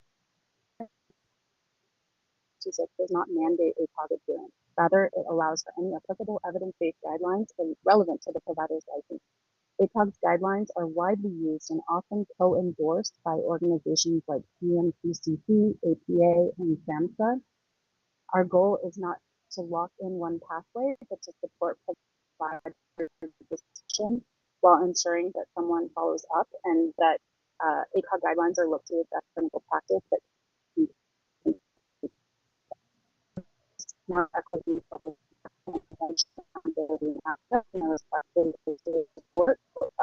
continue to engagement. Thank you. Thank you for your public comment. At this time, I don't see any additional requests in queue. Okay, we'll bring it back to the board. We had a motion and a second. Any further comment? Okay, Ms. Strother, if you'd please perform the roll call vote. Dr. Ayala Rodriguez? Yes. Dr. Bulap? Yes. Ms. Chung? Yes. Dr. Helzer? Yes. Dr. Mahmood? Yes. Dr. Thorpe? Yes. Ms. Torres? Yes. Dr. Sai? Yes. Dr. Yip? Yes. Ms. Lawson? Yes. SB 641. We regrettably come to the last bill. Regrettably. Regrettably. Regrettably. SB 641 authorizes all DCA licensing board's authority to waive certain licensing requirements during a declared disaster or emergency, including examination eligibility and timing requirements, licensure renewal deadlines, continuing education deadlines, license display requirements, fee submission, and delinquency fees. The bill also prevents a licensing board from charging a fee for replacing a wall certificate to licensees whose home or business is in a declared emergency or disaster area. And the bill suspends a requirement to report a change of mailing address to each board if that licensee's home or business mailing address is in a declared disaster area. Board staff believe that the authority offered by the bill could provide this and other boards flexibility to help licensees endure emergency situations and promote access to care. We recommend a supportive amended position to seek the following changes, which would also obviate the need for regulations. One, authorize a board designee to determine whether and how to exercise the authority to waive licensing laws. Two, provide licensing boards with more flexibility to determine the length of time to waive the licensing laws. The minimum length to get these waivers is 1 year, which may be too long depending upon the circumstances. And finally, to authorize a board designee to determine when impacted licensees must resume paying to replace proof of licensure, aka wall certificate, and resume reporting their change of address. Happy to answer any questions. Any questions or comments? I move to support. Being from the fire area, I know a lot of people are affected by this, so I move to support. Second. Thank you. All right. As in support the staff recommendation? Okay. Sorry, support. Thank you. If amended. Thank you, Doctor. Great. I think we had a prior second from Dr. Helzer. Any public comment in the room? Any comment on the line, Sean? You'd like to make a public comment here on SB 641, please do so by raising your hand, typing anything in that Q&A window, or pressing *3 if you're on a call-only line. Give you a few seconds to queue up.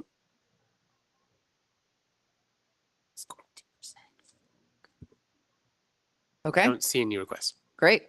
We'll bring it back. Any comments? Ms. Struther, if you perform the roll call vote for us. Dr. Ayala Rodriguez, Yes. Dr. Bulat, Yes. Ms. Chung, Yes. Dr. Helzer, Yes. Dr. Mahmood, Yes. Dr. Thorpe, Yes. Ms. Torres, Yes. Dr. Sai, Yes. Dr. Yip, Yes. Ms. Lawson. Yes. All right, that motion carries. Any last minute additions from the legislature to the agenda? 12 members, actually. No. Thank you for your patience, members. Thank you, Mr. Bone. I believe we have time permitting to get through our the remainder of our agenda items, unless anyone wants to stay for another day. But let's head on through. All right, we're skipping agenda item 8, which would be calling this meeting to order again, and we're moving on to agenda item 9, which is discussion and possible action related to the Midwifery Advisory Council. And Doug, I think you're handling this for us. Is that right? All right.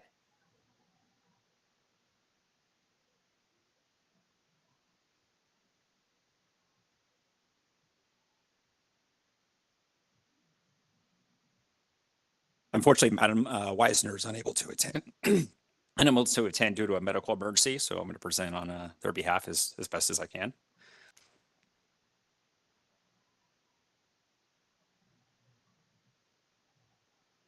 So the background, so when the last MAC meeting was held on April 3rd, 2025, at this meeting, the following actions were taken, and the MAC was provided with the following information. Approved meeting minutes from September 12th, 2024, received an update from the MAC chair, received an update from on midwifery legislation, received an update from the task force on Medi-Cal related issues, received an update on the midwifery program. The MAC voted to select Karen Rosley to fill the public member vacancy effective June 30th, 2025. Received a verbal presentation on midwife access to audiology equipment for newborns. Had a discussion on accessibility and sustainability of California midwives, and received a presentation on the LMAR and opportunities for better data collection. So for the requested action, after review and consideration, approved the appointment of Karen Rosley to the public member position for the 3-year term that will expire on June 30th, 2028, and approved the following agenda items for the next MAC meeting.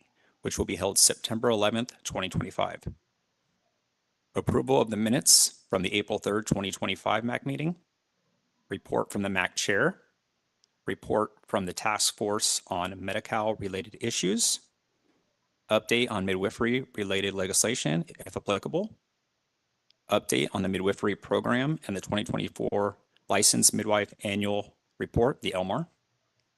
Vote on 2026 MAC meeting dates. Presentation on frequency and rationale of free birth. Discussion on environmental exposures faced by midwives. Discussion on midwifery payment model. Discussion on accessibility and sustainability of California midwives. Discussion on presentation to the board and discussion on community birth partnership initiative. So the recommendation is to approve the MAC's recommendation to appoint Karen Rosley to serve on the MAC effective June 30th, 2025, and approve the agenda item as requested by the MAC. All right. Do we have any questions, comments, or a motion?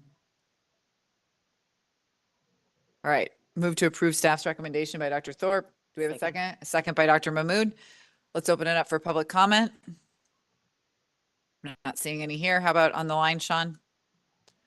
Anyone who would like to make a public comment on this agenda item, please raise your hand, type something in that Q&A window, or press *3 if you're on a call-in-only line. This is agenda item number 9 for clarification. Give you a few seconds to see if anyone queues up.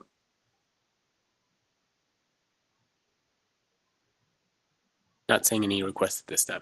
All right. Let's bring that back to the board. Any comments? Ms. Struther, if you'd please perform the roll call vote.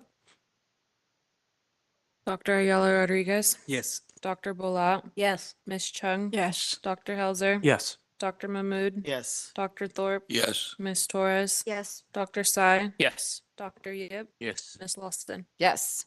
That motion carries. Thank you. Thank you for filling in. Okay, we're moving on to agenda item 10, discussion and possible action on recommendations from the Special Faculty Permit Review Committee. Dr. Helzer. Thank you. At our meeting on March 5th, the Special Faculty Permit Review Committee reviewed 2 applications for a special faculty permit under Business and Professions Code Section 2168.1A1B. You can find a detailed summary of the applicant's qualifications under agenda item 10 in your meeting packet. The first applicant is Dr. Somnath Chattopadhyay, who is applying for a special faculty permit at the Loma Linda University School of Medicine. Dr. Chattopadhyay is an expert in the field of living donor liver transplantation and hepatobiliary surgery. He, in addition to performing many of these procedures in recent years, he established a robotic living donor hepatectomy program at a major hospital in Western India. He has an active research program related to living donor transplantation. And his experience is critical to Loma Linda's goal to establish a living donor liver transplantation program. And this will be very important due to the shortage of available organs from deceased donors and will improve access to liver transplant care. If approved, he will be appointed as an associate professor in the Department of Surgery and as the surgical director of the Living Donor Liver Transplant Program. His duties will include performing adult liver and kidney transplants, living donor hepatectomies, and hepatobiliary surgery. The committee reviewed his application and qualifications and recommends approval for a special faculty permit at Loma Linda for Dr. Chattopadhyay. The second applicant is Dr. Alexandria Lelouch, who is applying for a special faculty permit at the Cedars-Sinai Medical Center. Dr. Lelouch is an expert in the field of plastic and reconstructive surgery with particular expertise in vascularized composite allograft procedures and free flap reconstruction. Among his notable accomplishments are he was a participant in the world's first face retransplant and the first penis transplant in this country. He has an active research program in the field of composite allograft procedures and immunomodulation with the goal of facilitating the first immunotolerant face transplant procedure. If approved for a special faculty permit, he'll be appointed the director of the Vascularized Composite Allotransplantation Lab in the Division of Plastic Surgery at Cedars-Sinai, and his duties will include performing complex reconstructive surgery and aesthetic procedures. The committee reviewed his applications and qualifications and recommended approval of Dr. Lelouch for a special faculty permit at Cedars-Sinai. I'd be happy to answer any questions. Are there any questions or comments from members? Dr. Ayala Rodriguez. I just have a question about the special faculty permit. Many times for surgery teams, like it's a care team and they supervise like nurse practitioners, things like that. In this particular case for the special faculty permits, do they also are allowed to supervise nurse practitioners? Because for example, in other countries, sometimes nurse practitioners do not exist and that could be changed. There's not a limitation under the law for them to be able to do that. Thank you. All right, other questions, comments? Any members of the public? How about anyone on WebEx, Sean? Yes, if you'd like to make a Why don't public comment figure it out? on agenda item number 10, Yes. please do so by raising your hand, typing anything in that Q&A window, or press *3 if you're on a call and only line. Give you a few seconds here to see if anyone queues up.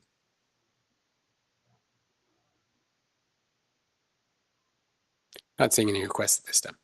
Okay, let's bring it back to the board. Make a motion to accept. Thank you. All right, so we have a motion from Dr. Yip, a second from Dr. Sai. I'm not seeing any further comments or discussion. Ms. Strother, if you'd perform the roll call vote. Dr. Ayala Rodriguez, Yes. Dr. Balat, Yes. Ms. Chung. Yes. Dr. Helzer, Yes. Dr. Mahmood, Yes. Dr. Thorpe. Yes. Ms. Torres. Yes. Dr. Sai, Yes. Dr. Yip, Yes. Ms. Lawson. Yes. All right, moving on to agenda item 11, updates from the Physician Assistant Board. Dr. Sai? So I'm the speed bump to you guys getting out of here. So I will make it short and sweet. I was appointed to the physician board last year, following in the footstep of Dr. Hawkins. As a member of the Physician Assistant Board, I serve in an ex officio capacity, participating in the meetings, but no voting rights. So I will provide a sort of a liaison between the Physician Assistant Board and the Medical Board. So they held their meeting on April 21st, 2025. Some of the highlights is that they also completed their sunset review and the process went well. One of the issues on their future agenda item is to review the PA practice agreement. As many of you know, the PA board is an offshoot, or was an offshoot, of the medical board as the physician assistant committee. At that time, there was a delegation agreement that was formed back in 2008 and revised in, or 2004 and revised in 2008. And it's been many years now. So their next focus is to review the current sample of the practice agreement and see if it needs to be updated.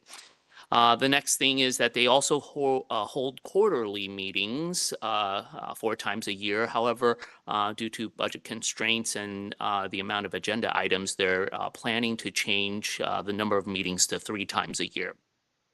One of the interesting facts that I got from their annual review of licensing is that in the last 5 years, number of PAs in California increased from 18,000 licensees to 27,000 last year. So they had almost a 50% increase from their in their 5-year rates.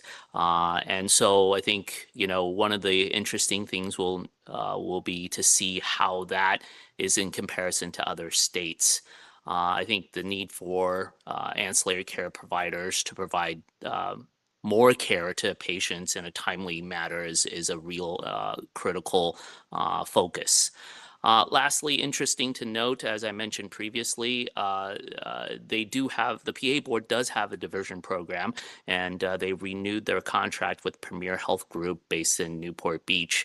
And so I think our physician wellness initiative is very timely and needs to be further advanced. And that concludes my report from the PA board. Thank you, Dr. Sai. Any comments, questions? Okay. How about for members of the public? Oh, I'm sorry, Dr. Yep. You didn't, when I looked this way, you weren't fast enough. Well, I'm trying to be humble. So Yeah. according to the Department of Labor, PA is the second most favorable profession in this country. And actually, I was going to bring up like the anesthesiology. They should think about training PA, like urology. We have a PA fellowship. Actually, assistant robotic surgery and all that, that were very helpful. So with the amount, with the increased number of PA, they're motivated. I think it would be a very useful source of healthcare provider in the future. Thank you. Thank you. Other comments? Any members of the public? How about on WebEx? Anyone like to make a public comment on agenda item 11? You can do so by typing anything in that Q&A window, raising your hand, or pressing *3 if you're on a call-in only line. Give you a few seconds to see if anyone queues up.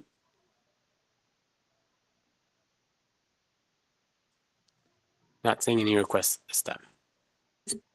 Okay, we'll bring it back to the board. That's not an action item, so there's nothing for us to do.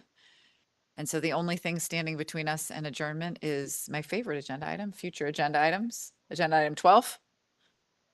Any board members with future agenda items? Requests? Dr. Helzer?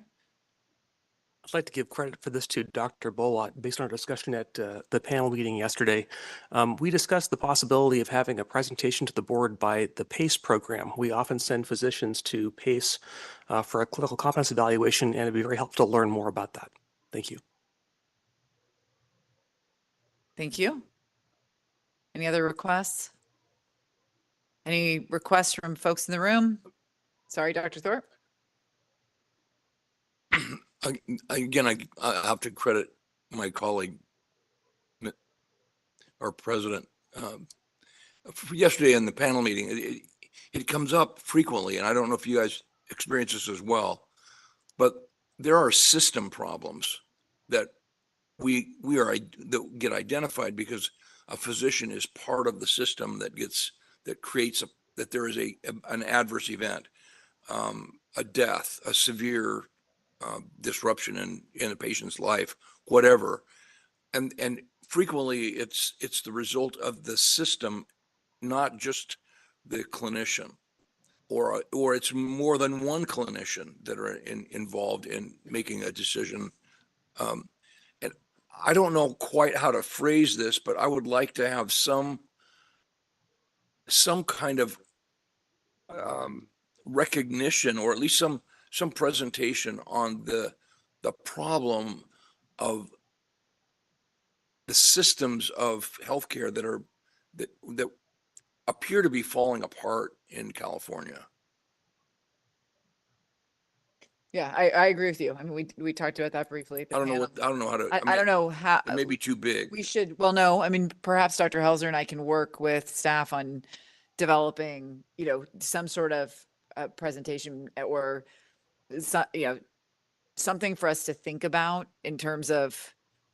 I mean, it's come up in multiple contexts. It's come up in contexts where, there's some sort of problem with everything from the nursing care to the physician care, and the hospital system, authorizing certain procedures that perhaps it should have. It's come up in that context. It's also come up in the context of who was supposed to be available for what phone call and when. And so there's lots of different ways that it manifests itself in the disciplinary cases that we're reviewing.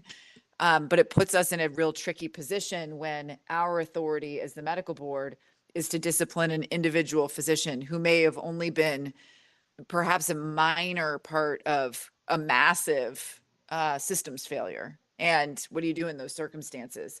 So let's figure out how to. One consideration would be to consider the issue. So CDPH, the nursing board, our board, I don't know, board of pharmacy, maybe, but some kind of collaborative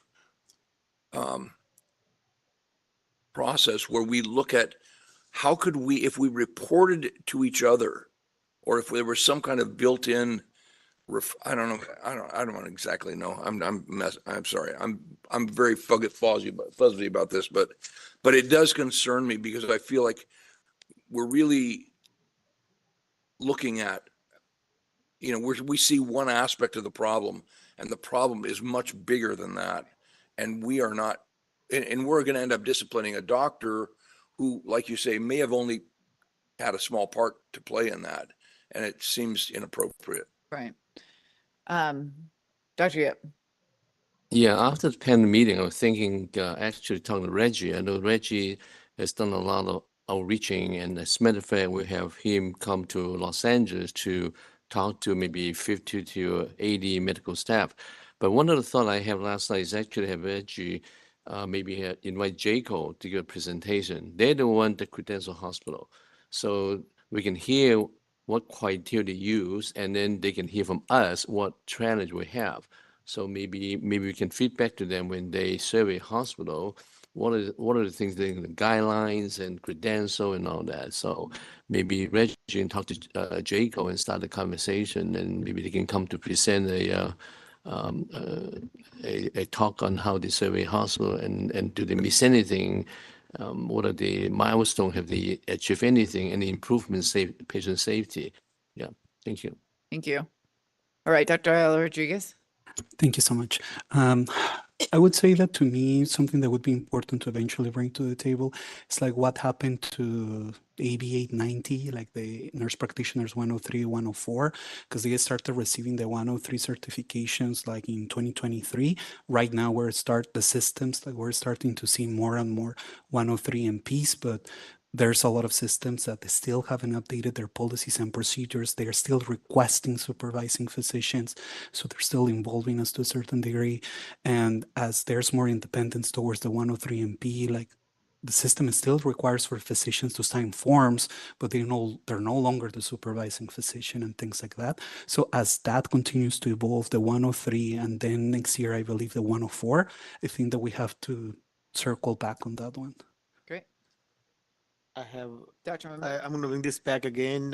I think we should have one thing, role of artificial intelligence in medicine and risks involved with that, because this is going to be upcoming a lot of issues. Sure. So.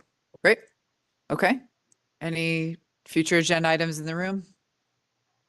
How about on the line, Sean? If you'd like to make a public comment and request a future agenda item for agenda item 12, please do so by raising your hand, typing something in that Q&A window, or pressing *3 if you're on a call-in only line. First up here, I saw Monty Goddard. Monty should be receiving that request. Sean, this is going to be the same old suggestion for a future agenda item I've made now about 3 meetings in a row. Kind of ties into your spirit of collaboration with the other boards. And once again, I'm suggesting that you guys schedule a presentation similar to the one that the Board of Pharmacy received in October of last year about the impact of the state AG's nationwide settlement with the 3 major distributors of controlled substances. Specifically, the impact that settlement's 54-page injunctive relief has had on the supply of medications from the manufacturer to the patient. This is a critical issue. It's not going away. It's getting worse. And it's ripe for the pharmacy board and the medical board to join forces and maybe bring in a couple other medical boards and see if there's some influence the collective may have going up the chain with the state AG's office to see if at least get the awareness of this issue out so that it might at some point get rectified. Thank you very much. Thank you, Monty.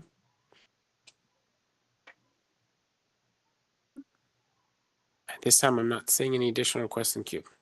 All right, we'll bring it back to the board. Anybody else?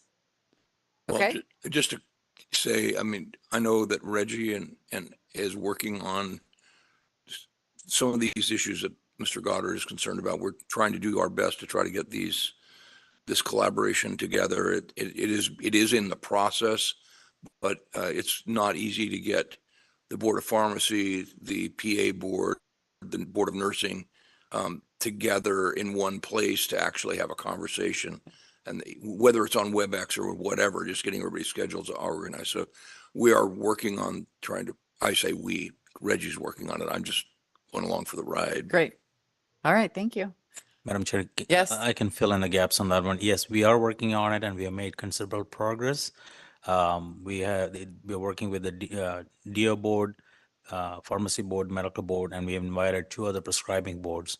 So this is a joint forum that we are going to be hosting in Sacramento. The date and all the other details are still in the working progress, but it'll be a hybrid meeting with in-person attendees and virtual attendees. And we have quite a really lengthy agenda already working on. We are trying to find presenters at this time. So I don't have all the details worked out, but it will be reported out to the board in the future meetings. Great. Thank you. All right. With that, agenda item 13, adjournment. Thank you everyone for participating in the May Medical Board meeting. Our board's next quarterly meeting is on August 21st and 22nd of 2025. And there being no further business, the meeting's adjourned. Thank you.